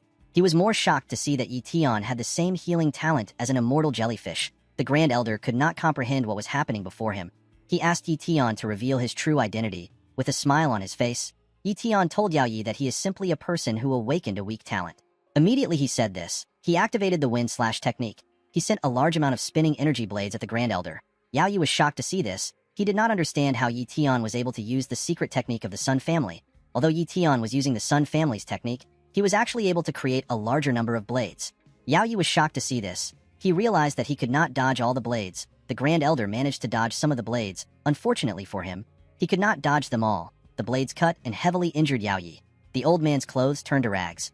While breathing heavily, Yao Yi told our boy that he will make sure to kill him even at the cost of his life. Yi rushed to attack Yao Yi. He appeared behind the old man and clenched his fist. Our boy punched Yao Yi's head from behind and buried it in the ground. With a smile on his face, Yi told Yao Yi that the punch is his payback for the lightning attack. The Grand Elder slowly moved back. While trembling, Yao Yi called Yi a bastard. Our boy closed the gap between himself and the old man. He used his leg to smash the Grand Elder's head on the ground. With a serious look on his face, Yi Tian told the Grand Elder that he never gave him permission to move.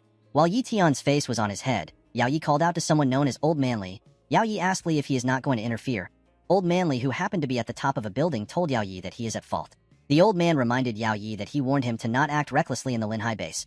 Old Manly told the Grand Elder that they are simply guests from the Iron Fang base. He reminded Yao Yi that guests have to abide by the host's wishes. Yi Tian was surprised to hear the old man's voice. He did not know when the man arrived to the fight. The old man came down from the building. He introduced himself as Li Mao. He told Yi Tian that he is a grandmaster from the Iron Fang base. Li Mao commended Yi Tian on having an extraordinary talent. Li Mao is an initial stage grandmaster like Yao Yi. He is the second grandmaster of the Iron Fang base and Yao Ye's political rival. He is a person who advocates for a friendly relationship with the Linhai base. Yi Tian was happy to see Li Mao. He asked the grandmaster if he also came for a fight. Li Mao laughed when he heard this. He told Yi Tian that he will only help those who are right, not those who are close to him. He told our boy that he will stay out of the fight. Li Mao told Yi Tian that he and Yao Yi are both from the Iron Fang base, but they both have different paths. With a serious look on his face, Li Mao asked Yi Tian to do as he pleases. Yao Yi was annoyed to hear what Li Mao said. He stretched his hand out and released a large amount of energy. Yi Tian quickly moved back when he saw Yao Yi releasing some energy. The Grand Elder activated his secret arts. He told Yi Tian and Li Mao that he will take them with him. A mark of fire appeared on his head and fire surrounded his body. Yao Yi's secret arts is known as Explosive Flame. Old Man Li was shocked to see that Yao Yi wanted to use his secret arts. He told our boy that Yao Yi is trying to self-destruct. Yi Tian smiled when he heard this. He told the old man that Yao Yi cannot decide his death when he is fighting with him. Immediately he said this. Yi Tian rushed to attack the Grand Elder. He kicked Yao Yi and used his Shadow Blade technique to slash the old man several times. Our boy smiled like a mad person when he cut the old man. The flames that surrounded Yao Yi went out and the old man fell on the ground. After killing Yao Yi, Yi Tian put his sword away. The moment he did this, our boy felt something that seemed familiar. A bright light shined upon Yi Tian from the sky. Old Man Li was shocked to see the light. He could not believe that Yi Tian became a great martial warrior after killing a grandmaster. Our boy was happy to see that he had entered the great martial warrior realm. Li Mao clapped for our boy. He could not believe that Yi Tian was actually able to kill a grandmaster when he was simply an elite martial warrior. He told Yi Tian that his combat power makes him feel ashamed. He congratulated our boy for becoming a great martial warrior. Yi Tian knew that the old man was trying to flatter him. He asked Li Mao to stop wasting his time. He asked the old man to say what is on his mind. Old Man Li laughed when he heard this. He told our boy that he is too impatient. Li Mao explained to Yi Tian that Yao Yi and his group have always gone against him in the Iron Fang base. Immediately he said this, Li Mao released some energy and took a step. The old man appeared in front of Yi Tian. He told our boy that he does not want to go against the Linhai base. He explained to Yi Tian that he wants to coexist on equal terms with the Linhai base.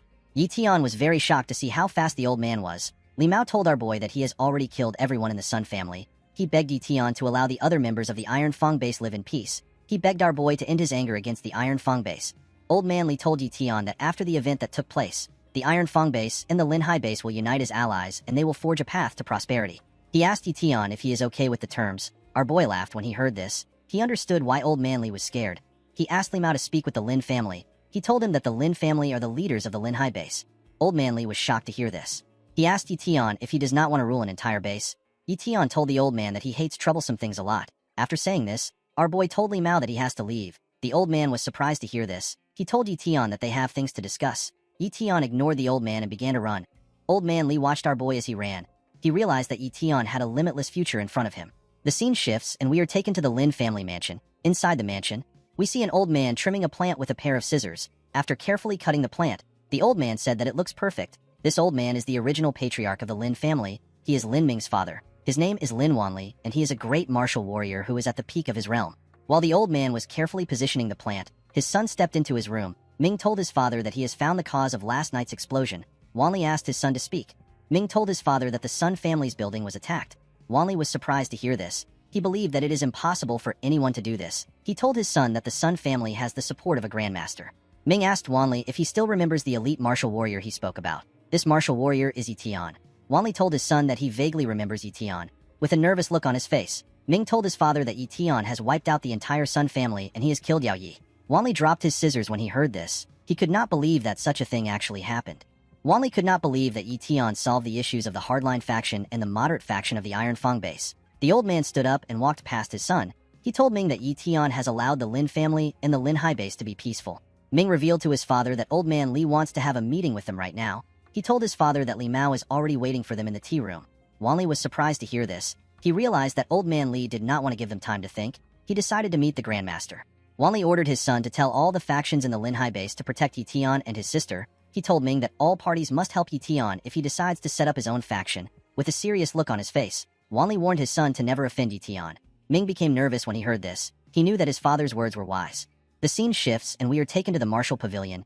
Yu stared at little Jean as she yawned. She was worried about her brother. While Yi was thinking, an attendant comes to serve Gale Wolf some tea. Gale Wolf was annoyed to see the tea. He told the attendant that they spent the whole night drinking tea. He asked her to tell him what Yuling is doing. With a smile on her face, the attendant apologized to Gale Wolf. She told him that she has no knowledge of the pavilion master's affairs. Gale Wolf was sad to hear this. He told the attendant that he has come to the store more than once and he has never seen Yuling. Gale Wolf was disappointed because he had heard that Yuling is a beauty. Gale Wolf asked Elder Zay if they are still going to wait at the martial pavilion. Elder Zay told his student that he needs to be patient. While drinking his tea, Elder Zay told Gale Wolf that he has actually already met Yuling a long time ago. Gale Wolf was shocked to hear this. He did not remember meeting Yuling. Elder Zay stood up and told Yu that she has also met the pavilion master. Yu was surprised to hear this. While the group was talking, Yuling stepped into the store. Her attendant introduced her to the group. Yuling was shocked to see Yu. Yu stood up and turned around. She was also shocked to see Yuling. Gale Wolf was completely lost. He cleaned his eyes to make sure that he was seeing everything well. He took a look at Yu and took a look at Yuling. He asked Yu to tell him why she looks exactly like Yuling. Gale Wolf was not the only one who was shocked. The attendant also noticed the resemblance when the group arrived. She wondered if Yu was Yuling's long-lost sister. Elder Zay greeted the pavilion master. He introduced Yu as Yition's sister. He told Yuling that Yition asked him to escort his sister to the martial pavilion in order to seek protection. Yuling told the elder that he does not need to explain himself. She told him that she knows about what happened in the Linhai base last night. Yu felt shy to see someone who looked exactly like her. Yuling was annoyed to see Yu. She wondered if Yition saved her because she looked like Yu. When Yuling remembered how Yition saved and carried her, she felt humiliated. Yuling walked up to Yu. With a smile on her face, Yuling asked Yu to call her big sister. Yu was shocked to hear this. The scene shifts and we are taken to the martial artist market. Inside the market, we see different people selling different products. Yition walked up to the front of the martial pavilion. When he arrived, he saw something shocking. Our boy saw Yuling waiting for him outside. He asked her about why she is outside. Yuling told Yition that she came to welcome the new big shot of the Linhai base. She called our boy Lord Yition and told him that she cannot neglect such an important person. While wearing some brand new set of clothes, Yition smiled at Yuling. Yition decided to check Yuling's status window. He was surprised to see that Yuling's cultivation talent had changed from a high-tier talent to an apex-tier talent. She had also become a great martial warrior. Our boy realized that Yuling's cultivation talent must have increased after she took the treasure which she obtained from the Lake of Death. Yition found Yuling to be an incredible woman. Yuling was annoyed to see that our boy was staring at her. She walked up to Yition and grabbed his shirt. She told him that it is rude to stare at a woman. Yition quickly apologized. He told her that he got distracted. Yuling decided to let our boy go. She told him that she does not want to argue. She asked Yition if he wants to take a walk with her while the sunlight is still out. With a smile on his face, Yition accepted Yuling's offer. While walking, Yuling told our boy that the Lin family is willing to help him build his influence. She asked Yition for his thoughts on the matter. Our boy told Yuling that he is not interested in such things. The pavilion master was surprised to hear this. She asked Yition if he wants to continue cultivating alone. Our boy revealed to Yuling that he plans to leave the Linhai base. He told her that he is going to the Demon Sea base. Yuling was surprised to hear this. She could not believe that Yition wanted to leave. Our boy noticed that Yuling stopped walking. He asked her if something is wrong. With her face down, Yuling told our boy that nothing is wrong. Yition continued walking forward. Yuling looked at Yition as he walked forward. She could not believe that he was actually leaving. Upon seeing that Yuling was not next to him, Yition turned around and called her. He asked her about why she stopped walking. Yuling decided to catch up to our boy. At night, we see Yition reunited with his sister. Yi was happy to see her brother. She ran into his arms. Yition used his finger to tap his sister's head. He reminded her that she is now a grown-up woman. He told her that she should not act clingy immediately they meet. He asked his sister to act more ladylike. Yu told her brother that she hugged him because she missed him. Yition thanked Gale Wolf and Elder Zay for looking after Yu. Elder Zay told our boy that he does not need to worry about it.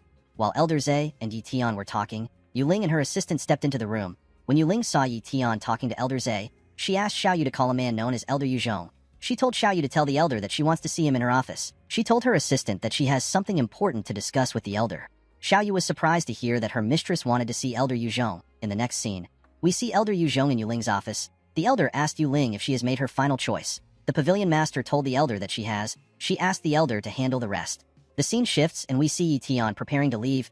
Elder Zay decided to try convincing Yition again. He told our boy that he can establish his faction in the Linhai base if he stays. He told Yition that the faction will be good for the Yi family. Our boy laughed when he heard this. He told the elder that he has no interest at all. Yi Tian thanked Elder Zhe for getting the car for him. He told the elder that it will make traveling convenient for him. Elder Zhe called Yi Tian a young hero with lofty aspirations. He told our boy that he admires him. The elder told Yi Tian that he would have also followed him on the journey if he was a few decades younger. Gale Wolf looked at the gate. He noticed that Yu Ling did not come to see Yi Tian off. He asked Yi Tian about why Yu Ling did not come to see him. Gale Wolf assumed that our boy and Yu Ling were good friends. Yi Tian was sad to see that Yu Ling did not come. He decided to not wait for her. Our boy and Yu Ling waved to Elder Zhe and Gale Wolf. Gale Wolf asked Yu to work hard on her cultivation.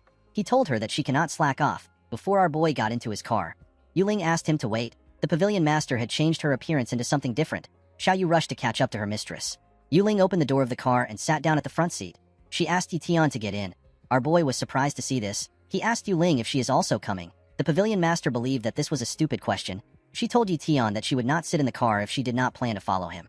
Our boy smiled when he heard this. He asked Xiao Yu and Yi Yu to sit at the back. Yi Tian noticed that Xiao Yu was trying to touch little Jean. Jean seemed to not like Xiao Yu. She clung to Yi Yu. When Yi Tian got in the car, he asked Yu Ling to tell him the reason why she wants to follow him to the Demon Sea base. Yu Ling clenched her fist when she heard the question. She told Yi Tian that she simply wanted to go to the Demon Sea base.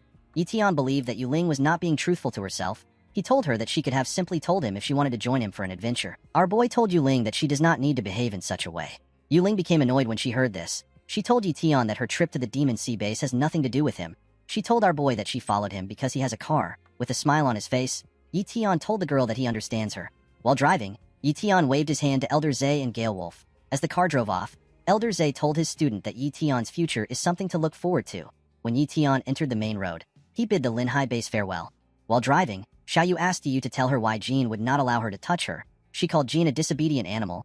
Yu asked Xiao Yu to not get angry. She told her that Jean is afraid of strangers. While the girls were talking, Yu Ling told our boy that the Demon Sea base will be conducting a secret realm trial in 3 months. She asked Yi Tian if he is interested. Our boy was surprised to hear about a secret realm. He did not know what a secret realm is. He asked Yu Ling to explain it to him. Xiao Yu was shocked to hear Yi Tian's question. She could not believe that Yi Tian did not know what a secret realm is even though he is a great martial warrior. Xiao Yu asked Yi Tian to tell her how he was able to become a great martial warrior. Yi Tian felt embarrassed when he heard this. The girl decided to explain what a secret realm is. She told our boy that a secret realm is an alternate dimension that exists in a world that is apart from Earth. It is believed that a secret realm has something to do with the disaster that happened 100 years ago. Martial artists enter the secret realm through a dimensional rift in order to explore and search for rare and valuable treasures. Martial artists tend to use this method to advance their cultivation. Yi Tian asked Xiao Yu if anyone can enter a secret realm. Yu Ling told our boy that secret realms have ranks. She told him that the secret realm, which is available in 3 months, can only be open to great martial warriors like them. If a martial artist who is higher or lower than a great martial warrior tries to step into the secret realm will obliterate them. Our boy was surprised to hear this. It was his first time hearing about such things. Yu Ling explained to Yi Tian that the slots for exploring a secret realm are in high demand. She told our boy that a member of the Yu family had to give up their slot in order to get one for him. She told our boy that it is hard for anyone to get such an opportunity. She asked Yi Tian if he is interested. Yi Tian was surprised to hear that Yu Ling went through so much trouble to get a slot for him. With a smile on his face, our boy told Yu Ling that he hates troubling people. He told her that it is better he does not go. Yu Ling was annoyed to hear this. She told Yi Tian that he is not a decisive man. She grabbed the wheel out of anger and tried to cause an accident. After driving for a while, the group arrived at an abandoned campsite. They decided to spend the night at the campsite. Our boy poured some water on his face and stretched his hand out. He was happy to stretch out his body. After stretching for a while, Yi Tian decided to meet the girls. He wanted to know how dinner preparations was going. Before our boy could meet the girls, Yu Ling walked up to him. She asked him if he does not plan on going to the secret realm at all. She asked our boy to rethink his decision. She told Yi Tian that no one knows when he will ever get such an opportunity again. She made our boy understand that such an opportunity is extremely vital to martial artists. Yi Tian completely understood Yu Ling's intentions. He told her that he actually wants to participate, but he has an issue. Yi Tian explained to the pavilion master that he and his sister are just leaving the Linhai base for the first time. Our boy did not feel secure leaving his sister alone while they were in a new place. Yu Ling began to laugh when she heard this. She could not believe that this was Yi Tian's reason for not wanting to enter the secret realm. Our boy did not understand what was funny to the girl. She placed her hand on Yi Tian's shoulder and asked him if he does not know who her family is. She told our boy that her family has a branch in the Demon Sea base too. She asked Yi Tian to leave Yu to her. Our boy was shocked to hear this. He could not believe that Yu Ling was actually willing to help him. With a smile on her face, Yu Ling asked our boy to not worry about it. Yi Tian decided to accept Yu Ling's invitation. The pavilion master did not completely trust our boy. She asked him not to act indecisive when the time comes. Our boy asked her not to worry about it. Yi Tian was happy to see that he will be saving a huge amount of money by moving with Yu Ling. Xiao Yu stood up and asked the group to give her their attention. She wanted to get their opinion on something important. Xiaoyu revealed to the group that they are 3,000 kilometers away from the Demon Sea base. The assistant asked the group if they want to reach the Demon Sea base as fast as possible or if they want to travel slowly and enjoy themselves along the way. Yitian and Yuling told Xiaoyu that they are fine with either options at the same time. Xiaoyu was surprised to see this. She told her mistress and Yitian that they spoke in unison. Yitian and Yuling turned their heads away from each other. The two of them were blushing. Yu raised her hand and told Xiaoyu that she wants to pick. With a smile on her face, Yu told Xiaoyu that it is her first time in the outside world. She told her that she wants to enjoy and see the outside world. Xiaoyu told our girl that her suggestion is good. She told the group that they will go with Yu's suggestion. She asked Yuling and Yitian if they have any objection against the suggestion. The two told Xiaoyu that they are fine. The group decided to rest for the night and start their journey the next day. Unfortunately for Yu, the journey was not enjoyable. The group faced a giant troll monster while traveling. Yitian and Yuling faced the monster while protecting Yu and Xiaoyu. While fighting, Yitian copied the monster's mid-tier stamina talent. While crossing over a river, the group faced another monster. Yu and Xiaoyu could not believe what was happening to them. The monster was a giant octopus. Yitian and Yuling faced the giant octopus. While fighting, Yitian copied the octopus's mid-tier defense talent.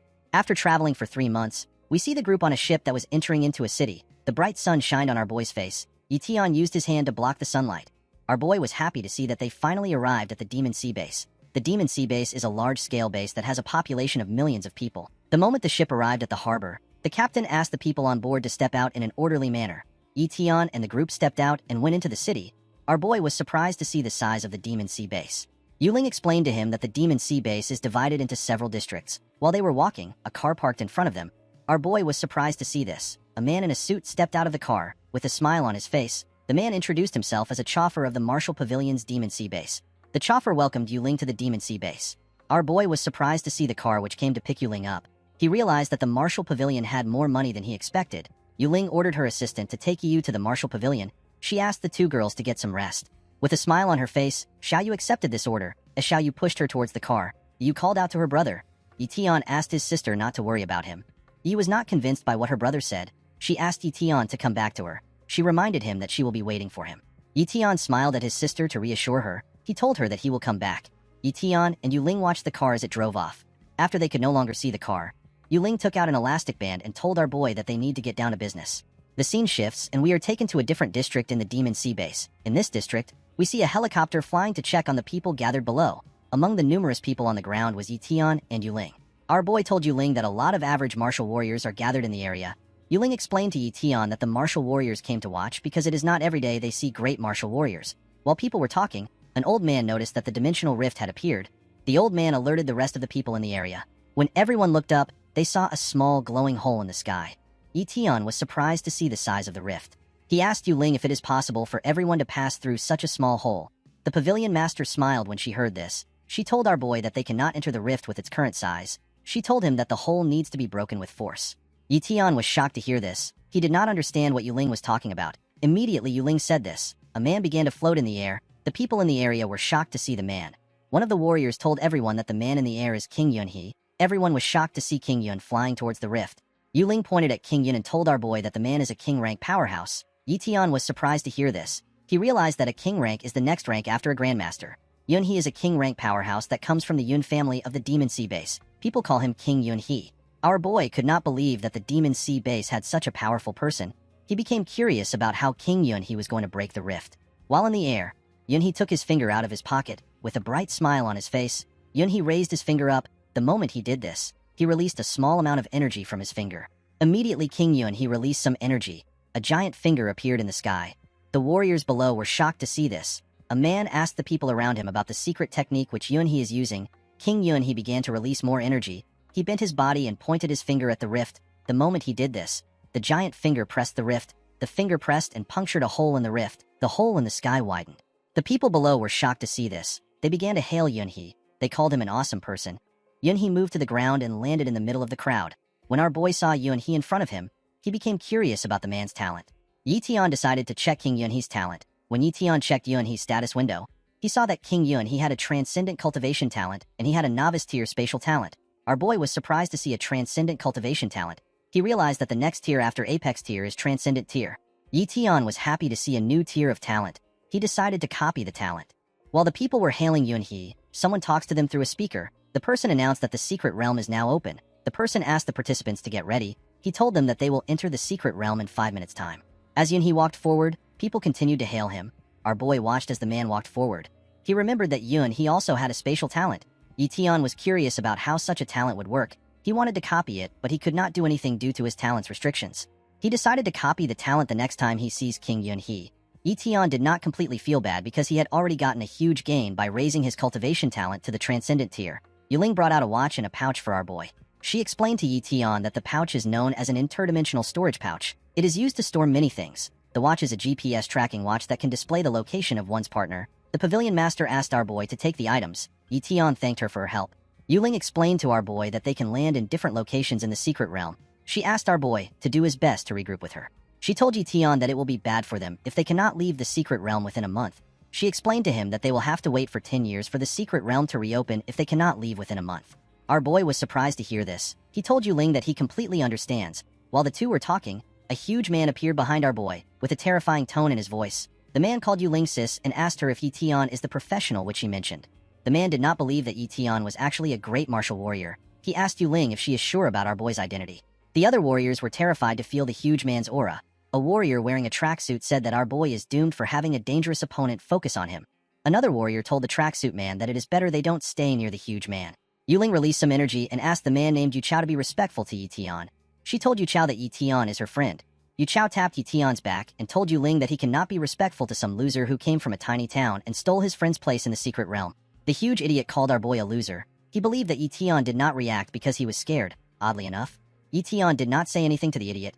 Yu Chao asked Yi to return back to his small town and drink his milk. He told our boy that he does not want to see him in the secret realm. Immediately he said this, he walked away. After he left, Yi asked Yuling if Yu Chao always acts so brazen. The pavilion master did not know what to say to our boy. She felt ashamed. While they were talking, the announcer tells them that they can now enter the secret realm. The person wished the groups a safe and fruitful adventure. Immediately the announcer said this. A group of people flew into the rift. Yuling told our boy that it is better if they also enter. The two decided to jump in. The people below were excited to see another group entering the rift. The scene shifts and we see Yu Yi in the car. Our girl prayed that her brother will be safe in the secret realm. In the next scene, we see someone fall into the secret realm. The person turns out to be Yi.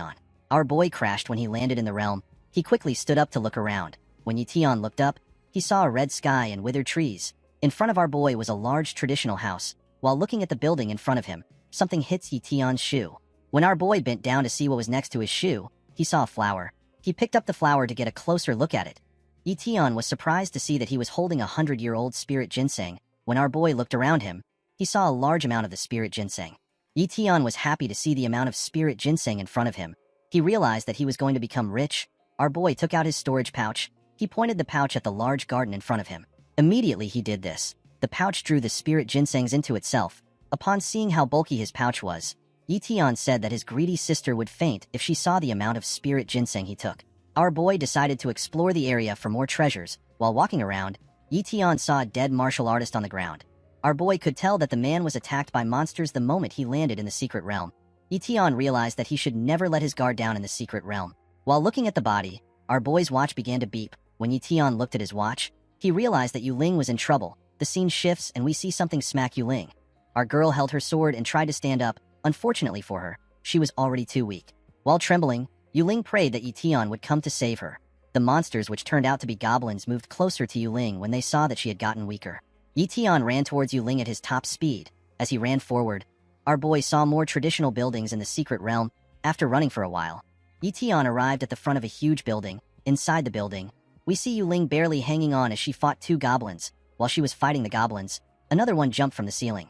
The goblin used its club to smack Yuling on the head. Yuling's body began to shake when she received the attack. The goblin put its club behind its head and watched as our girl suffered. Yuling realized that she no longer had any strength. She did not know what to do. As the goblin swung its club at our girl, she prayed that Yi would come to her rescue. Before the goblin's club could touch our girl, Yi appeared out of nowhere and kicked the monster away. Yuling was shocked to see our boy. Yi crushed the goblin's head and knocked it into a wall. The other two goblins were shocked to see our boy. Yuling was more shocked to see our boy in front of her. Yi looked at Yuling and asked her to leave the rest to him. He took out his blade and used it to cut one of the goblins. The other two monsters became terrified when they saw this. They turned around and tried to run away. When our boy saw this, he used his hand to crush the head of the monster he was fighting. He easily closed the gap between himself and the monsters. He used his blade to tear the monsters apart. While watching our boy at work, Ling realized that Yi can help her in achieving her father's unfulfilled wish. After taking care of the monsters, Yi walked up to the pavilion master. He asked her about what happened to her. Our boy knew that Ling was strong enough to take care of such weak goblins. He asked our girl to tell him how the goblins were able to injure her. Ling smiled when she heard this. She told our boy that she was not injured by the goblins. She stood up and explained to Yi that she got wounded by a demonic eye python. This is a high-tier monster with an illusion talent. Ling had used a forbidden technique to escape the python, but she was ambushed by the goblins when she was weak. Our boy was surprised to hear what happened. As Ling walked forward, she told our boy that the secret realm does not only have precious treasures, but also a high possibility of dying. She told Yi that the fight has only just began. Ling took out an elixir and drank it. She sat in a lotus position and began to regain her strength. Seeing that Ling had a better understanding of the secret realm than him, Yi asked if she knows the location of the most precious treasure. He asked her if she knows the location of the natural and rare treasures. According to Ling, the most precious treasure in the secret realm is the Vitality Stone quarry. Unfortunately, the Yun family already has their eyes on large resources like the Vitality Stone. Our boy realized that Ling was talking about the family of Yun He. He asked her if she also has her eyes on the Vitality Stone quarry. Our girl told Yi that she does not have an interest in the stone. With a serious look on her face, Ling told Yi that she wants to find the treasure which her father left behind for her. Our boy was shocked to hear this. According to Ling, her father found an extremely rare treasure when he came to the secret realm 20 years ago. Unfortunately, the treasure was guarded by a monster with a spatial talent, so Ling's father was not able to get it. Ling revealed to our boy that her goal is to get the treasure. Yi asked the pavilion master if there is actually a monster with a spatial talent. Ling assured him that the monster exists. According to Ling's father, the monster has a mid-tier spatial talent. It is an incredibly dangerous monster. Yi remembered that King Yun he only had a novice-tier spatial talent, yet he was about to face a monster with mid-tier spatial talent. Our boy bit his lips in excitement. He assured himself that he would get the talent. When she was done healing herself, Ling stretched out her body. Upon seeing how flexible she was, she told our boy that she is healed enough to move. Our boy asked Ling if she can share more about the treasure she is looking for. Our girl did not see anything wrong with sharing information. She told our boy that it is fine because he is her comrade. Ling revealed to our boy that the treasure is known as the Divine Soul Flower. It is a treasure that can help anyone raise their cultivation talent to the peak. One of the stalks of the Divine Soul Flower can create a genius or an apex tier grandmaster. A single Divine Soul Flower can allow a person reign over somewhere like the Linhai base. Yi was shocked to hear this. Ling pointed at our boy and told him that he and Yi also need this treasure. This was not completely true. Yi did not need such a useless item because he could always raise his talent, but Yi could actually use it. Our boy asked Ling about the amount of stalks the Divine Flower has. Ling did not know the amount of stalks the Divine Flower had left. According to her, there were 10 stalks 20 years ago. However, because of the passage of time, some of the stalks may have been damaged and some might have been proliferated. Ling knew that the biggest problem in finding a treasure with a partner is that there won't be enough treasure to share with your partner. Our girl assured Yi that she will share the treasure equally. She told her boy that he has to promise her something in order for them to split the treasure equally. She asked Yi to promise to do his best against the monster. Yi smiled and accepted this condition. The two shook hands to start their partnership. The two began to run towards a particular destination. Yi asked Ling if she knows the exact location of the treasure. Ling asked our boy to not worry about it. She asked him to simply follow her. As Yi watched Ling run in front of him, he says that the Divine Soul Flower is an impressive treasure, but he was more interested in the spatial talent. As they ran into a forest, Yi asked our girl if she has a plan. Our boy believed that Ling must have a plan because her father thought about the secret realm for 20 years. The pavilion master told our boy that she has a plan. Ling took out an item and threw it at our boy. Yi was shocked to see the item. Ling told our boy that he is holding a formation array plate. She revealed to Yi that her father paid a formation master a lot of money for him to make the plate. The formation pattern on the plate is called the Forbidden Spatial Array. It is used to reduce the effectiveness of a spatial talent. Our boy was surprised to hear this. He could not believe that such an item actually existed. Ling told our boy that everything that can be useful must have something that can counteract it. According to our girl, something is only an invincible existence when its natural enemy has not been found. Our boy felt weird when he heard this. He wondered about what his talent's natural enemy was. The pavilion master told our boy that they should not put all their hopes on the formation array plate. According to Ling, the formation array is only useful for 3 seconds, and it must be used within 800 meters of the target. Ling's original plan was to activate the formation array and use her forbidden technique to fight the monster. Unfortunately for her, she had already used her forbidden arts to hide from the demonic eye python. Thanks to this, she won't be able to activate her forbidden arts for a short period of time. The pavilion master told our boy that she can no longer delay the acquisition of the treasure. With a smile on his face, Yi asked Ling to stop explaining herself. He told her that he will do his best to assist her. Ling smiled when she heard this. After running for a while, Ling stopped moving. Yi did not understand why they stopped running. He asked our girl if something is wrong. While looking down at a cave from a cliff, Yuling told our boy that they have arrived at their destination. She told Yition that the divine soul flower and the monster are inside the cave. Our boy asked Yuling if he should begin the attack. The pavilion master told Yition that it takes time to set up the formation array. She told him that he will lure the monster out once she is done with the formation array. While sleeping in its cave, the monster opened its eyes. It sensed the presence of our boy and Yuling. Yition immediately felt the monster's pressure. A portal appeared behind them. When Yition turned around, he saw the monster in the air.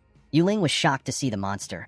She realized that the monster also had the sensory ability which people with spatial talent usually possess. The monster glared at the two while it was in the air. Yition took a look at the monster's status window. The monster is known as a teleportation bat. Its bloodline talent is apex tier.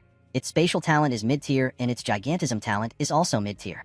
Our boy was impressed to see that the monster actually had a mid-tier spatial talent. Yition quickly stopped staring at the monster. He told Yuling that he will stall the bat. He asked her to set up the formation array. Our girl accepted the order and thanked Yition. She quickly distanced herself from our boy. The moment Yuling ran, the monster teleported in front of Yition and used its claw to cut our boy. Instead of focusing on his wound, Yition was more surprised by the teleportation ability. He realized that teleportation was much different from speed. The bat knocked Yition down from the cliff. Our boy crashed into the ground. Of course, this wound did not mean anything to him. Our boy was impressed with the bat's ability. He decided to drag out the fight for fun. He stood up and activated his healing talent. He took out his blade and took a stance. While Yition was fighting, Yuling also took a stance. She put her hand together and began to channel some energy into the formation array. Yuling hoped that our boy would last against the bat. The scene shifts and we see the monster staring at Yition. It was surprised to see that our boy was not dead. It decided to attack him again.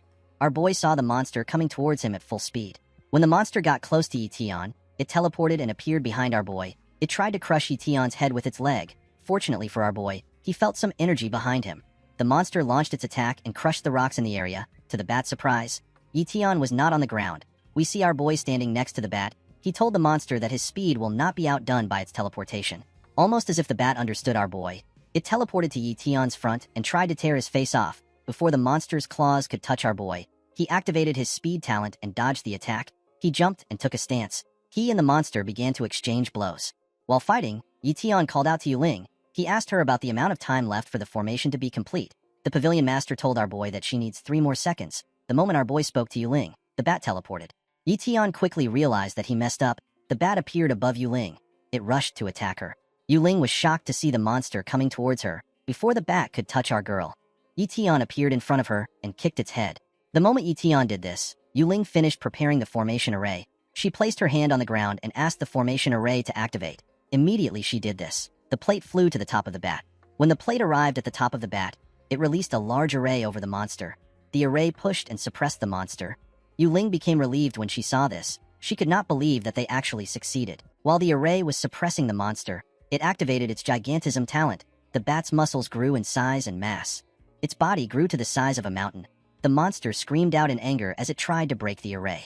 Our girl was terrified to see this. She noticed that the formation array plate was about to break. She turned around and asked our boy to make use of the opportunity. She told him that he only has one chance. Before Yuling could turn around, Yition appeared in front of the monster and used his Shadow Blade skill to cut off its head. The bat's body and head shrunk and fell in front of Yuling. Our girl was shocked to see this. She could not believe that Yition actually cut the bat's head off with one strike. She realized that our boy was much powerful than she expected. When the bat died, the array plate fell out of the sky and broke. When our boy landed on the ground, he saw the array.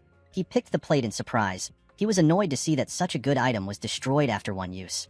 While Yition was looking at the item, Yuling ran to him. When she stood in front of him, she began to question him. Yuling asked our boy if he is hiding his strength from her. It did not make sense to the girl that Yition was able to kill the teleportation bat in one strike. Our boy dropped the array plate and crossed his hand. With a nervous look on his face, Yition assured her that he did not hide his strength. He told the pavilion master that he was able to finish off the bat because of the formation array plate. He told her that the bat became an easier target for him because it grew in size. Our boy looked away from Yuling. He reminded her that they need to check for the divine soul flower. Yuling was annoyed to hear this. She knew that our boy was trying to divert her attention. She turned around and told our boy that she will interrogate him later. She ran towards the bat's cave. While running, Yuling hoped that there would still be some stalks of the divine soul flower. She did not know how she would face Yition if she was not able to find the flower. While Yuling was running, Yition took out his pouch and dragged the bat's corpse into it. Our boy did this in order to preserve the body of the bat. Yition was very happy that he came along with the pavilion master. When Yuling arrived inside the cave, she saw something shocking. there was still a lot of flowers in the cave. When our girl counted the flowers, she noticed that there was 8 flowers in the cave. Yuling was very happy to see this. She and Yition had enough flowers for themselves. As she picked out the flowers, Yuling smiled. She was happy to see that she and Yition would each get 4 flowers. While Yuling was picking the flowers, Yition entered the cave. The moment he stepped into the cave, our boy smelled something that seemed familiar to him. While our boy was thinking, the pavilion master walked up to him. She gave him his share of the reward. Our boy gladly accepted the reward and placed it into his pouch. Yition was happy to see that he greatly benefited from the trip. While smiling, our boy smells the familiar scent again. The moment this happens, Yition remembered the place he smelled the scent.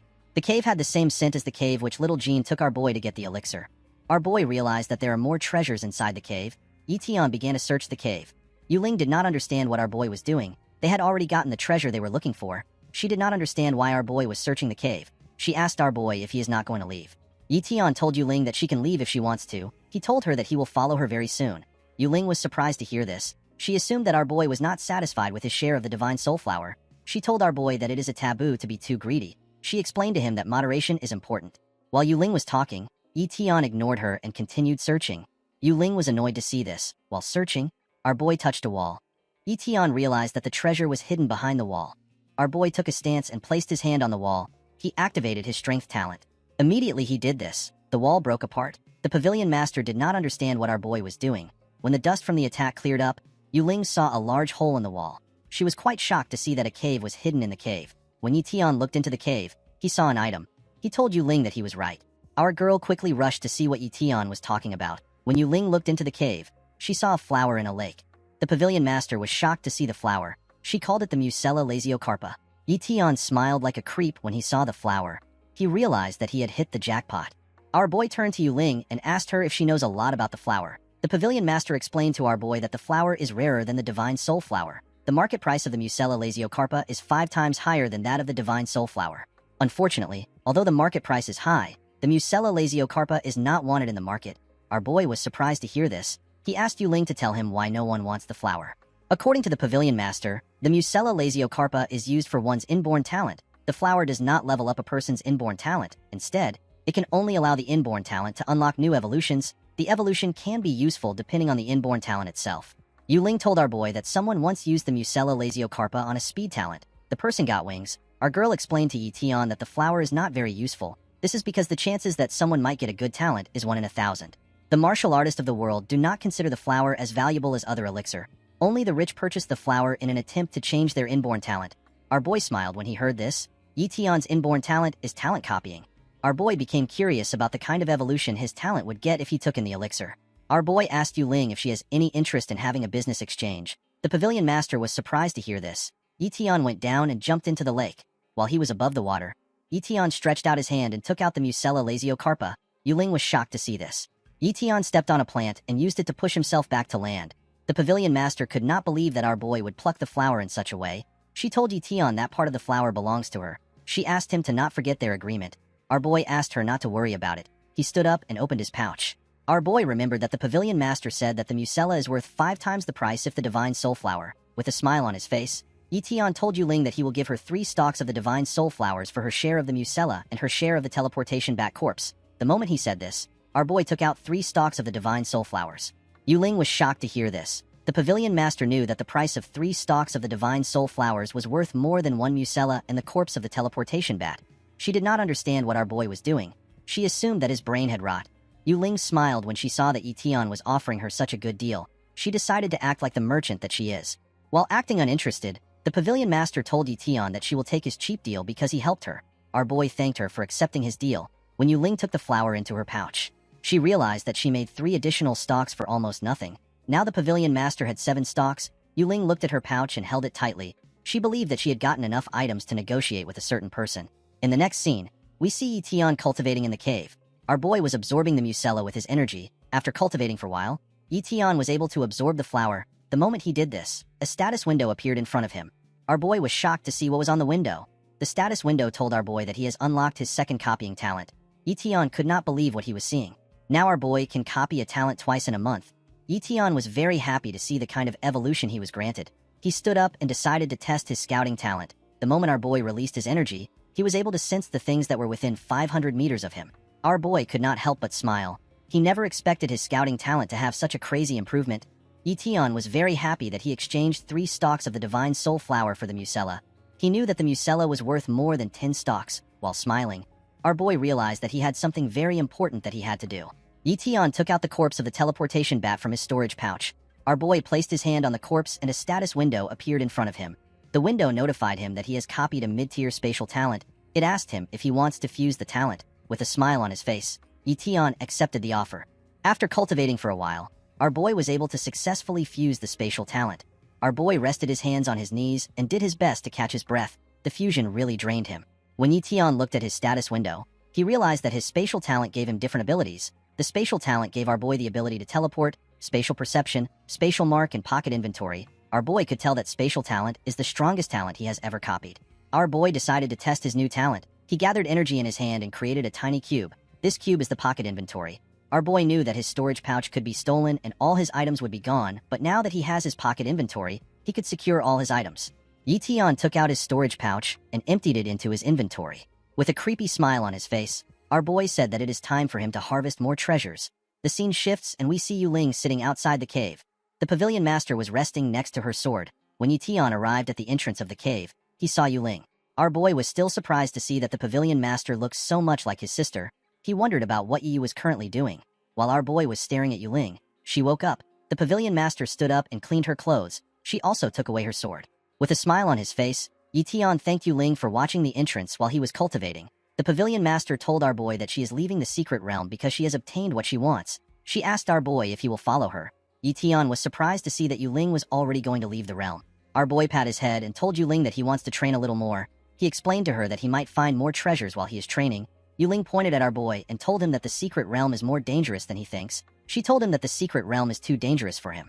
Our boy asked the pavilion master not to worry. He assured her that he is strong enough to survive on his own. With a smile on his face, Etion told Yuling that it is better they start moving. He told her that they will be able to arrive at the teleportation gate before daybreak. The pavilion master bit her nails when she heard this. She wanted to find a way for our boy to come with her. The scene shifts and we see the two running to the gate. While running, the two see a large explosion. Etion and Yuling stopped running. Etion told our girl that people are fighting up ahead. Since they are in the secret realm, Yuling knew that the people were fighting over a treasure. The pavilion master told our boy that they cannot sense the people fighting because they are too far away. Etion realized that he has an opportunity to test his spatial talent. He gathered energy in his eyes and activated his spatial perception ability. The moment he did this, he saw images of what was happening. Our boy saw the weapon of 2 warriors clashing. Next to the warriors was the dead body of a monster. Etion did not understand what was happening. He did not understand why 2 humans were fighting when the monster was already dead. The shirtless warrior wielding a heavy sword told his opponent, whose name is Zhang Kai, that the treasure belongs to him. Zhang Kai, who happens to be using a shield and an axe, told his opponent that they do not know who will obtain the treasure at the end. The 2 men rushed to attack each other. While they were fighting, Etion and Yuling arrived at the top of a cliff to observe the fight. Yuling was surprised to see Li Kong and Zhang Kai fighting. Our boy asked the pavilion master if she knows the men fighting. Our girl explained to Etion that the Li and the Zhang families are on good terms. She did not understand why the 2 men were fighting. Our boy activated his spatial perception. He realized that the treasure which is making the men fight must be very valuable for them to forget their relationship. While looking around, Etion saw something in the monster's mouth. While fighting, Li Kong and Zhang Kai dealt heavy blows to each other at the same time. The 2 men spat out some blood and fell to the ground. Yuling was shocked to see this. She could not believe that the 2 warriors died at the same time.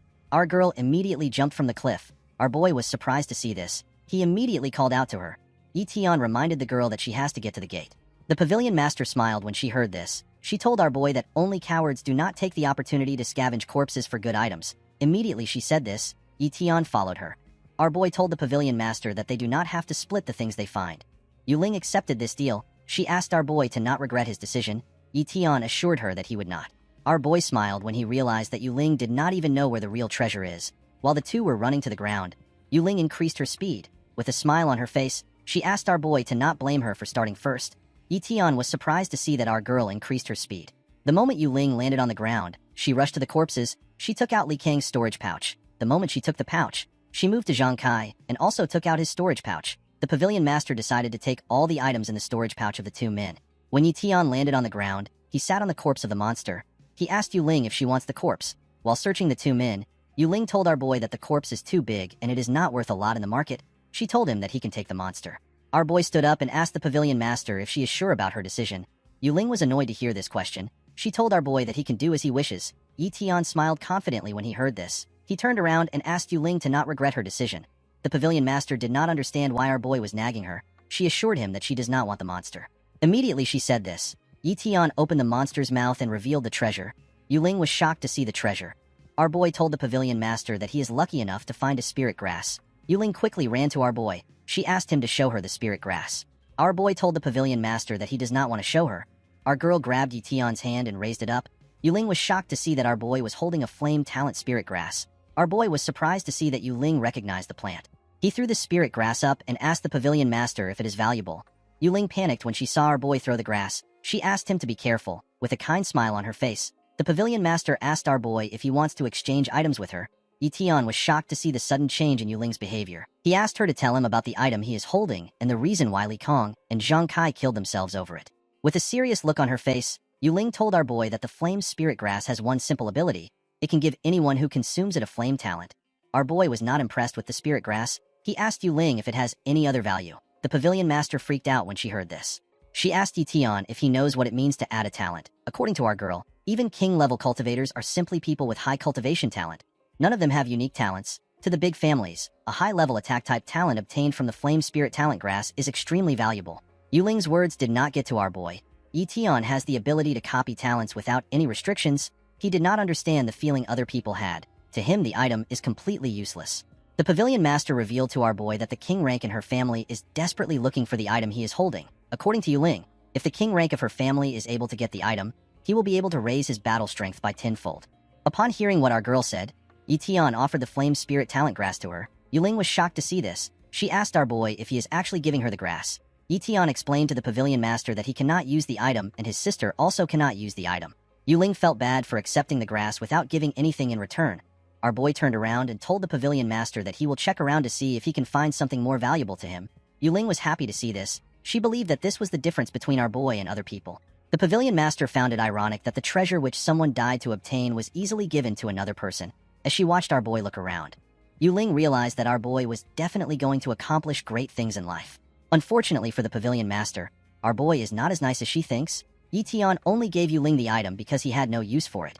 Our boy knew that the pavilion master would owe him a favor for giving her such a rare treasure.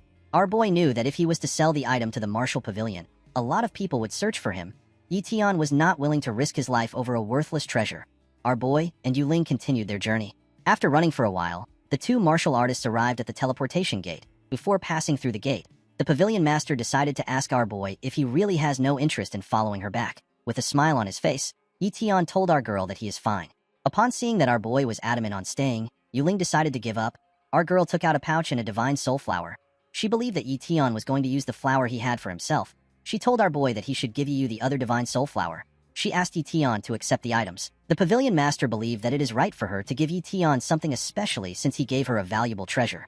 Our boy gladly accepted the items. Yuling reminded our boy that the secret realm will close in a month. She told him that the closer it is to the end of the month, the more dangerous the teleportation gate will be. Yuling asked our boy to never forget this information. Yi thanked her for her advice. Before leaving, Yuling asked our boy to avoid anyone from the Yun family. She told him that they have a king rank expert in their family. Our boy realized that the pavilion master was talking about Yun He. With a smile on her face, Yuling told our boy that she will be waiting for him outside.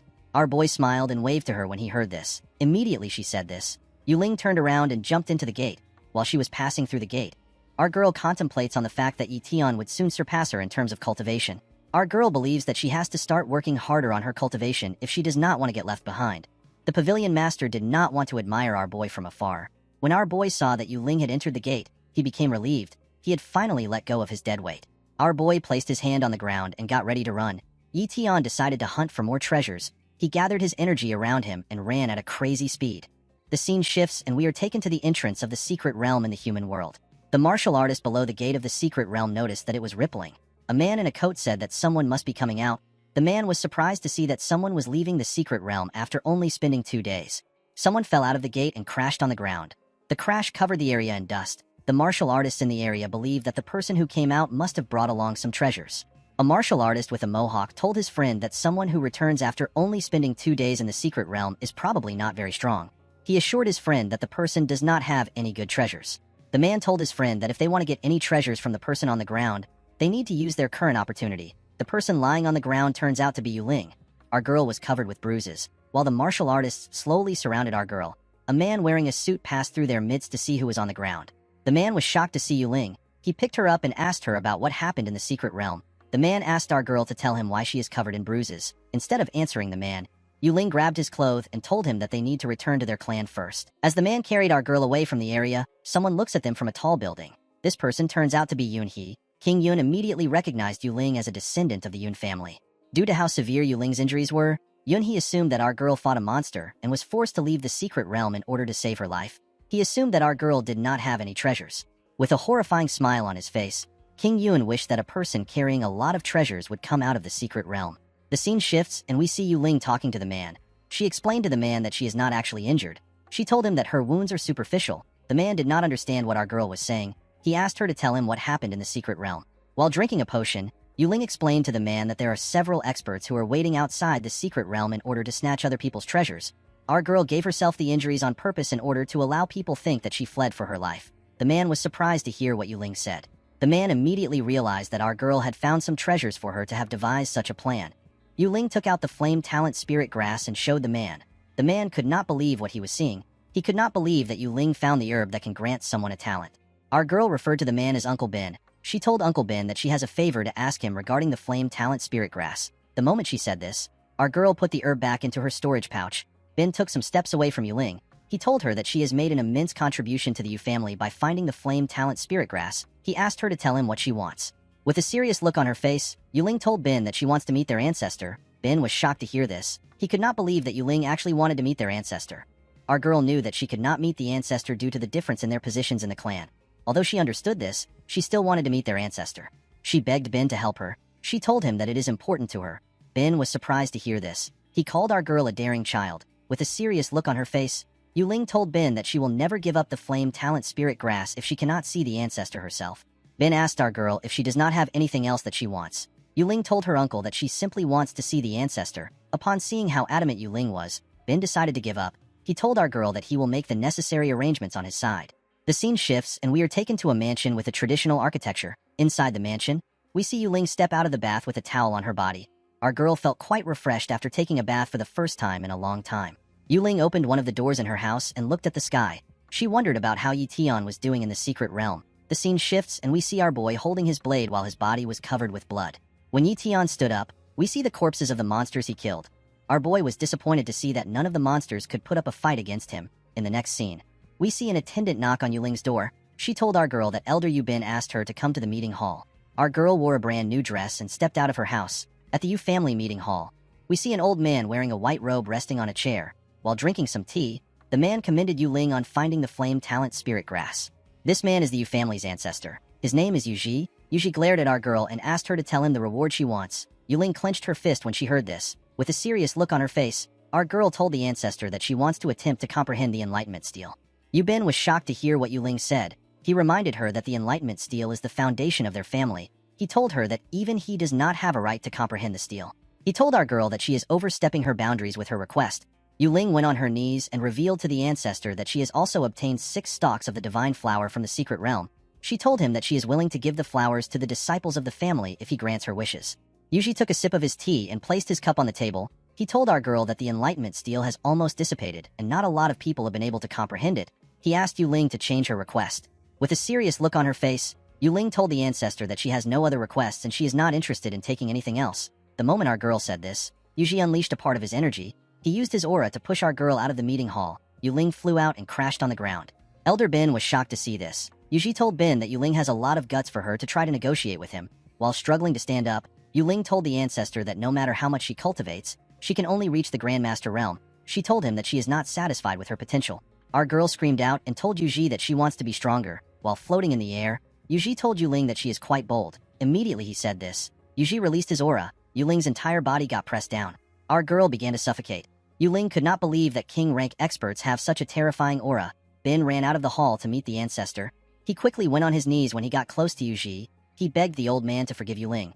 He told Yuji that our girl is young and naive. He begged the ancestor to not stoop to Yuling's level. While her head was pressed on the ground, Yuling told Elder Ben that the issue does not concern him. Even though she was under the pressure of Yuji's aura, our girl pushed herself up. While struggling to stand up straight, Yu Ling told the ancestor that she must use the enlightenment steel. Yuji was shocked to see that our girl could stand despite the fact that she was under the pressure of his aura. Upon seeing this, Yuji waved his hand. When our girl saw that the ancestor waved his hand, she closed her eyes and braced herself to face his attack. To our girl's surprise, Yuji took away his aura. Elder Bin thanked the ancestor for sparing Yu Ling. Yuji explained to our girl that every country has its own rules. He told her that their clan also has its own set of rules which they must abide by. He told our girl that he is not willing to break any of the rules in order to make an exception for her. Yuji took out a wooden plaque. He told our girl that it is his own personal secret plaque. He explained to Yu Ling that she will be allowed to comprehend the enlightenment steel with the plaque. The ancestor threw it to our girl and asked her to take the plaque. Yu Ling became relieved when she saw that she was able to get her wish granted. In the next scene, we see Elder Bin bring the items which Yu Ling promised to the ancestor. He told Yuji that Yu Ling sent someone to deliver the 6 stalks of the divine soul flower and the flame talent spirit grass. While watering his plants, Yuji asked Bin to leave the items on the table. The moment Bin put the items on the table, he reminded Yuji that he was against allowing Yu Ling enter into the enlightenment steel. He asked the ancestor to tell him the reason why he changed his mind. With a smile on his face, Yuji told Bin that he simply likes Yu Ling's stubbornness. He told him that our girl reminds him of himself when he was younger. The scene shifts and we are taken to the secret realm. Inside the realm, we see Etion climb a mountain in order to pull out a spirit plant. When our boy got close to the herb, he pulled it out of the dirt. Etion was happy to see that he found another spirit plant. While he was smiling, our boy slips and falls from the mountain.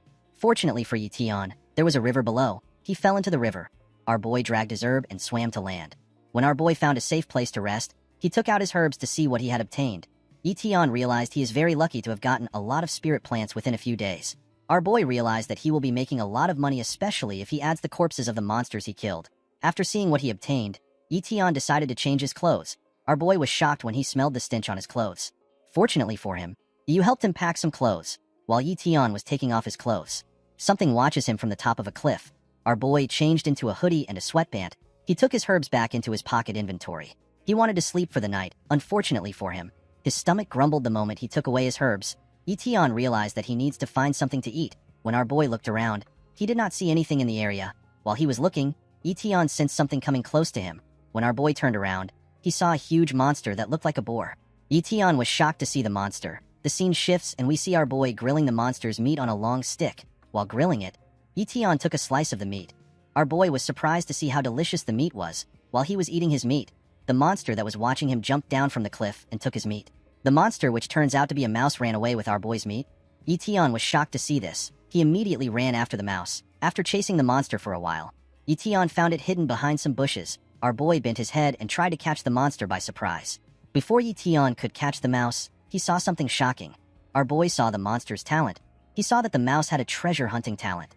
According to the status window, the monster is known as the purple treasure hunting mouse. It has an apex tier genetics talent and an apex tier treasure seeking talent. Our boy jumped out of the bush and rushed to grab the monster. Before Etion could land on the ground, the mouse sensed his presence and evaded him. Our boy crashed into the ground. The mouse began to run. Our boy smiled when he saw this. He activated his spatial talent and teleported in front of the monster. He grabbed the mouse while it was in the air. The mouse called Etion a stupid human and asked him to let it go. Etion was surprised to see that the mouse has a girl's voice.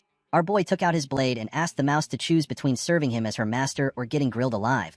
The mouse was terrified to see Etion's blade. She begged our boy not to kill her. She told him that she will accept him as her master.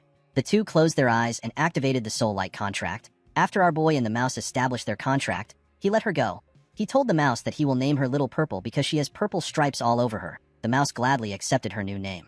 Etion was happy to see that he got a monster with a hunting talent. Our boy remembered that Yu Ling told him that the most valuable treasure in the secret realm is the Vitality Stone Mine, which the Yun family wants. Although the Yun family is powerful and influential, Etion believes that he has a better chance than them because he has a treasure hunting mouse.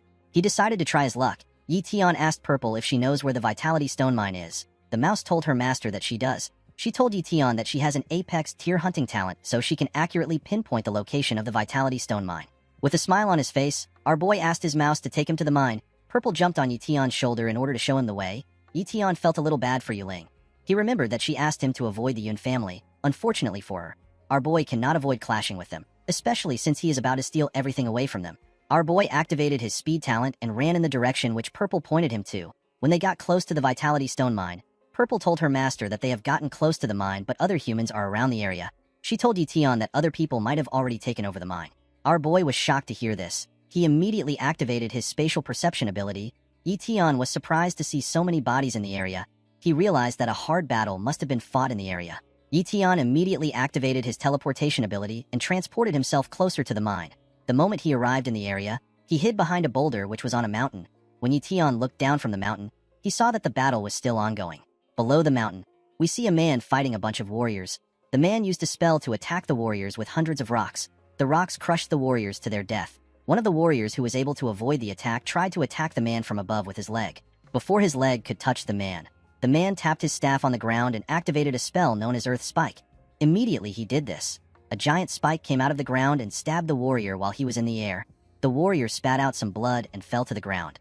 The last warrior, who happens to be a woman, told the man that he is quite impressive. She told the man that he deserves to be called the genius of the He family since he is able to kill so many warriors of the Yun family. The man who was wearing a blue robe is known as He Lianbi. He has an apex tier cultivation talent, a mid-tier inspection talent, a novice tier speed talent, and an apex tier earth element talent. The woman took out a huge sword. With a smile on her face, the woman told Lianbi that it is her turn to have fun with him. The woman wearing the odd shorts is known as Yun Feng. She has an apex tier cultivation talent, a high tier wind talent, and a novice tier speed talent. With a smile on her face, Yun Feng rushed to attack Lianbi. She told him that his treasure already belongs to the Yun family. With a smile on his face, Lianbi told Yun Feng that she has to be capable to take away his treasure. Immediately he said this, Lianbi activated a spell known as King Kong Wall. The moment he activated the spell, a giant lion statue came out of the ground. When she got close to the statue, Yun Feng used a technique known as wind-shattering slice to tear the statue apart.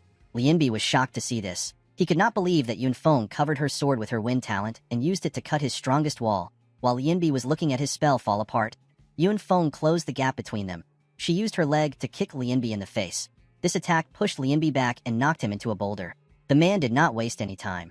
He immediately stood up and activated a spell known as Rock Fall. The moment he did this, a giant array appeared above him. Yun Feng was surprised to see the array. The array began to shoot rocks at the girl.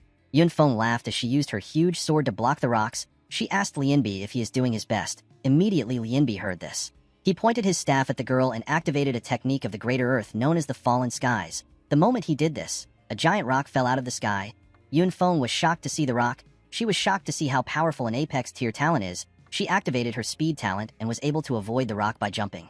Lianbi was shocked to see this. He could not believe that Yun Feng was able to dodge his attack. While Yun Feng was in the air, she decided to attack Lianbi. She gathered her energy in her mouth and used a technique of the wind speech known as Pale Blades. Immediately she activated the technique.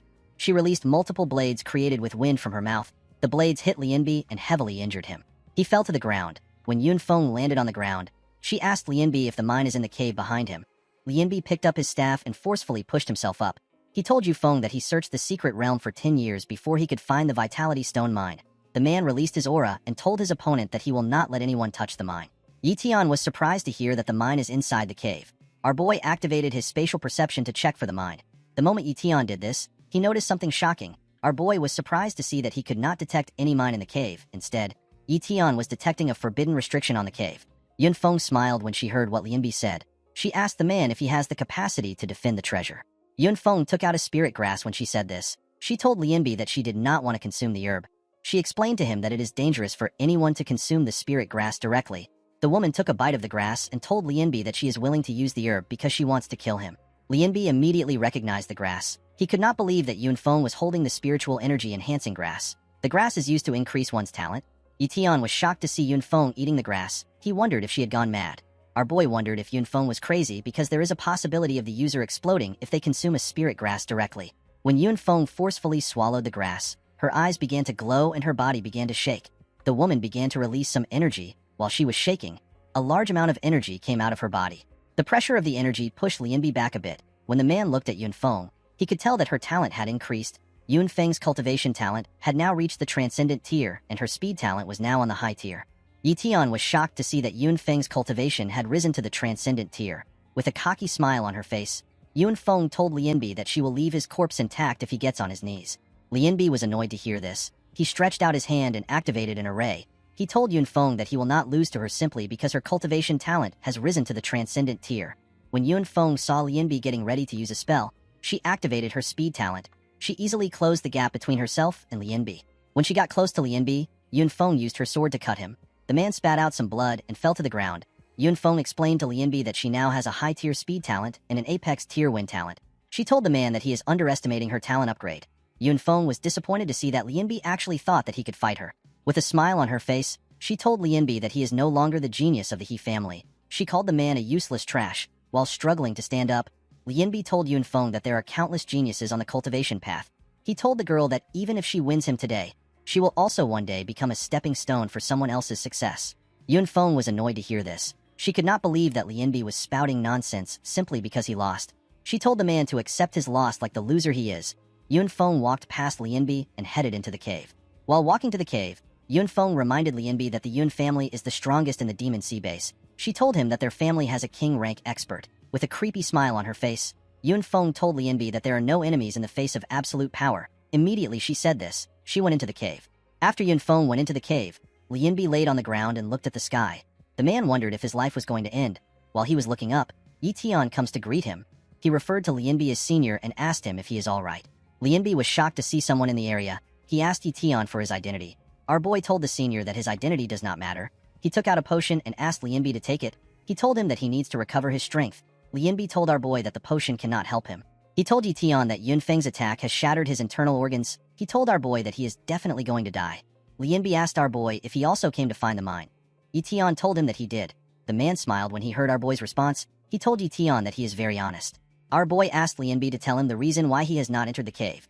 Yi Tian realized that Lianbi would have already mined the entire cave if everything was fine. Lianbi told our boy that there is something inside the cave. He explained to Yi Tian that a high-level monster is guarding the mine. According to Lianbi, the monster has dug multiple holes inside the cave. Anyone who enters the cave is bound to be lost. The only way for a person to find the right path is if they have a purple treasure-hunting mouse. The mouse has the ability to accurately pinpoint the location of the Vitality Stone mine. Unfortunately, the purple treasure-hunting mouse is quite rare. Lianbi told our boy that he has searched the secret realm for 10 years and he has not been able to find the monster. Immediately Lianbi said this. Yi Tian took out purple and showed her to Lianbi. The man's eyes widened when he saw the monster. He could not believe what he was seeing. He did not understand how Yi Tian was able to find the monster. While he was staring at the mouse, Lianbi began to cough heavily. Our boy was surprised to see this. He asked the man if he is all right. Lianbi could not believe that Yi Tian actually managed to form a contract with the purple treasure-hunting mouse. Purple ran up to Lianbi and climbed on his leg. The man laughed when he saw the monster. He never expected that he would see the mouse before he died. Seeing the monster made Lianbi sad. He felt stupid for spending 10 years in the secret realm because of a treasure. Lianbi stretched out his hand and tried to touch the mouse. Before his hand could reach purple, he lost consciousness and his hand fell to the ground. Lianbi died with a smile on his face. He realized that fate had made a fool out of him. Yi Tian felt bad for Lianbi when he saw how he died. When Yunfeng stepped into the cave, she saw gigantic holes inside. The girl was surprised to see this. She did not understand why there were many caves inside the cave. Yunfeng decided to not think too much about it. She chose a cave and ran into it. Outside the cave, we see that there is a heavy rainfall under the rain. Yi Tian made a stone grave for Lianbi. He prayed that the man would rest in peace. Our boy placed Lianbi's staff on the stones and stared at the grave. The mood in the air was sad and melancholic. While walking through a narrow path, Yunfeng sees another giant hole in the wall. The girl did not understand what was going on. The cave felt like a maze. While Yunfeng was looking at the hole, the ground began to split apart. The girl was shocked to see this. She did not understand what was happening before Yunfeng could take a step. The high-level monster came out of the ground and tried to devour her. Fortunately, Yunfeng jumped before the monster could touch her. The girl moved back in order to get a better view of the monster. Yunfeng was terrified to see the monster. She did not receive any information about the existence of a high-level monster. The monster, which looks like a giant earthworm, began to gather some energy in its mouth. The girl was shocked to see this. While the heavy rain fell, the sound of someone fighting echoed throughout the cave. The cave began to shake and some rocks fell inside. Yi Tian smiled when he saw what was happening. He immediately realized that Yunfeng had encountered the monster. He hoped that the girl would be able to hold off the monster for a while. Yi Tian turned to Purple and told her that he needs her to start working. Purple accepted her master's order. She came down from Yi Tian's shoulder and gathered some energy around her. The mouse immediately ran into the cave. While Purple was sniffing the ground, Yi Tian assumed that the numerous amount of caves are affecting Purple's senses. While she was sniffing the ground, Purple found the right path to the treasure. She asked her master to follow her. Purple guided her master to an underground river in the cave. Yi Tian was surprised to see that his pet led him to a river. Our boy immediately realized that the multiple caves inside the large cave are simply decoys used to mislead individuals. Yi Tian was thankful that he had a treasure-hunting mouse. He realized that he would have also fell for the trap if he did not have Purple. Our boy placed his hand into the water to check if there was something inside. Upon seeing that the water was fine, Yi Tian asked Purple to join him in taking a look at the water. Purple jumped on her master's shoulder and held onto it. The moment she did this, Etion jumped into the water. When our boy went deeper into the water, he saw something shocking. He saw a large hole in the middle of a huge rock. Etion immediately realized that he was looking at the original entrance of the cave. The scene shifts and we see a broken sword on the ground. We see an injured Yunfeng lying next to the sword. The girl was surprised to see that she could not win against the monster. Yunfeng forcefully pushed herself up and gathered her energy. She knew that she could not rest in front of a terrifying monster like the worm. Yunfeng could not believe that such a powerful beast was actually in the cave. She realized that she had no choice but to use her secret weapon. Yunfeng took out a tiny marble. The marble is a king rank weapon. It has the strength of a king rank expert. With a smile on her face, Yunfeng pointed the marble at the monster. She was eager to show it the power of a king rank expert. The moment the monster saw the marble, it gathered its energy and prepared to attack Yunfeng again. When Yunfeng saw this, she cracked the marble and activated a wind technique known as monster piercing stab. The moment she activated the technique, the marble released a terrifying vortex that tore through the monster's head. The attack pierced the monster's head and passed through it. It destroyed a part of the cave and created a large hole in the ceiling. Yunfeng's attack made the entire cave tremble. Some rocks began to fall into the river which Etion was in. Purple immediately warned her master. She explained to him that the mine might collapse anytime soon. Our boy was shocked to feel the energy of the attack. He was certain that Yunfeng was not capable of using an attack of such a high caliber. Etion could tell that something was wrong. He realized that he was running out of time. Our boy activated his speed talent and moved towards the hole. The moment the attack went through its head, a purple flame spread round its body. The earthworm began to scream out and wiggle in pain. The monster did this until it lost its strength. After the earthworm died, Yunfeng pushed it out of the way. The girl felt lucky that she was able to receive the magic tool from the head of the family. She knew that she could have never killed the monster without the item. While resting on the monster, Yunfeng tried to gather her energy. The girl did not want to spend time resting. She was focused on finding the Vitality Stone mine. After swimming for a while, Etion was able to pass through the hole and arrive at the other side of the cave. The moment our boy landed inside the cave, Purple asked him to look around. When he looked up, he saw hundreds of Vitality Stones. Etion was shocked to see the size of the stones. He never expected the Vitality Stones to be so huge. With a devious smile on his face, Etion thanked the Yun family for helping him get the Vitality Stones. Our boy decided to start mining the stones. Purple warned her master that the Vitality Stones are extraordinarily hard. She asked him to remember this before he starts farming. Etion took out a pickaxe and told Purple that she does not need to worry herself. The moment he said this, our boy activated his strength talent and used it to smash the pickaxe on the stone. While Etion was mining the stones, he asked Purple to help him. He told the mouse that they do not have enough time on their hands. He asked her to assist him by gathering the stones he has mined. This is to make it easy for Etion to store the stones in the inventory. The moment she heard this, Purple rushed to push a stone aside. Before she could completely push the stone away, the mouse sensed something. She left the stone and began to run into the cave. Etion asked Purple to tell him what she is doing. The mouse told her master that she found something important. She asked Etion to follow her. Our boy dropped his axe and ran with Purple. Etion assumed that the Vitality Stones were the most important treasures in the cave. He asked his mouse if there is something more important than the Vitality Stone. Purple revealed to her master that she has found a treasure from the legends. When Etion and Purple arrived at their destination, they saw a glowing rock on an altar. Purple explained to her master that he is looking at the Vitality Core. She told Etion that the Vitality Stones were created from the Vitality Core. The mouse revealed to Etion that the Vitality Core is the most valuable treasure in the secret realm. Etion was shocked to hear this. Purple told her master that the Vitality Core can help him raise his cultivation to the king rank in the future. Etion could not believe what he was hearing. Our boy could not believe he would get a chance to become one of the strongest people on the continent. Our boy immediately walked towards the altar to grab the core. When Purple saw this, she immediately called out to her master. She asked him to not get too close to the Vitality Core. She explained to Etion that the energy from the Vitality Core is too immense. If anyone touches the core directly, they will disintegrate. When Etion stood next to the core, he could feel the immense energy it was releasing. Our boy realized that his body was feeling hot because of the Vitality Core. Fortunately, Etion has an endurance and defense talent which he obtained on his way to the Demon Sea base. With a smile on his face, our boy activated both of his talents. The moment he activated the talent, a small shield surrounded his body. Purple was surprised to see this. She did not understand how her master was able to use multiple talents. She became curious about the amount of talents her master has. Etion stretched out his hand and tried to grab the Vitality Core. As his hand got closer to the core, our boy's skin began to peel off. This did not bother Etion. He continued to push through. As his hand got closer to the core, the energy the core was releasing became more dangerous. The energy burnt Etion's clothes and it spread to his shoulder. Our boy screamed out in pain as his body was getting burnt. Purple was shocked to hear her master screaming. She quickly ran towards him. Before she could get close to Etion, the energy of the core spread out and pushed her back. Purple could not get closer to her master. She realized that the energy of the core was way too intense. Regular defense talent is unable to shield anyone from the intense energy of the core. The mouse believed that her master will die if he continues to reach out to the core. As the energy peeled his skin off, Etion grit his teeth and activated his healing talent. He stretched his hand closer to the core. Upon seeing that he had gotten closer to his goal, Etion grit his teeth and placed his finger on the core. The moment his finger touched the core, our boy activated his spatial talent and tried to drag the core into his pocket inventory. The intense energy around him tried to push him away, but Etion did not move. He grit his teeth and forcefully dragged the core into his inventory. The moment he took away the core, the energy pushed Etion back. Our boy got slammed into a wall. Purple quickly rushed to her master. She called out to Etion when she got close to him. Our boy asked the mouse to stay calm. He told her that he is fine. Etion took out the stone and showed it to Purple. The mouse was shocked to see that her master actually obtained the vitality core. She told Etion that he is amazing. While he was lying on the ground, Etion saw that the ceiling was breaking apart. Our boy realized that the cave was going to collapse because it no longer had the energy of the vitality core to maintain itself. Purple latched onto her master. Etion activated his speed talent and rushed out of the room.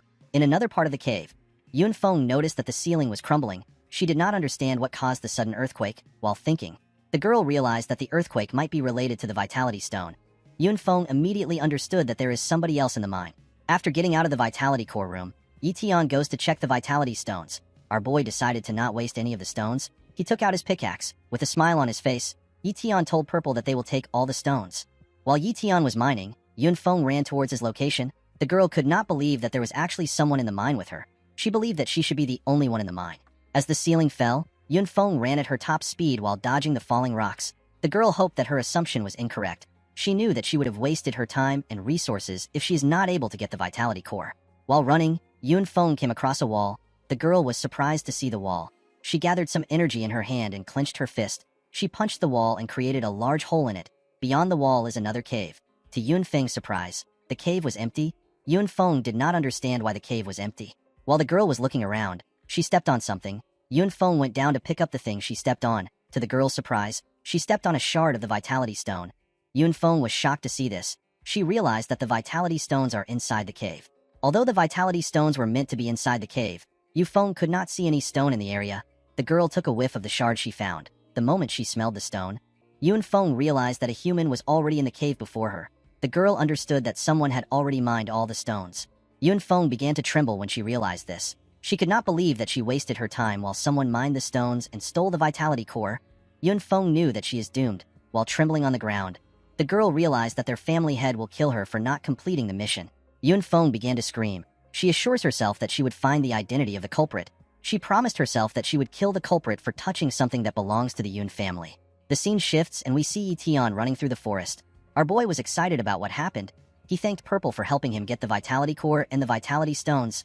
The mouse asked her master not to thank her. She told him that they were able to get the stones because of his luck. Etion told his mouse that they are leaving the secret realm. He explained to Purple that there is a lot of barbecue meat on the outside. The mouse told her master that she will obey all his orders. Etion was happy to finally leave the secret realm. The scene shifts and we are taken to the Yu family building. Inside the mansion, we see a maid holding a lunchbox. Another maid asked the maid with the lunchbox to tell her who the lunch belongs to. The girl explained to the maid that the food belongs to Yuling. She told her that Yuling has locked herself in the room after meeting the ancestor and she has not eaten for a couple of days. The other maid explained to the girl with the lunchbox that Elder Ben has ordered them to never disturb Yuling. Ben ordered the maids to not deliver anything to Yuling including food. The maid with the lunchbox was surprised to hear this. She was certain that Yuling would not last long without any food. The maid was not interested in what the girl had to say. She asked the girl to stop worrying and follow orders. Inside the Yu family medicinal hall, we see Yuling cultivating. Although our girl used almost all her energy to block the ancestor's attack, she still had some energy left. Yuling had slowly began to loosen the barrier blocking her from the next realm. Our girl was certain that she is almost about to become a grandmaster. Due to the fact that Yuling had drank the blood of high-ranking monsters and consumed various treasures, she was certain that she could enter the next realm and become a grandmaster. After cultivating for a while, Yuling gathered some energy around herself. After getting a large amount of energy, our girl felt something. She opened her eyes and prepared herself. Outside the medicinal hall, we see a butterfly hatch from its cocoon. The moment the butterfly came out, the clouds became dark and lightning began to form. A bright light shined on the medicinal hall. People who saw the light from outside the mansion realized that it was coming from the Yu family. They immediately understood that the Yu family has gotten another grandmaster. A man said that another amazing individual is about to come out of the Yu family. Inside the mansion, we see Yuji writing something. The old man smiled when he noticed that Yu Ling had entered the grandmaster realm.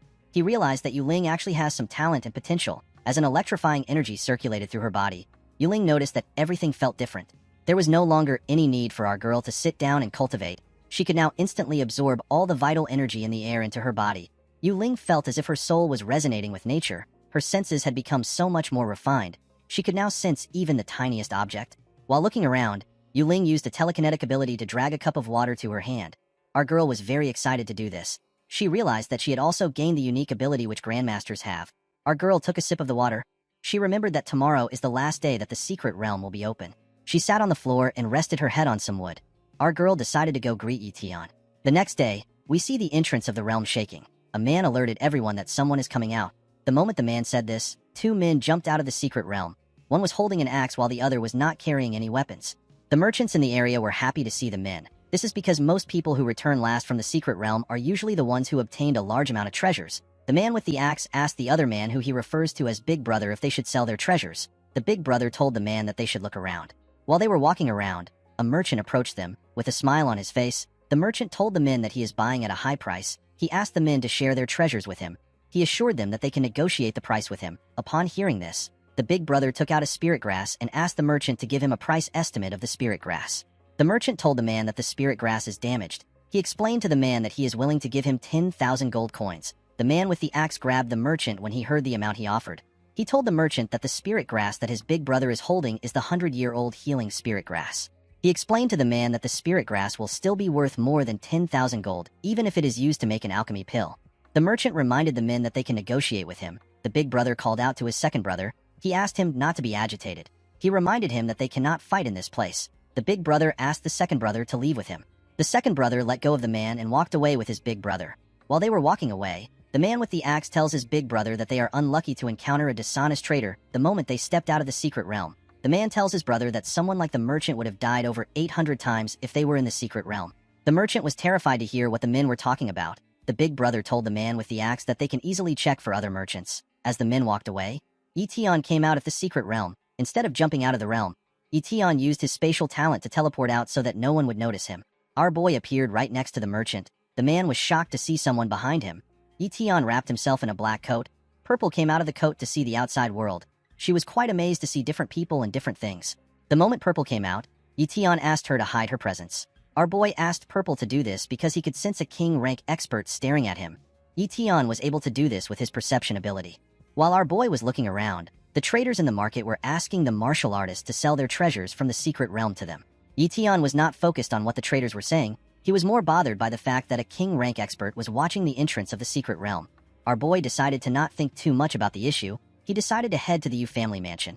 Yi-Tian activated his spatial talent and teleported away from the area.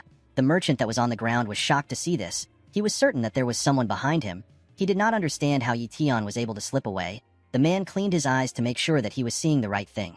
While the two men were checking out the stores in the area, the second brother told his Big Brother that they are going to become rich. This is because the two men got a lot of valuable treasures from the secret realm. The Big Brother asked his second brother to stop spewing nonsense and keep quiet. He warned his brother that someone might target them if they hear what he is saying. Immediately the man said this. An array appeared below him. The man was shocked to see the array. Before he and his second brother could react, they got transported to another location. The two men got dropped in another location. The place looked like a dungeon. While struggling to get up, the Big Brother realized that someone used a spatial talent on them. When the two men looked around, they saw a large amount of dead bodies in the dungeon. The men began to scream. They did not understand what was going on.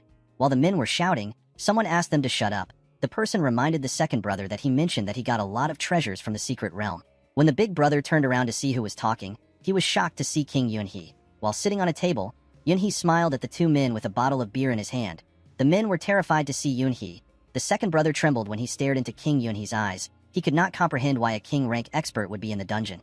Yunhee found it annoying to see how the two men were trembling. His eyes glowed and the bodies of the two men tore apart.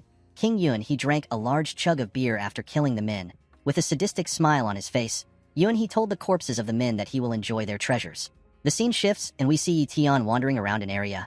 Our boy did not know the location of the Yu family's residence. He knew that it will be hard for him to find it because the Demon Sea base is extremely large. Yi realized that he should have asked Yuling for the address of her house. He decided to ask someone for the address of the Yu family's residence. While Yi was looking around, someone rushes towards him. Our boy turned around when he sensed the person's presence. Unfortunately for him, he was too slow. The person used her leg to kick Yi head. The person who kicked our boy's head turns out to be Yuling. Yuling was shocked to see that she actually landed an attack on our boy. Yi flew back and fell to the ground. Our boy placed his hand on his head to ease his pain. Yi was certain that he had not offended anyone in the Demon Sea base. He did not understand why someone would attack him. Yuling rushed to help our boy up. Yi was surprised to see our girl. Yuling put her hands together and apologized to Yi. She explained to him that she has advanced to the Grandmaster realm and she was eager to test his strength. Our girl did not expect that Yi would not have his guard up. Our boy was shocked to hear that Yuling had reached the Grandmaster realm. He asked her if she is telling the truth. With a smile on her face, Yuling told Yi that she was simply lucky. In the next scene, we see Yuling walking Yi home. Our boy told the girl that he never expected her to become a Grandmaster so quickly. Yuling revealed to our boy that she was fortunate enough to use natural treasures that her family had to break through. Yi was surprised to hear this. He could not believe that Yuling actually managed to overtake him. With a smile on her face, our girl assured Yi that he can also reach the next level. Although Yuling was able to use the Yu family resources, which are very large, our boy knew that the real reason Yuling was able to advance to the next level is because of her talent. Yi realized that the Demon Sea base has countless experts around. He understood that he needed to quickly improve his overall strength if he wants to establish himself in the base. While our boy was thinking, Little Purple raised her head out of the hood and told her master that she is hungry. She asked Yi if they can have barbecue meat. Yi was shocked to see that the mouse came out of his clothes. He asked her to quickly go back in. Yuling saw Purple's head when she came out of the hood. She moved close to our boy and asked him if he is holding a treasure-hunting mouse. Yi was surprised to see that Yuling recognized his pet. He asked her if Purple is a famous spirit beast. Our girl was surprised to hear Yi question. She explained to him that the treasure-hunting mouse is not just famous. It is also priceless and difficult to obtain even with a lot of money. Yuling told our boy that he does not need to go to the Martial Pavilion to sell his pet. She asked Yi to sell Purple to her right now. Purple was horrified to hear what Yuling said. She began to beg her master not to sell her, with a smile on his face. Yi explained to Yuling that Purple is already his spiritual pet. He told her that he cannot sell Purple to her. Yuling was disappointed to hear this. Of course, she completely understood why our boy would not want to sell the beast. She knew how valuable Purple was. When they arrived at his building, Yuling explained to our boy that Yi lives at the top floor. Yi asked the girl to join him upstairs so she can greet his sister. Yuling explained to our boy that it has been a while since he saw his sister. She told Yi that she does not want to disturb a sibling reunion. She assured our boy that she will visit another time. Before leaving, our girl told Yi that she would send someone to bring him to the Martial Pavilion's headquarters tomorrow. She told him that he can sell all his good items to them. She assured him that she would give him a good membership price for his item. Our boy thanked the girl for her offer. After saying what she wanted to say, Yuling left. The scene shifts, and we see Yi knocking on his apartment door. He told his sister that he has returned. When Yuling opened the door, she was shocked to see the person in front of her. With a smile on his face, Yi asked his sister if she has been living well. The girl became angry when she heard this. She slammed the door on her brother. Yi was shocked to see this. He began to bang on the door and begged his sister to let him in. He reminded her that he is her older brother. While sitting on the other side of the door, Yi told her brother that he is very smart for remembering that he has a sister. She reminded Yi that he left immediately they arrived in the Demon Sea base in order to go to the secret realm. She asked our boy if he knows how she has been living. She asked her brother if he knows how scary it is to live alone in a place where she does not know anyone. While banging on the door, our boy apologized to his sister. He begged her to first let him in. Yi became more annoyed when she heard his apology. She asked her brother to stay outside forever. Upon seeing that his sister had no interest in letting him in, our boy activated his spatial talent and teleported into the house. The moment he arrived into the house, he greeted Yi with a smile. The girl freaked out when she saw her brother suddenly appear in the room. She asked him to tell her how he was able to get inside. Yi revealed to his sister that he got the new ability in the secret realm. Yi was surprised to hear this. She asked our boy if his spatial talent allows him to walk through walls. Yi smiled when he heard this. He was quite happy that he got such a useful ability. Our boy took out Purple and told his sister that he got her a present. Yi was surprised to see the mouse. She had never seen such a unique-looking mouse. She asked her brother for the beast's name. Our boy shared his pet's name with his sister and told her about Purple's ability. With a smile on her face, Yi grabbed Purple and asked her brother if she is really so amazing. Yi was surprised to see how easy it is to cheer up his sister. While he was looking at his sister, something taps him on the leg. When Yi looked down, our boy was surprised to see what tapped him. He saw a fat little Jean next to him. Yi asked his sister to tell him when they started raising a pig. Yi moved close to Jean and told her brother that it is his pet. Our boy was shocked to see this. He could not believe that he was looking at Jean. Through telepathy, Little Jean told her master that he is too mean. She explained to him that she is a bit plump because she has been eating a little more. She assured her master that she is not yet as fat as a pig. Yi Tian could not believe what he was hearing. He wondered about how his spiritual beast was going to fight in future if she is already fat. Jean moved close to Purple and welcomed her into the house. She told Purple that she will become her subordinate. She asked the mouse to refer to her as boss. Little Purple trembled in front of Jean. She immediately referred to her as boss. The scene shifts and we see Yi Tian taking a bath. After taking his bath, our boy got a towel and went into his bedroom. While sitting on his bed, Yi Tian took out his status window. He decided that it was time for him to copy the treasure hunting talent. The system asked Yi Tian if he wants to copy the talent. Our boy accepted this offer. Now Yi Tian had 9 different talents. At the Yun family mansion, we see Yuni smash his cup on the ground after hearing the news. Yuni could not believe that Yun Feng failed her mission and still had the courage to return home to report of her failure. While trembling on the ground, Yun Feng revealed to her ancestor that she was tricked. She told him that the thief stole the vitality core while she was fighting against a powerful monster. She explained to him that the thief stole everything. Yuni asked the girl if she saw the face of the thief. Yun Feng explained to her ancestor that the thief was too fast. She told him that she did not even get to clash with Yi Tian. She explained to the man that she was only able to see the aftermath and the traces of the vitality stones that have been completely mined. Yuni became more enraged when he heard this. He could not believe that the girl did not even see the face of the thief. Yun Feng begged her ancestor to forgive her. King Yuni grabbed the girl's head and moved close to her, with a horrifying smile on his face. Yuni told Yun Feng that she should be ashamed that she calls herself the #1 genius talent of the Demon Sea base after bringing back such a terrible result. He could not believe that Yun Feng was tricked and she could not get the identity of the thief. He asked the girl to give him a reason why he should allow her to live. While trembling, Yun Feng begged her ancestor to give her another chance. She assured him that she would find the vitality core and bring it back to him. Yun threw the girl to the ground. When he heard this, he revealed to Yun Feng that the thief must be from one of the major families. He believed that only the major families would have the courage to steal from his family. He asked Yun Feng to start investigating the members which the noble families sent into the secret realm. Before leaving the room, King Yun, he turned to the girl and reminded her to never forget the consequences for failure. After saying this, he turned around and walked forward. Yun Feng bowed her head and told the man that she understands. After the man left, Yun Feng clenched her fist out of anger. She promised herself that she would find the thief. The scene shifts and we see Yi Tian arrive at the Martial Pavilion's headquarters. Our boy was surprised to see how huge the building is. Yi Tian got a brand new haircut and some brand new clothes. He told Yu Ling that the building is quite grand. Our girl told our boy that he does not need to be so surprised. Yi Tian was happy that he came to the Martial Pavilion. He was curious to see how Little Purple's treasure hunting talent works. Yu Ling took our boy to the Martial Pavilion's VIP room. When Yi Tian stepped inside, he was shocked to see so many treasures. While looking around, our boy noticed that the treasures had different colors on them. Yu Ling told Yi Tian that he can try out any of the treasures. Most of the treasures in the room were all colored blue. Our boy noticed that some of the items were not in good shapes. The treasure hunting talent ranks the value of items by colors. Low-ranked treasures are white. Mid-tier treasures are blue. High-tier treasures are purple. Apex-tier treasures are red and transcendent-tier treasures are gold. Yi Tian grabbed a mid-tier blade to see how good it was. To his surprise, the blade cracked easily. Our boy could not believe what he was seeing. He decided to quickly put the blade back before anyone notices. While our boy was trying to perfectly position the blade, someone comes to greet him. The person asked him if he is Yu Ling's friend.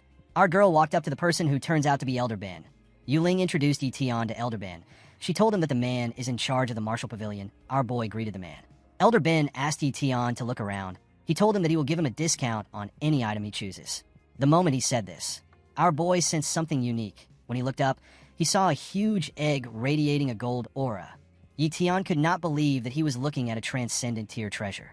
The egg belongs to the heavenly warrior blood dragon species. Its bloodline talent is unknown. Its strength is unknown. Its flight talent is unknown. Its speed talent unknown. And its defense talent is unknown. While Yi Tian was staring at the egg, Yu Ling tapped him on the shoulder. She asked him if he is all right. She asked our boy to tell her why he is spacing out. Yi Tian apologized to her. He told her that he was lost in his thoughts again. Our girl could not believe that our boy was actually distracted. She asked him to tell Elder Ben anything he wants. She asked him to talk quickly because Elder Ben is very busy. Yi Tian told the elder that he is surrounded by low-ranked items. He told the man that he wants to see some good treasures. He assured the elder that he does not lack money. Elder Ben laughed when he heard this. He told our boy that he has a lot of guts. Yu Ling was surprised to hear what our boy said. She believed that Yi Tian was putting on a facade to bluff the elder. The man explained to Yi Tian that their store has natural treasures, cultivation techniques, transcendent divine weapons, and any other items. He assured our boy that he will be able to help him obtain any item as long as he can fork out the money. Yi Tian was surprised to hear this. He took out a small vitality stone and asked the elder if he can pay with the item. Elder Ben and Yuling were shocked to see the Vitality Stone. The Elder had never seen a Vitality Stone that was so large. Yuling could not believe that our boy had a Vitality Stone. She asked him to tell her where he got the stone from. Yi Tian smiled and told our girl that he was lucky enough to pick the item in the secret realm. Elder Ben politely asked our boy to give him the details of what he needs. He told Yi Tian that he will retrieve the item from their storage. He assured our boy that he will get him the best item. Our boy explained to the man that he needs a cultivation technique that will allow him to cultivate till he reaches the Grandmaster realm. He asked him to also get him a weapon that is similar to a short sword. Elder Ben assured our boy that he can get the items for him. With a greedy look in his eyes, the man told Yi Tian that the Vitality Stone is enough to pay for everything. He asked our boy to wait for him. While walking like a kid who just received a present, the man thanked God that he was able to get a Vitality Stone. Yi Tian could not believe that such a small piece of Vitality Stone is worth so much money. He became certain that the Vitality Core must be a priceless treasure. While our boy was looking around, Yuling walked up to him. Our girl asked Yi Tian to tell her where he got the Vitality Stone. She did not believe Yi Tian's lie of finding the stone on the ground. She told our boy that the item is not something that can be randomly found on the ground. Our boy told the girl that she will be placed in a dangerous and difficult position if she hears the truth. Yuling was annoyed to see that Yi Tian was warning her. She asked him to tell her the truth. Yi Tian turned around and told the girl that he stole the Vitality Stone from the Yun family. Yuling was shocked to hear this. She grabbed our boy's clothes and asked him if he is crazy. She reminded him that the Yun family has been searching for the item for a long time. She asked Yi Tian to tell her the amount of Vitality Stones that he took. She asked him if he only took one stone. She told him that he can still be safe if he returns the stone. Our boy told her that he did not count it because he took the entire mine. Yuling screamed when she heard this. Our girl sat on the floor and grabbed her hair. She realized that she is screwed. She knew that the Yun family will trace it back to them once they investigate. While looking around, Yi Tian told our girl that she does not need to be worried. He assured her that he took care of everything. Yuling snapped when she heard this. She asked our boy if he knows how terrifying King Yunhe's methods are. She explained to him that they cannot afford to offend someone like Yunhe. Our girl decided to give up. She asked Yi Tian to not blame her if something happens to him. After walking around for a while, our boy found the egg. The scene shifts, and we see Elder Ben presenting some items to Yi Tian. The Elder took out a scroll and a short sword. The scroll is known as the Purple Cloud Body Refining Technique, and the sword is known as the Amethyst Knife. The man revealed to our boy that the items are rumored to have been found by a king rank expert. The expert found the items in a grave, so they are extremely rare and precious. Elder Ben asked Yi Tian if he is satisfied with the items. When our boy picked up the short sword, he noticed that it had a red color, meaning that it is an apex tier treasure. Upon seeing the color, Yi Tian realized that a king rank expert actually used the item. Our boy decided to put the items into a storage pouch. After receiving his items, Elder Ben gave Yi Tian a card. The man explained to our boy that the excess money from exchanging the Vitality Stone has been stored in the card. He told Yi Tian that the card is a VIP card. He told him that he can freely enter the Martial Pavilion with the card. Our boy could not believe that there was still excess money left from the stone. With a smile on his face, Elder Ben revealed to Yi Tian that the card is very special. He told him that he can get a 70% discount with the card anywhere. After receiving the card, our boy pointed at the egg and asked the Elder to tell him the price of the egg. The man decided to take a look at the item. When he took the item from the shelf, Yi Tian told the man that he wants the egg. He asked him to give him a price. To our boy's surprise, Elder Ben told him that he will give him the item for free. Yi Tian did not understand what was happening.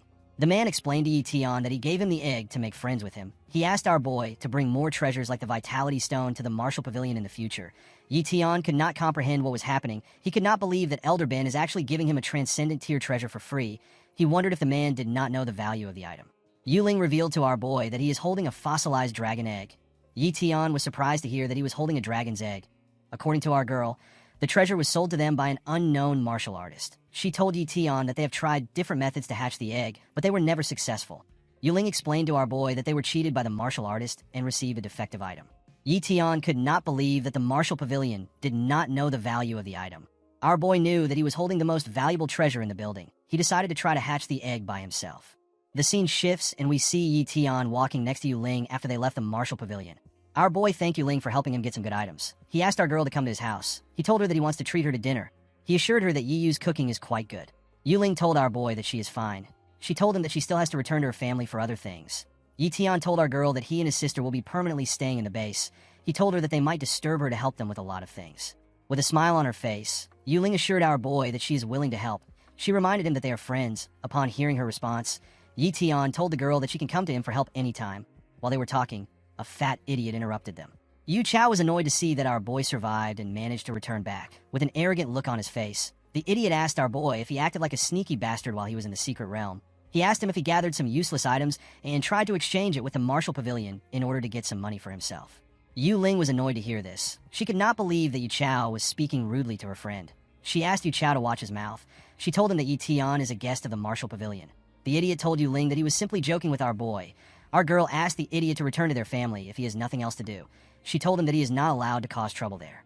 Yu Chao ignored Yu Ling's words and rushed to attack Yi Tian. He told our girl that he will go home once he gives our boy a proper greeting. The idiot clenched his fist and tried to attack Yi Tian. Our boy was not fazed by the man coming at him. He simply blocked the idiot's attack with his defense talent. Yu Chao was shocked to see that Yi Tian had a defense talent. Our boy decided to show the idiot the difference between them. He let out a portion of his energy. His energy made the idiot freeze in fear, with a horrifying look on his face. Yi Tian asked Yu Chao if he really wants to die. Our boy's energy took the shape of a giant red skull. His aura was so deadly that Yu Chao could only tremble in fear. He knew that he was going to die. Before Yi Tian could do anything, Yu Ling appeared in front of him. She asked him to not do anything. She reminded him that he is at the main entrance of the Martial Pavilion's headquarters. Upon hearing Yu Ling's opinion, Yi Tian decided to calm down. He took away his energy. Our girl turned to Yu Chao and asked him to not do anything. Of course, the idiot never planned on doing anything. He could only tremble in fear. Our boy turned around and told Yu Ling that he is going home. Our girl could only apologize to Yi Tian as he walked forward. After Yi Tian left, Yu Ling walked up to Yu Chao. She asked the idiot to tell her why he was trying to cause trouble for her friend. Before he could reply, Yu Chao fell to his knees. Yu Ling was shocked to see this, with a look of fear on his face. The man asked Yu Ling to tell her the amount of monsters Yi Tian has killed. He could not believe that a person could actually have such a strong, murderous aura. The scene shifts, and we see Yi Tian arrive at his building. When our boy stepped into his house, he saw his sister cooking. Yu Ling asked her brother to give her some minutes. She told him that she is almost done cooking. Our boy was happy to see that his sister was cooking. It had been a while since he had her food. He told Yu that he was going to finally have a good dinner. Yu told her brother that he can wait until dinner is done. Yi Tian sat on a chair and rested his back. He said that home is the best place to be at. He could not believe how comfortable he was. When he looked next to him, he saw Jean and Purple sleeping next to each other. He was surprised to see how relaxed the beasts were. Our boy took out the dragon's egg from his storage pouch. He decided to keep the egg in a safe place for the time being. He believed that he could not find a way to hatch the egg, since even the Yu family could not uncover more about the egg over the years. While he was thinking, our boy saw something shocking. The dragon egg was shaking in his hand. Yi Tian was shocked to see this. He noticed that the egg made a beat as if it had a heart. The moment the egg shook, little Jean woke up. The monster screamed when she saw the egg. She quickly moved away from our boy. Yi Tian was shocked to see this. He asked his pet if she is scared of the egg. While growling at the egg, Jean asked her master to tell her why he would have a dragon egg. Yi Tian revealed to his pet that he just bought the egg recently. He told her that he believed that the egg was defective. He explained to Jean that he has no idea why the egg would suddenly have a heartbeat. Yi Tian sat down and asked Purple if the egg is really so scary. Purple realized that her master did not sense it. The monster revealed to our boy that dragons have a natural presence that has domination over all monsters. Purple explained to Yi Tian that dragons are creatures which are above the king rank, which is also known as the monarch rank. According to Purple, dragons are a legendary type of existence. Yi Tian was shocked to hear that dragons are above monarch ranks. He was shocked to hear that there is another rank above monarch. Purple told her master that she does not know what this rank is called. While our boy was talking, the egg stopped moving. Yi Tian was surprised to see this. Our boy found the whole thing to be strange. He remembered that the Martial Pavilion told him that this is an abandoned egg that can no longer be hatched. Yi Tian could not understand why the egg was suddenly showing signs of life. Our boy decided to keep the egg in his inventory. Before our boy could put the egg in his inventory, Purple told him that she has understood what happened. She revealed to Yi Tian that what happened must be because of the Vitality Stone Core. Yi Tian asked his pet if the Vitality Stone Core really caused the egg to suddenly awaken. Purple assured our boy that she is correct. She explained to her master that he kept the Vitality Stone Core and the Dragon Egg together in his inventory. While the two items were inside the inventory, the pure life energy of the Vitality Stone Core caused the originally defunct Dragon Egg to awaken. This is why it suddenly developed a heartbeat. Yi Tian was surprised to hear this. He could not believe that the Vitality Stone Core had such a function. Our boy told his mouse that she is really knowledgeable. Purple reminded her master that she is a treasure-hunting mouse. While the two were talking, Jean yawned. She told her master that the egg interrupted a good dream. Yi Tian asked Purple to tell him what he needs to do in order to hatch the egg. The mouse asked her master to not be anxious. She explained to him that the Vitality Stone Core takes some time to regain its energy. Purple told Yi Tian that they will move to the next step once the egg has regained its heartbeat. She assured our boy that he will get a pet that is above monarch rank when the egg hatches. Yi Tian became excited when he heard this. He wondered about how a spiritual pet which is above the monarch rank will be like. While he was smiling, Yu called out to him. She told him that dinner is ready. Yu asked her brother to wash his hand before joining her. After he was done eating, Yi Tian went into his room. He took out the scroll he got. The scroll contained the purple cloud body refining technique. According to the scroll, the technique requires 2 conditions to take its user to the Grandmaster level. The first requirement is a transcendent tier cultivation talent. The second requirement is a perfect foundation for a refined mortal body. Our boy was surprised to see the conditions required for the technique. He did not understand why it was so strict. He wondered why a person would need a transcendent tier cultivation talent to practice the technique. Yi Tian remembered that Yuling only has a high-level cultivation talent, and yet she was able to reach the Grandmaster rank. Our boy remembered that the Sun family's Grandmaster also had the same high-level cultivation talent. The purple cloud body refining technique is split into 5 different sections. The first section is the blood refining technique. The next is the body refining technique. The third is the bone refining technique. The skin refining technique is the 4th stage, and the chi refining technique is the last stage. To cultivate all the organs and parts of one's body to their fullest potential and break through that potential to form the strongest type of mortal body on Earth is the aim of the technique. In order to get this body, a lot of natural heaven and earth treasures are required to replenish its essence. Yi Tian was surprised to see the requirements for the technique. He could not believe that he was given such an insane technique. Our boy wondered if the Martial Pavilion gave him the technique because no one else was willing to buy it. Yi Tian felt like he has been cheated. Our boy knew that people would not want to buy the technique because of the large amount of natural heaven and earth treasures required in cultivation. Also, most people don't have transcendent tier cultivation talent. While reading the scroll, Yi Tian saw a mark on it. Our boy wondered why a spatial mark was on the scroll. He activated his spatial talent and used his spatial perception to look at the mark. The moment he did this, a bright light shined in his eyes. Our boy found himself in another dimension. Yi Tian was shocked to see that he was in the inner spatial realm of the purple cloud body refining technique. He could not believe that his consciousness got transferred to another world. While looking around, Yi Tian saw someone in traditional clothing. Our boy was surprised to see someone else in the realm. The person in front of him opened his hand fan and turned around. The man said that his successor has arrived. Yi Tian immediately tried to check the man's status window. The man is known as the Divine Immortal of the Striking Thunder. His cultivation talent is unknown. His lighting talent is at the Transcendent tier, but it could not be copied.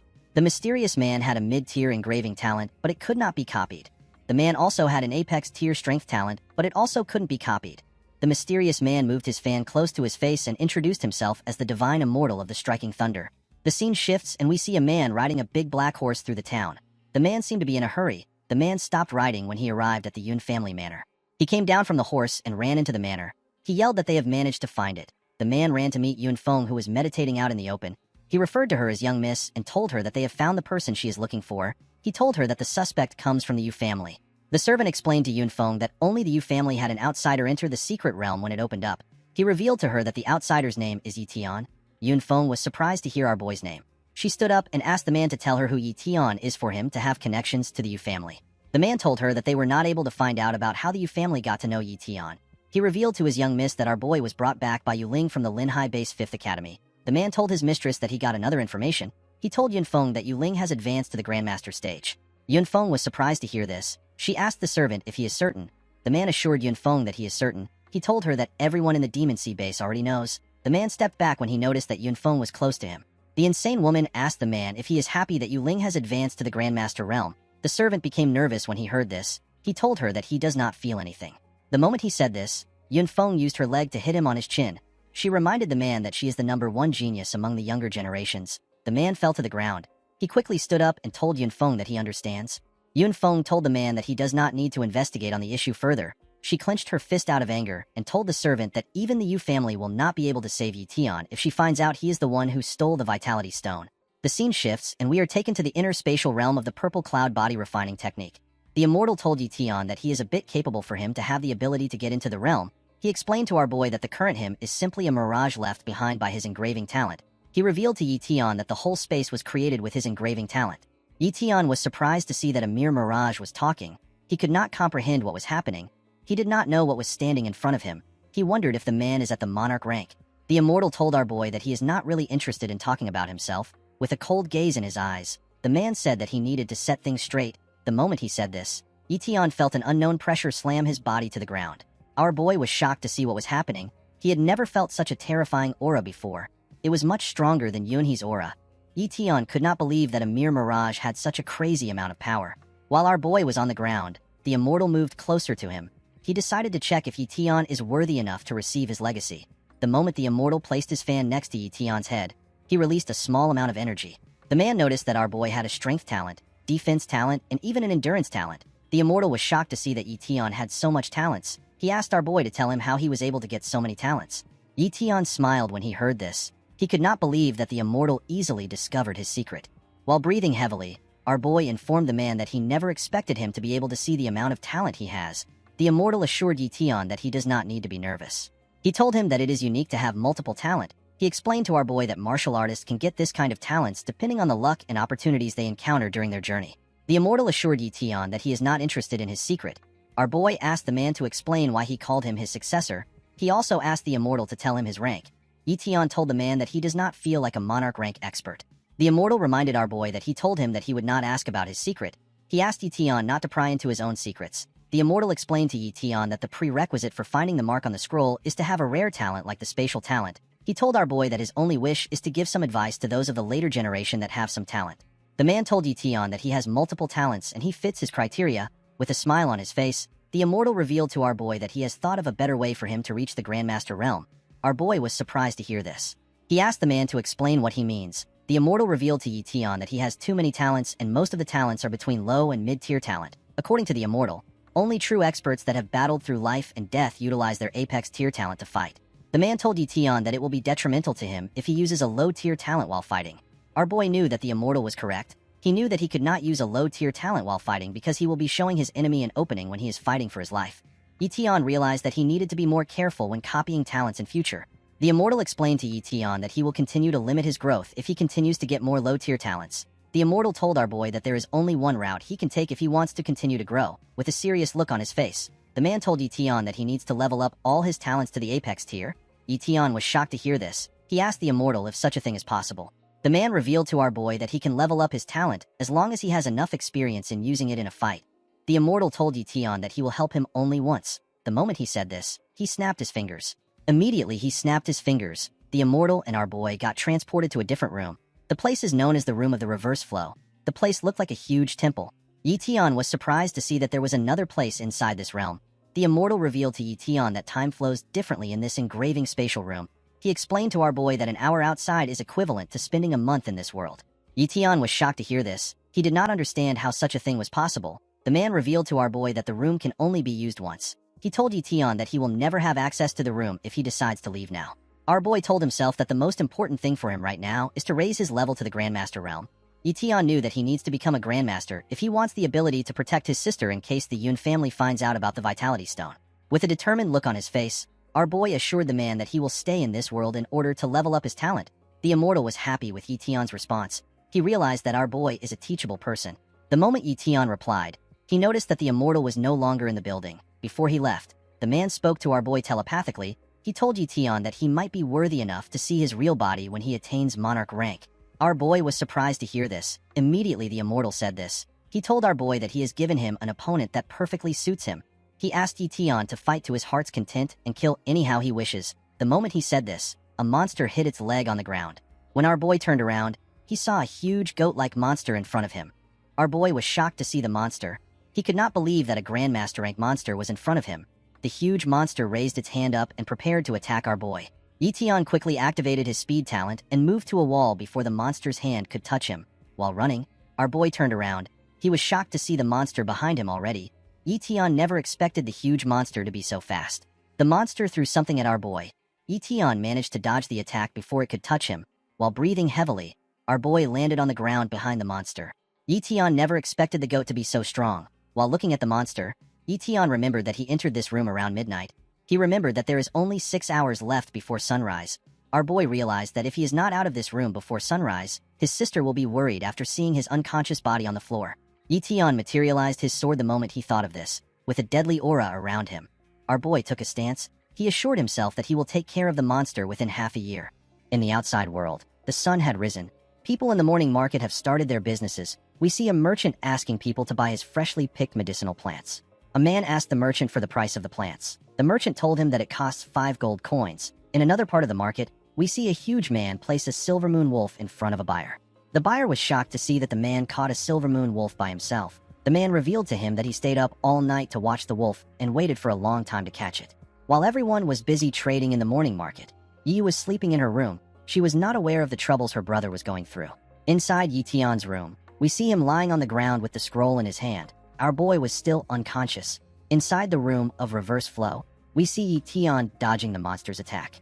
The monster used its hand to destroy the wall. Our boy quickly realized that the monster has gone berserk. He clenched his fist and activated his strength talent. His strength talent had now reached the apex tier. He landed a heavy punch on the monster's chest. The monster tripped and fell to the ground. The moment he landed on the ground, he said that it is time to end the fight. He took out his short sword. He said that his battle talents has fully been upgraded. Almost all of Yi Tian's talents were now at the apex tier. His speed, strength, regeneration, sword, defense, and shadow talent were now at the apex tier. Only his spatial talent and his treasure hunting talent remained the same.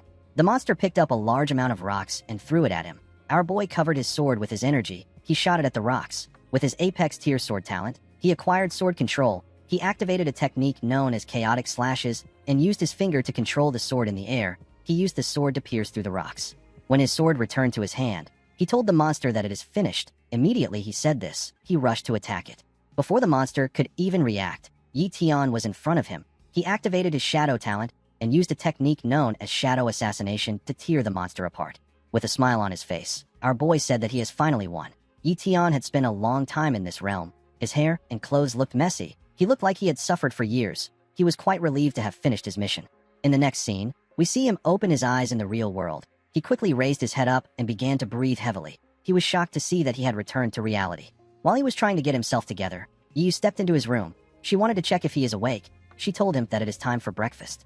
The girl was not completely awake. She was still a bit tired. She revealed to her brother that there is a breakfast shop nearby that has pretty good food. She asked him if he wants to join her at the restaurant for breakfast. Yi Tian was shocked to see his sister. He stood up and rushed to hug her. The girl was surprised to see this. She asked her brother if something is wrong. She asked him if he had a bad dream. With a sad look in his eyes, our boy told her that it feels like it has been a long time since he last saw her. Yi pushed her brother back. She told him that he cannot just hug her and say something so cheesy even if they are siblings. She asked him if he is not embarrassed. Yi Tian apologized to her. Yi turned around and walked towards the door. She told her brother that she is going to ignore him. She told him that he can starve to death. Yi Tian reminded her that she said she wanted to have breakfast with him. He suggested that they go shopping today. He said that he has not been able to shop properly in the Demon Sea base. Yi stopped when she heard shopping. She quickly turned around. She asked her brother if he is being serious. She could not believe that he had time to go shopping with her. Our boy told her that she can buy anything she wants to eat. He said that he earned some money from fighting in the secret realm. Yi was quite excited. She asked her brother to wait for her. She told him that she needs to change her clothes. After she left the room, Yi Tian circulated his energy around his body. He did not expect that raising his battle talents to the apex tier would increase his strength to such an insane level. He realized that it will not be long before he becomes a grandmaster. He could feel it in his bones. The scene shifts, and we are taken to the market.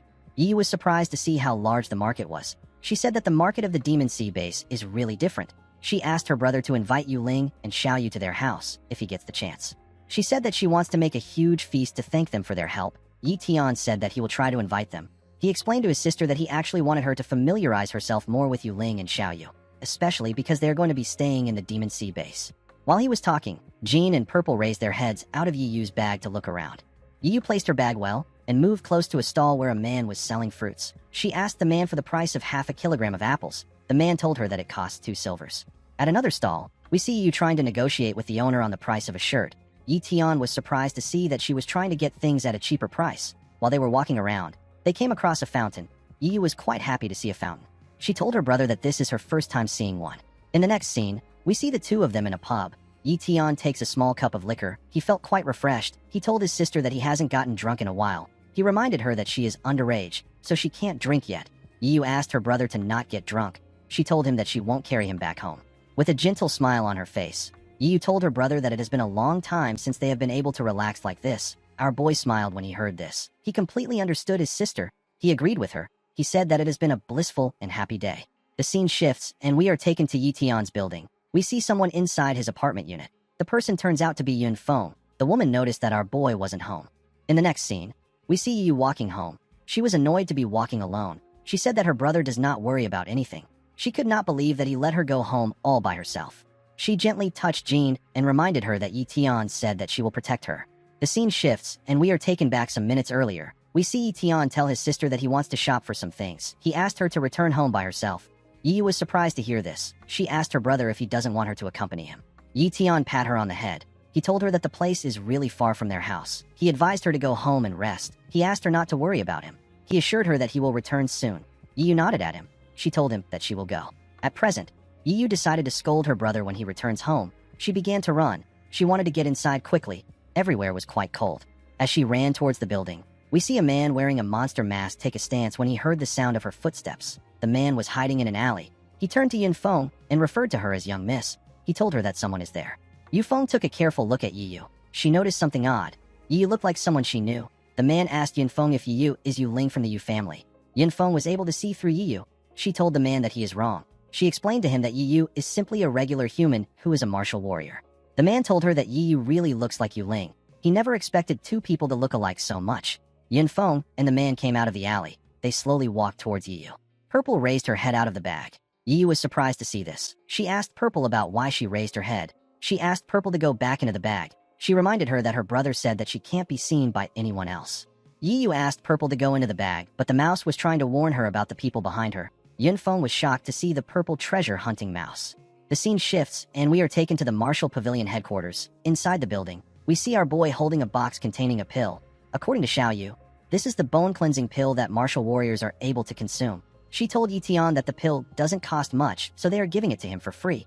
Our boy was surprised to hear this. He asked her if she is sure.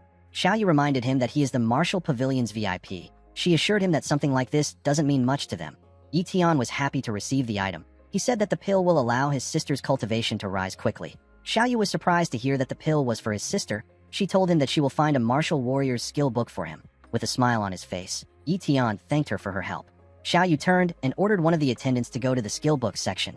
She asked her to bring an apex tier skill book that is suited for a martial warrior to practice. The attendant accepted the order. The moment Xiaoyu gave the order, one of Yitian's pet alerted him through telepathy. It informed our boy that they are in danger. It told him that someone from the Yun family is there with them. It asked him to return quickly. Yitian was shocked to hear what Purple said. He dropped the box he was holding and began to run. He told Xiaoyu that Yiyu is in trouble. He asked her to help him hold on to the pill and the skill book. He assured her that he will be back for them. Xiaoyu was shocked to hear that Yiyu was in trouble. Immediately, he informed Xiaoyu. He activated his spatial talent and teleported. Xiaoyu was shocked to see that Yitian disappeared. She wondered about the kind of skill he used. The attendant who was asked to bring the skill book told Xiaoyu that she has found a skill book. She asked her about where their customer went. Xiaoyu asked the lady to go back to the clan. She asked her to inform them that Yitian's younger sister is in danger. She asked her to get someone to help Yiyu quickly. Xiaoyu said that she has a bad feeling about the situation. In the next scene, we see Yitian running at full speed. As he ran, he promised to destroy the Yun family if they touch a single strand of Yiyu's hair. The scene shifts, and we are taken to Yiyu. We see Jean turn into its beast form. Yiyu asked Yunfeng for her identity. Yunfeng told her that she will have to ask Yitian for her identity. Yiyu asked the woman if she is looking for her elder brother. Yunfeng and the creepy man released their energies. With a scary smile on her face, Yunfeng told the girl that she is simply looking for a little mouse that stole something from her.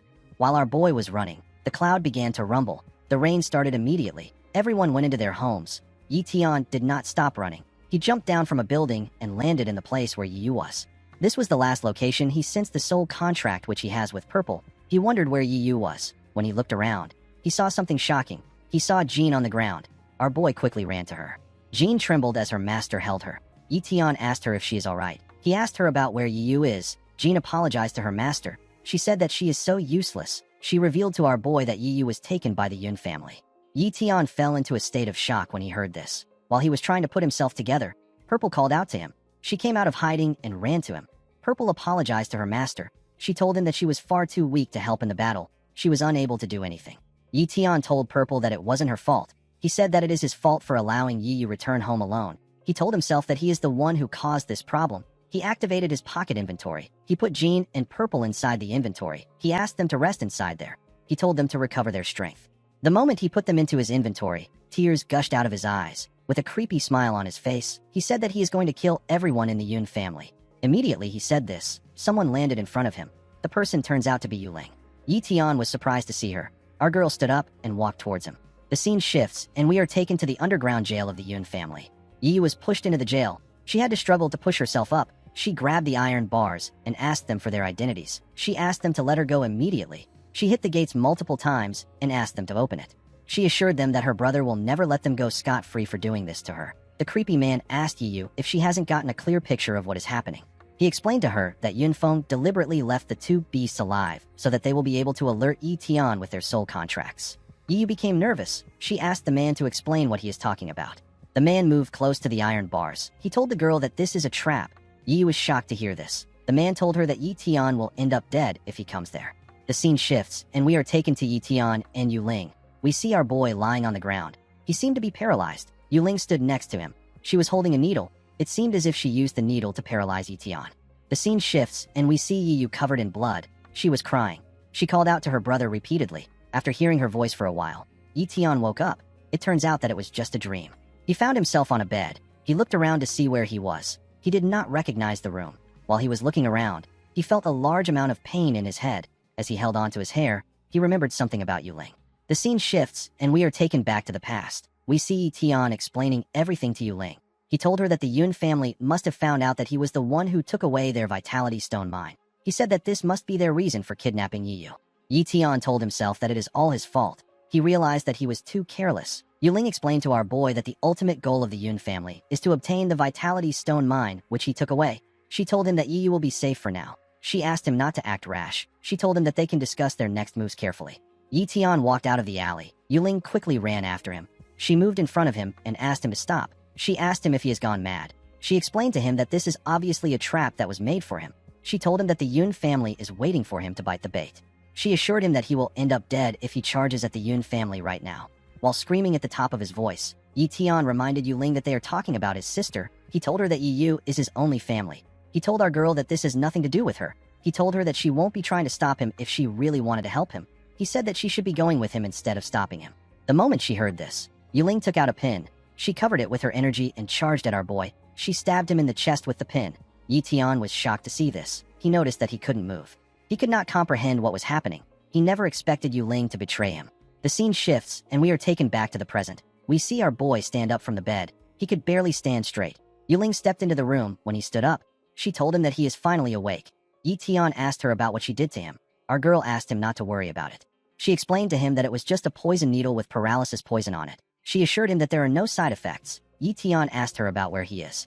Yu Ling revealed to him that he is at one of the external private mansion of the Yu family. She told him that he will be safe there, while trying to regain his balance. Our boy said that he needs to save his sister. Yu Ling advised him not to move. She told him that the poison in his body has not worn off.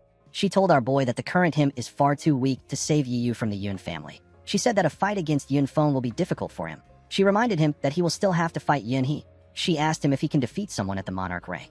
Yi Tian pushed himself up. He asked Yu Ling if she wants him to wait here and do nothing. He reminded her that the Yun family wants the Vitality Stones. He said that he is willing to give them all the stones as long as they don't harm his sister.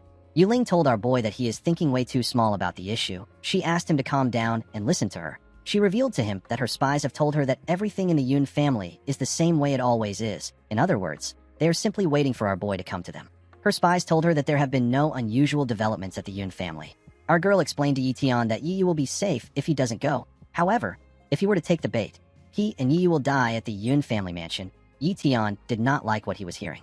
Yu Ling revealed to him that her family and the Yun family have fought each other for many years. The Yun family has wished to eradicate the Yu family from the Demon Sea base for a long time. Unfortunately for the Yun family, they didn't have any reason to do so. The main motive of the Yun family is to recruit a lot of experts to obtain the Vitality Stone mines so that they can take over the Martial Pavilion and squash the Yu family. However, none of them would have ever thought that Yi Tian would be the one to obtain the Vitality Stones instead. Yu Ling explained to Yi Tian that the Yun family must have investigated him and found out that he managed to enter the secret realm through the Yu family's connection. Due to this, they instantly believed that Yi Tian is part of the Yu family.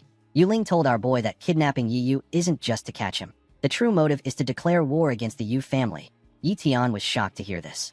Yu Ling explained to him that the issue is not only related to him. It is actually an all-out war. It is a monarch's war. Yi Tian was shocked to hear this. He said that his sister didn't do anything, and yet she ended up getting involved in this mess. Yu Ling looked outside the window. She said that they have no choice in war. She said that they were born into a world where the weak get eaten by the strong. She said that there are some things which no one ever hopes to go through. While she was looking outside, she saw a man carrying his daughter on his back. His daughter said that she is hungry. The man asked her to hold on a little longer. He told her that they are almost home. The man continued walking. Upon seeing this, Yu Ling realized that the world will keep on pushing them forward even if they are weak. Yi Tian grit his teeth out of anger. He asked Yu Ling to tell him what he has to do. He assured her that he will listen to everything she has to say. Our girl told Yi-tian that he should have done this from the start. She began to give our boy some advice on what he should do.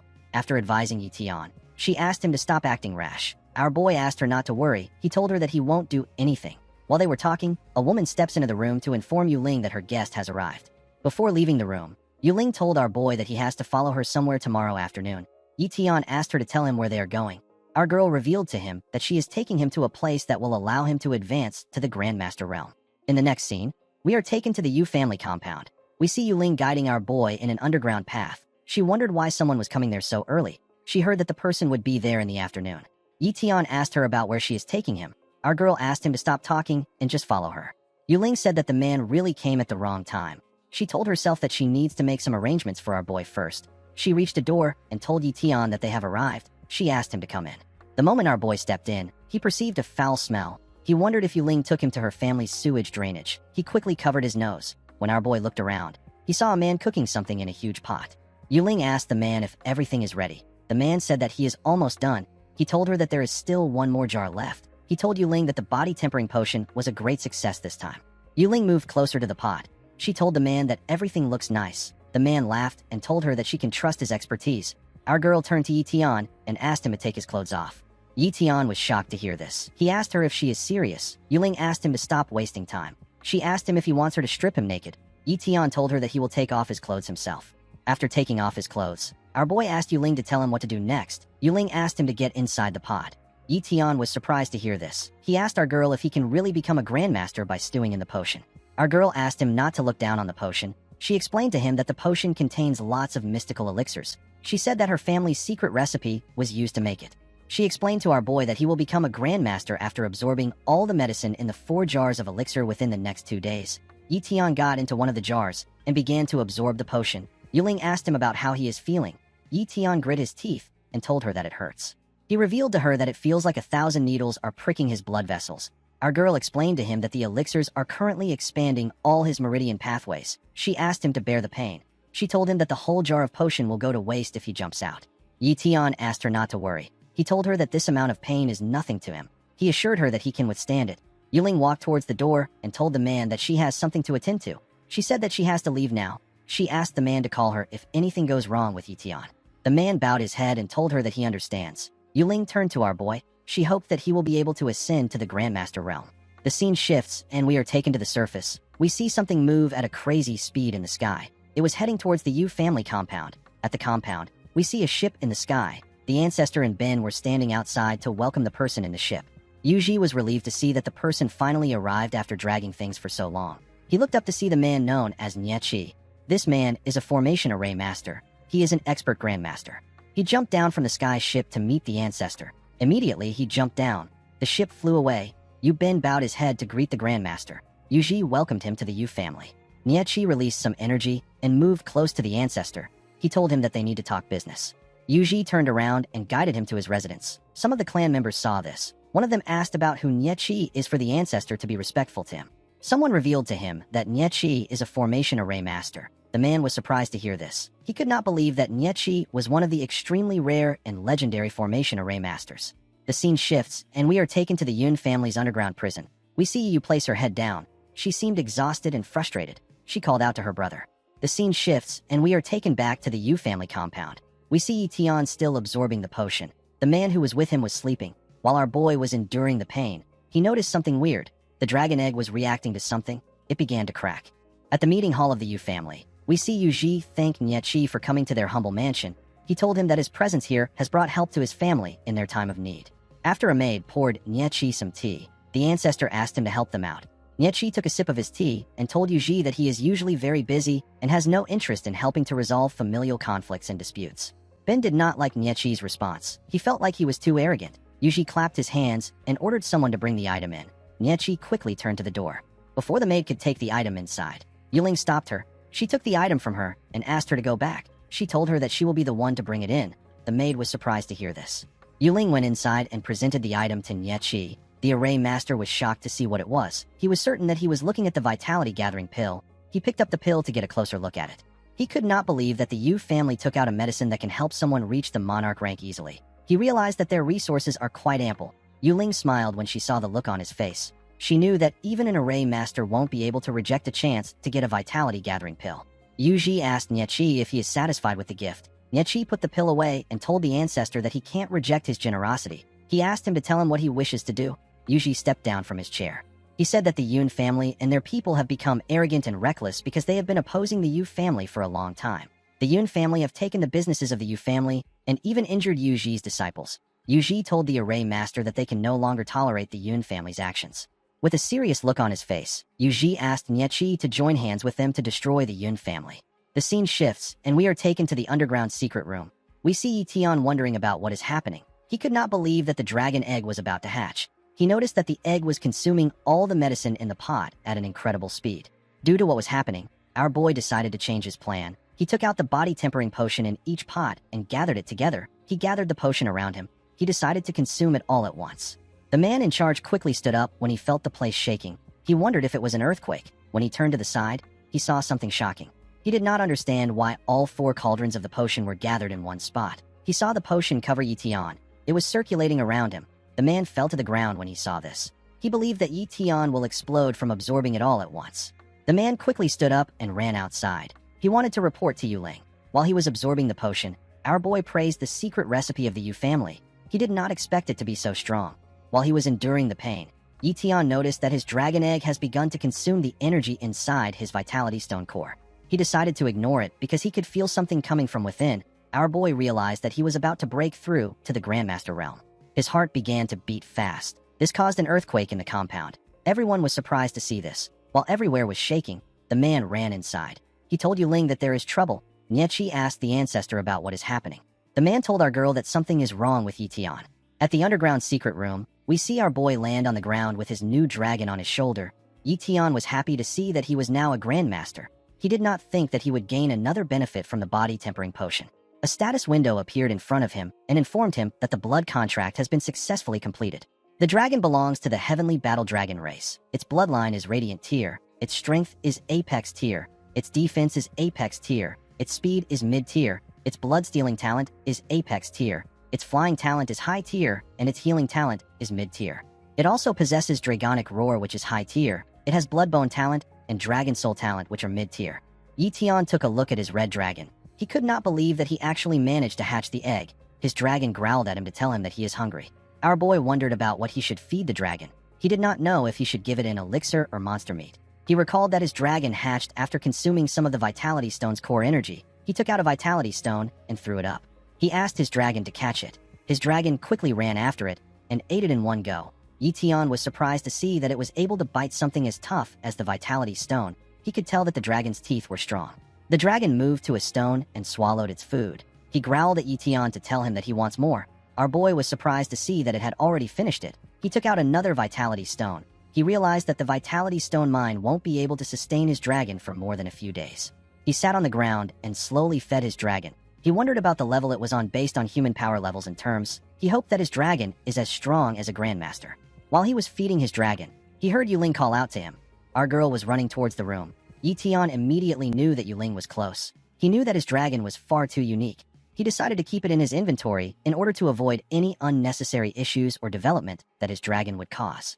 While running, our girl asked Itian not to absorb too much potion in one go. She told him that he will die. The moment she said this, she arrived at the door. She was shocked to see our boy putting on his clothes. She realized that he had already become a Grandmaster. She could not believe what she was seeing.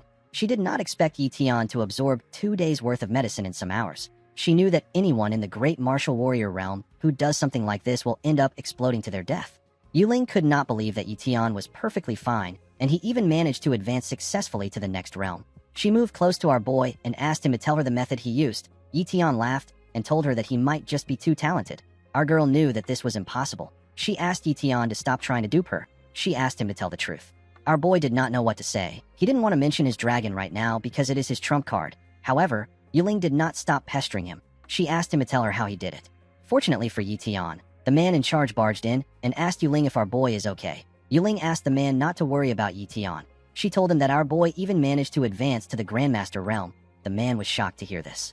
Itian told the man that he was able to advance thanks to his body-tempering potion. Yuling was annoyed to see that the man kept interrupting her. She decided to forget about what happened. She knew that it was natural for Itian to have secrets he wants to keep. She believed that the most important thing for her to do right now was to return to discuss how they are going to take down the Yun family. She told our boy that she has to go to the hall for a meeting. She asked him to go back to his room and get some rest. She advised him to have some food. Yi asked her about when they are going to save his sister. Yuling asked him not to be impatient. She told him that they are already planning things. She informed him that she will contact him again once the negotiations are complete. Yi asked her if she is serious. Yuling assured him that she is. She told him that this issue is extremely important to her family as well. The man in charge guided our boy out of the secret room. After Yi left, Yuling took a look at the cauldrons. She noticed that the body-tempering potion in all 4 cauldrons have been completely absorbed. She could not believe that this happened in the span of a few hours. She looked around and wondered about the method Yi used.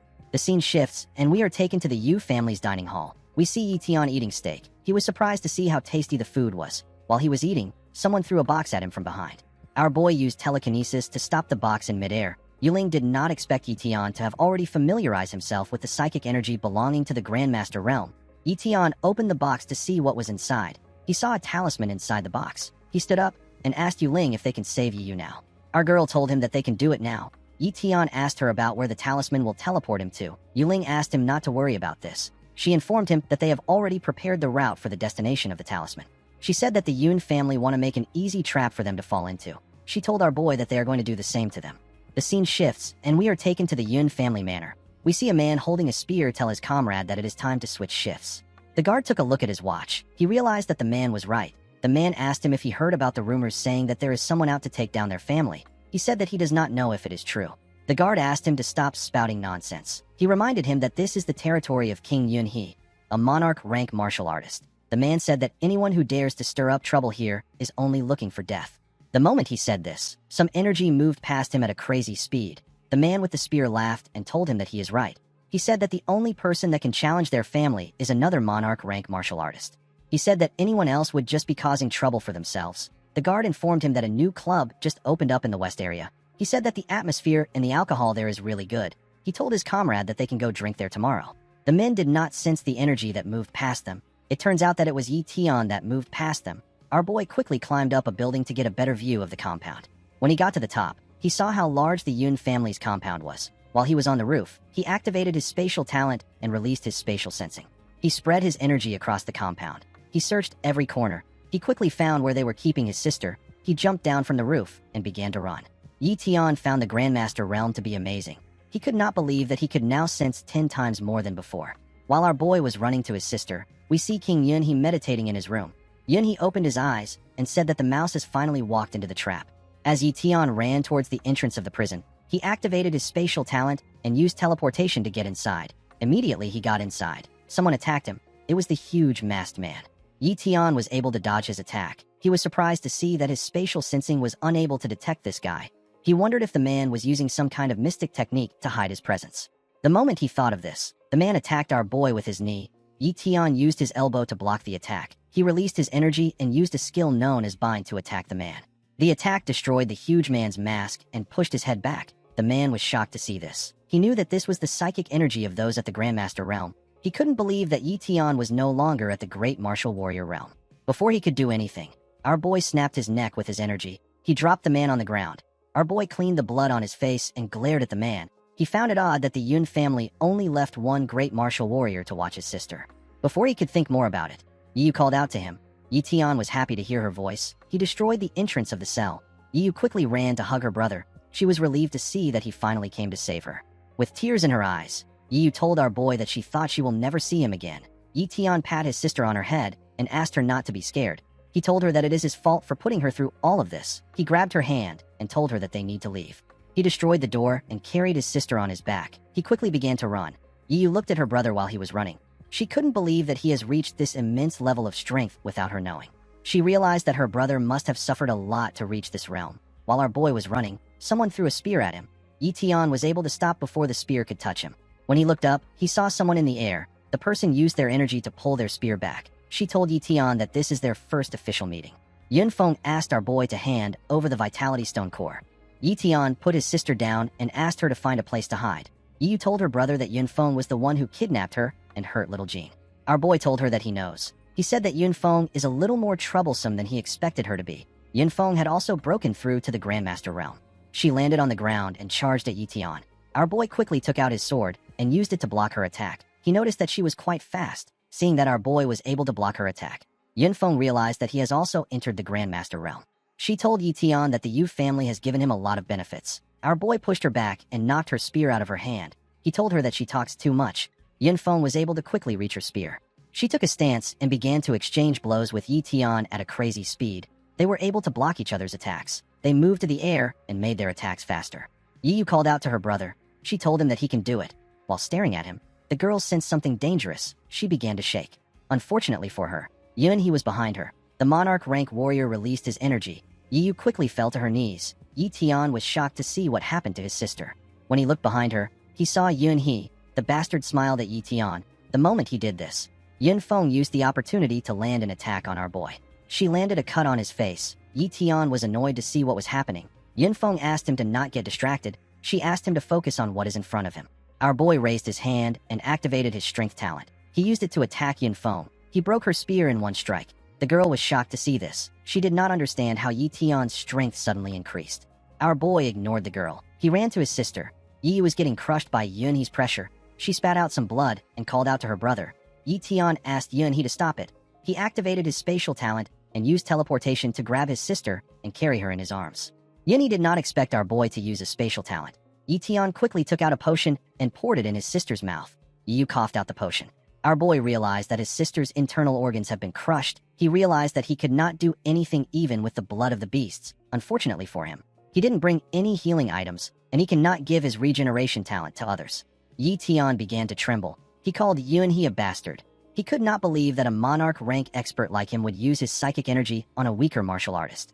Yunhe released his energy and crushed the ground. He realized that our boy has strength talent, speed talent, and spatial talent. He asked Yitian to tell him how he managed to get so many talents inside his body. Our boy grit his teeth out of anger when he heard this. He took out a talisman and immediately activated it. With a scary look on his face, he referred to Yunhe as old bastard and promised him that he will kill him. Immediately, he said this. The talisman got activated. A small circle of energy covered Yitian and his sister. Yitian told the circle that he wants to escape. Yunhe quickly realized that our boy wanted to use a teleportation talisman to escape. He created a huge hand with his energy and fired it at our boy. He asked Yitian if he thinks that he will allow him to run away. Yitian assured the family head that he will eventually die by his hands. The moment he said this, the huge hand destroyed the ground. Everyone in the compound could feel the tremors of the attack. They all wondered about what was happening in the compound. When Yunhe moved close to the land he damaged, he saw that our boy had escaped. He couldn't believe that Yitian was actually able to do it. He said that the speed of the teleportation talisman is truly unparalleled. Yunfeng moved close to her lord. She told him that he must not let Yitian go. She explained to him that Yitian will become a disaster in the future with the Vitality Stone core and his multiple talents. She said that our boy will end up ruining their family. The moment she said this, Yunhe focused his energy in his finger. He touched the air and cracks began to appear in the empty space. The cracks slowly widened. Yunfeng was shocked to see her master breaking the void. She could tell that he was quite angry. Immediately she thought of this. The void completely shattered and revealed a different portal. Yunhe and Yunfeng walked into this portal. The scene shifts, and we are taken to an abandoned train station, which is 300 kilometers away from the Yun family manor. Yi Tian and his sister suddenly appeared inside the station. They landed on the ground. Our boy quickly picked Yi up. Xiaoyu quickly ran to them. She was shocked to see that Yi was seriously injured. Yi Tian was relieved to see that Xiaoyu was there. He explained to her that he didn't take any medicinal potions with him. He told her that she needs to take his sister to their family's manor so that she can get proper treatment. The girl asked him not to worry about it. She assured him that she will get it done. Our boy asked her to wait. He told her that she is too slow. He activated his inventory and took out little Jean. The beast quickly transformed to her true form. Yi Tian gently stroked her head and told her that he will leave this task to her. Jean promised her master that she will protect her young mistress this time. Immediately Xiao Yu and Yi got on her back. The beast ran forward at a crazy speed. Yi's condition was worsening by the second. She needed good treatment. A minute after Jean left, the space in the station began to crack. A portal appeared in the middle of the station. Yunhe and Yunfeng stepped out of the portal. Yunhe told our boy that he did not expect him to carry a treasure like a teleportation talisman on him. He asked Yitian if this is where he has chosen to be buried. Our boy told him that he won't be the one who gets buried here. Yunhe raised his sleeve and smiled. We see a bunch of letters inscribed on his body. The monarch rank warrior told Yitian that he wants to see how many tricks he has up his sleeves. Our boy smiled and asked the man to come at him. The moment he said this, someone activated an array known as the King Killer Formation Array. Snow appeared in the station. Yunhe was shocked to see the snow. An ability known as the Endless Extreme Ice Prison got released when the array got activated. Two huge snowstorms appeared in the train station. They appeared next to Yunhee and Yunfeng. Yunfeng quickly told her master that they have been tricked. Yunhee instantly realized that this is a formation array. He said that Yi Tian must have placed it there before they arrived. He quickly grabbed the girl's hand. Before he could do anything, the snow solidified and turned into a huge ice prison. The prison slowly expanded. Yi Tian had to use his hand to block off the cold energy the prison was releasing. He was amazed by the strength of the formation array. He couldn't believe that an array master had the ability to trap even a monarch rank warrior. Fortunately for Yi Tian, the prison stopped expanding before the ice could reach him. Immediately this happened. Someone said that he never thought that their plan would end up going so smoothly. The person turned out to be Yuji. The old man was with Yuling and Yechi. He thanked our boy for bringing Yunhee there. He said that the attack might have been unable to kill Yunhee, but it rendered him completely bereft of his fighting ability. Yuling decided to introduce our boy to the men. She introduced Yuji as the ancestor of her family, and she introduced Nyechi as the Formation Array Grandmaster whom her family invited. Yuji realized that our boy was immensely talented. He couldn't believe that Yi Tian was already a Grandmaster at such a young age, even though he cultivated all by himself and didn't get any help. He told him that he has helped their family immensely. He assured him that they will treat him well. Yi Tian smiled and told the ancestor that he is far too kind. He told him that the Yu family is the one who saved him and his sister and not the other way around. Our boy took a look at Yuji's status window. The old man had a high-tier cultivation talent, a mid-tier flame talent, and a mid-tier strength talent. Yi Tian saw that the man's cultivation talent was quite mediocre. He could tell that the ancestor is a monarch rank warrior who relied on various treasures in order to achieve his rank. He realized that the old man must have obtained the flame talent after eating the flame spirit talent grass that he gave Yuling. Yuji turned to the girl and told her that her martial pavilion has done very well since she is able to form connections with young heroes like Yi Tian. He told her that she played a heavy part in the smooth success of the mission. Yuling thanked her ancestor for the praise. She told him that these are things that she has a responsibility to do. While they were talking, Yi Tian turned to Grandmaster Nya. He took a look at the Grandmaster's status window. He saw that the man had a high-tier formation array talent. Our boy was interested in this talent. The system asked him if he wishes to copy the formation array talent. Yi Tian smiled and accepted the offer. The system was able to successfully copy the formation array talent. Nyechi told Yuji that he had completed what he promised his family. He told him that he will leave the rest to him. He reminded the old man that the corpse of a monarch rank expert is considered a treasure. While they were talking, the ice slowly melted. Yuji thanked the Grandmaster for helping them this time. He asked him to come find him if there is anything that the Yu family can help him with in the future. Nyechi laughed and told the old man that he is too kind. He told him that he is willing to work for anyone as long as he gets paid. He said that he will be leaving now. He told Yuji that he hopes they meet again in the future. Immediately he said this. He snapped his fingers and vanished into thin air. Yuling was shocked to see that the man disappeared. She said that the ability of a formation array master is too amazing. The ancestor moved close to the ice prison and asked Yi Tian and Yuling to move back. He asked them to leave the rest to him. The moment he said this, he saw that the ice was cracking. Yuji couldn't believe his eyes. Yunhee released his energy and completely shattered the ice around him. He blew away the ice shards around him. Yuji regained his composure and told the man that he did not expect him to escape so quickly. He told him that they have underestimated him. Yuling ran forward and asked her ancestor to watch out. Yi Tian quickly called out to her. Before she could reach Yuji, a wall appeared in the air and stopped her from advancing forward. Yunhee created a cage that trapped Yi Tian and Yuling. This cage was created with a skill known as spatial cage. Yuling fell to the ground. She was shocked to see the ability of the man. With a smile on his face, Yunhee asked Yi Tian and Yuling to remain there for a while. Yi Tian quickly activated his strength talent and used his fist to hit the cage. He thrust his fist at it multiple times, but he was not able to dent it. Our boy couldn't believe what was happening. Yuji told Yunhee that he already guessed that he wouldn't be so easy to take down. He smiled and told Yunhee that he already achieved his goal by injuring him with the formation array. He took off his robe and revealed his hardened muscles. He took a stance and told Yunhee that he has prepared himself for this battle for a long time. The moment he said this, we see water fall to the ground. As the ice melted, Yunfeng got released from the ice prison. Unfortunately for her, she got stabbed by several ice shards. Blood gushed out of her body. She called out to her family head. She raised her hand and begged him to save her. Yunhee released his energy and blew away her frozen body. Her body got turned into tiny pieces of ice. Yunhee recalled his first meeting with the girl. At this time, the girl was thrown to the ground by some people on a snowy day. She was thrown out by some teachers. A male teacher called the girl a stinky beggar and asked her about why she dared to enter this place. He told her that this is the demonic sea academy. He asked the girl to go somewhere else if she wants to beg for food. The man dusted his clothes and said that the girl stained it. He told the woman that this is such an unlucky way to start the day. The woman told him that he has done enough. She said that they need to leave quickly if they don't want to be late. After they left, Yunfeng sat next to the garbage bags. She was shaking due to how cold everywhere was. She said that she is quite hungry. The moment she said this, someone threw a biscuit on the ground and asked her to eat up. The girl quickly stood up and rushed to get the biscuit. She quickly began to eat the dirty biscuit. The man moved close to her and asked her if she is willing to go home with him. The little girl asked him if she will be able to eat this biscuit every day. The man turned out to be Yunhee. Yunhee smiled and told the girl that she will be able to eat the biscuit every day, but her life will belong to him from now on. He asked her if she is still willing to follow him home. The girl nodded her head and smiled brightly at him. She told the man that she will follow him. Upon remembering his first encounter with Yunfeng, Yunhee put himself together and walked forward. He asked Yuji to show him all his tactics and techniques. Yuji told the man that he cannot believe that he actually used his clan's disciple as a meat shield. Yunhee smiled and said that the girl's life wasn't wasted since she died for him. The ancestor turned around to see the spatial cage. He wondered if Tian is unable to break free from within. He wondered if a forbidden restraint set by a monarch is still too difficult for them to handle. Inside the spatial cage, we see Yuling summon a sword. She activated her sword talent and used the sword to hit the cage. Unfortunately, her attacks didn't dent the cage. Yi Tian carefully examined the cage. He couldn't believe that Yunhee was able to use his spatial talent to this degree. He realized that he couldn't underestimate Yunhee's strength.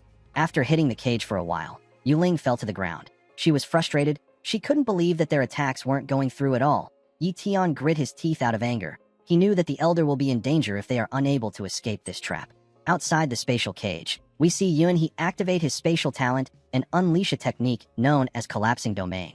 The space around the station began to slowly get distorted. Yuji felt a large amount of pressure on his body. He couldn't believe that Yunhee had enough strength to do this despite taking on a monarch-level formation array. He realized that Yunhee increased the gravity in this space to more than 10 times its original state. Yuji's body slowly got pushed down. The old man summoned his strength and stood his ground. Before he could take a step forward, he saw Yunhee in front of him. Yunhee gave him a powerful punch on his face. The old man was surprised to see how fast he was. He realized that Yunhee's domain allowed him to simultaneously erase his own weight as well. This is almost akin to teleportation. Although Yunhee was powerful, the old man was still someone in the monarch realm. He didn't want Yunhee to underestimate him. He gave him a kick in his head. Yunhee lost his balance when he received the kick. Yuji stretched out his hand and grabbed Yunhee's head. He raised him up and slammed his body to the ground. The impact of the attack destroyed the ground in the station. Unfortunately, this wasn't enough to stop Yunhee. He gave Yuji a kick that sent him flying. He quickly jumped back up before Yuji could land on the ground. Yunhee appeared above him. He gave the old man a bone-crushing punch in his chin. Yuji spat out some blood when he received the punch. He crashed into a wall and destroyed it. Dust covered the station. Yunhee landed on the ground and stretched his body. He was amazed to see that Yuji had such an immense strength at his old age. He said that the old man is really the Yu family's ancestor. Immediately he said this, he saw 2 fire attacks flying towards him. Yunhee was shocked to see the attacks. He bent his head to dodge one of the attacks, but it caused a huge explosion when it got close to him. Yunhee was able to fly out of the explosion, but he got a little injured. He spat out some blood and asked Yuji about where he got the fire elemental talent from. He quickly realized that the old man must have obtained the talent grass from the secret realm. The moment he said this, Yunhee recalled that there was another flame attack that the old man fired at him. When he looked down, he saw the attack heading for his spatial cage. The flame hit it and began to twist. It started cracking the cage as it spun. Yuling noticed this crack. She quickly informed Yi Tian that her ancestor has come to save them. She suggested that they use their strongest attacks together and break through this spatial cage. Yi Tian told her that he understands. Yuling activated her secret technique, which is known as mirrored flowers. Her hair instantly turned pink, and a flower mark appeared in the middle of her forehead. Yi Tian clenched his fist and activated his apex tier strength talent. His muscles became bigger and more energy gathered around his body. He and Yuling hit the crack with a large amount of strength. They were able to completely shatter the cage. Yunhee quickly turned to them. He did not expect them to actually break through his cage. He smiled and said that this is interesting. He could tell that Yi Tian and Yuling were ready to take him on. Yuji jumped out of the wall and landed in front of Yuling and Yi Tian. He caused a huge explosion when he landed on the ground. The old man smiled and said that he is going to use his flame talent to its full extent this time. He took a stance and covered himself with fire. He looked like Jinryusai Yamamoto from Bleach. He told Yunhee that he will die to his flames. Yunhee laughed and told the ancestor that he is funny. He asked him if he believes that someone like him who used medicinal means to obtain a new talent can defeat him who was born with his talent. He released a large amount of energy and told the old man that he will let him have a genuine taste of the difference between monarch rank experts in terms of abilities. Yi Tian was shocked to see Yunhee release more energy. He couldn't believe that Yunhee wasn't using all his strength earlier. Yuling said that the man is just putting on an act to make himself look stronger. Yuji gathered his energy and charged at his opponent at a crazy speed.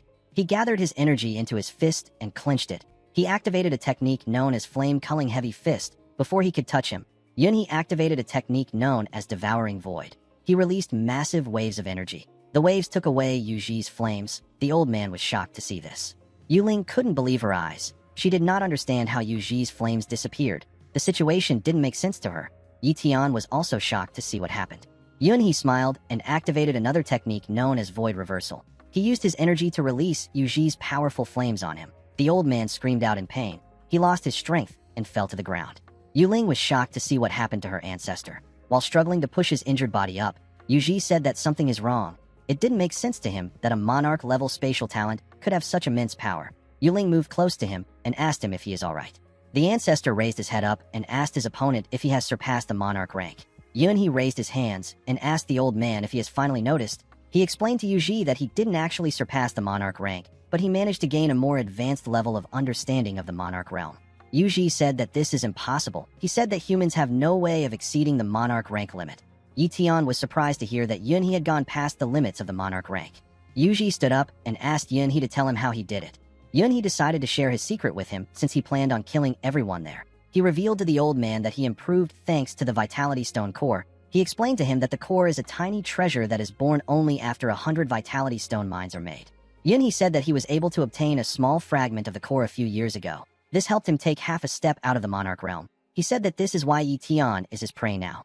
Our boy was shocked to hear this. He couldn't believe that Yunhee was able to reach this level with a mere nail-sized piece of the core. He couldn't imagine how strong the man would become once he got the entire thing. Yuji stepped forward and said that he never expected such treasures to exist around here. He said that he is quite lacking in information. Immediately he said this. He raised his hand and released his energy. He used it to send Yuling flying. The girl pushed her sword into the ground and used it to stop herself from crashing into the ground. She quickly called out to her ancestor. She understood what he was trying to do. Yuji put his arms around Yunhee and asked the girl to take Yi Tian and run. He said that he will hold Yunhee back. The moment he said this, the old man released a large amount of energy. Yunhee realized that the old man was trying to self-destruct. He touched Yuji's left arm and asked him if he told him that he is allowed to do this. The moment he said this, he removed the space between Yuji's shoulder and his elbow. It was a clean cut. It was almost as if the space never existed. Yuji was shocked to see this. He watched his left arm fall to the ground. The old man screamed out in pain. Yuling charged at the man when she saw this. She activated a technique known as Moon Embracing Scattered Cloud Sword Technique. Before her blade could even touch Yunhee, he destroyed it with a finger.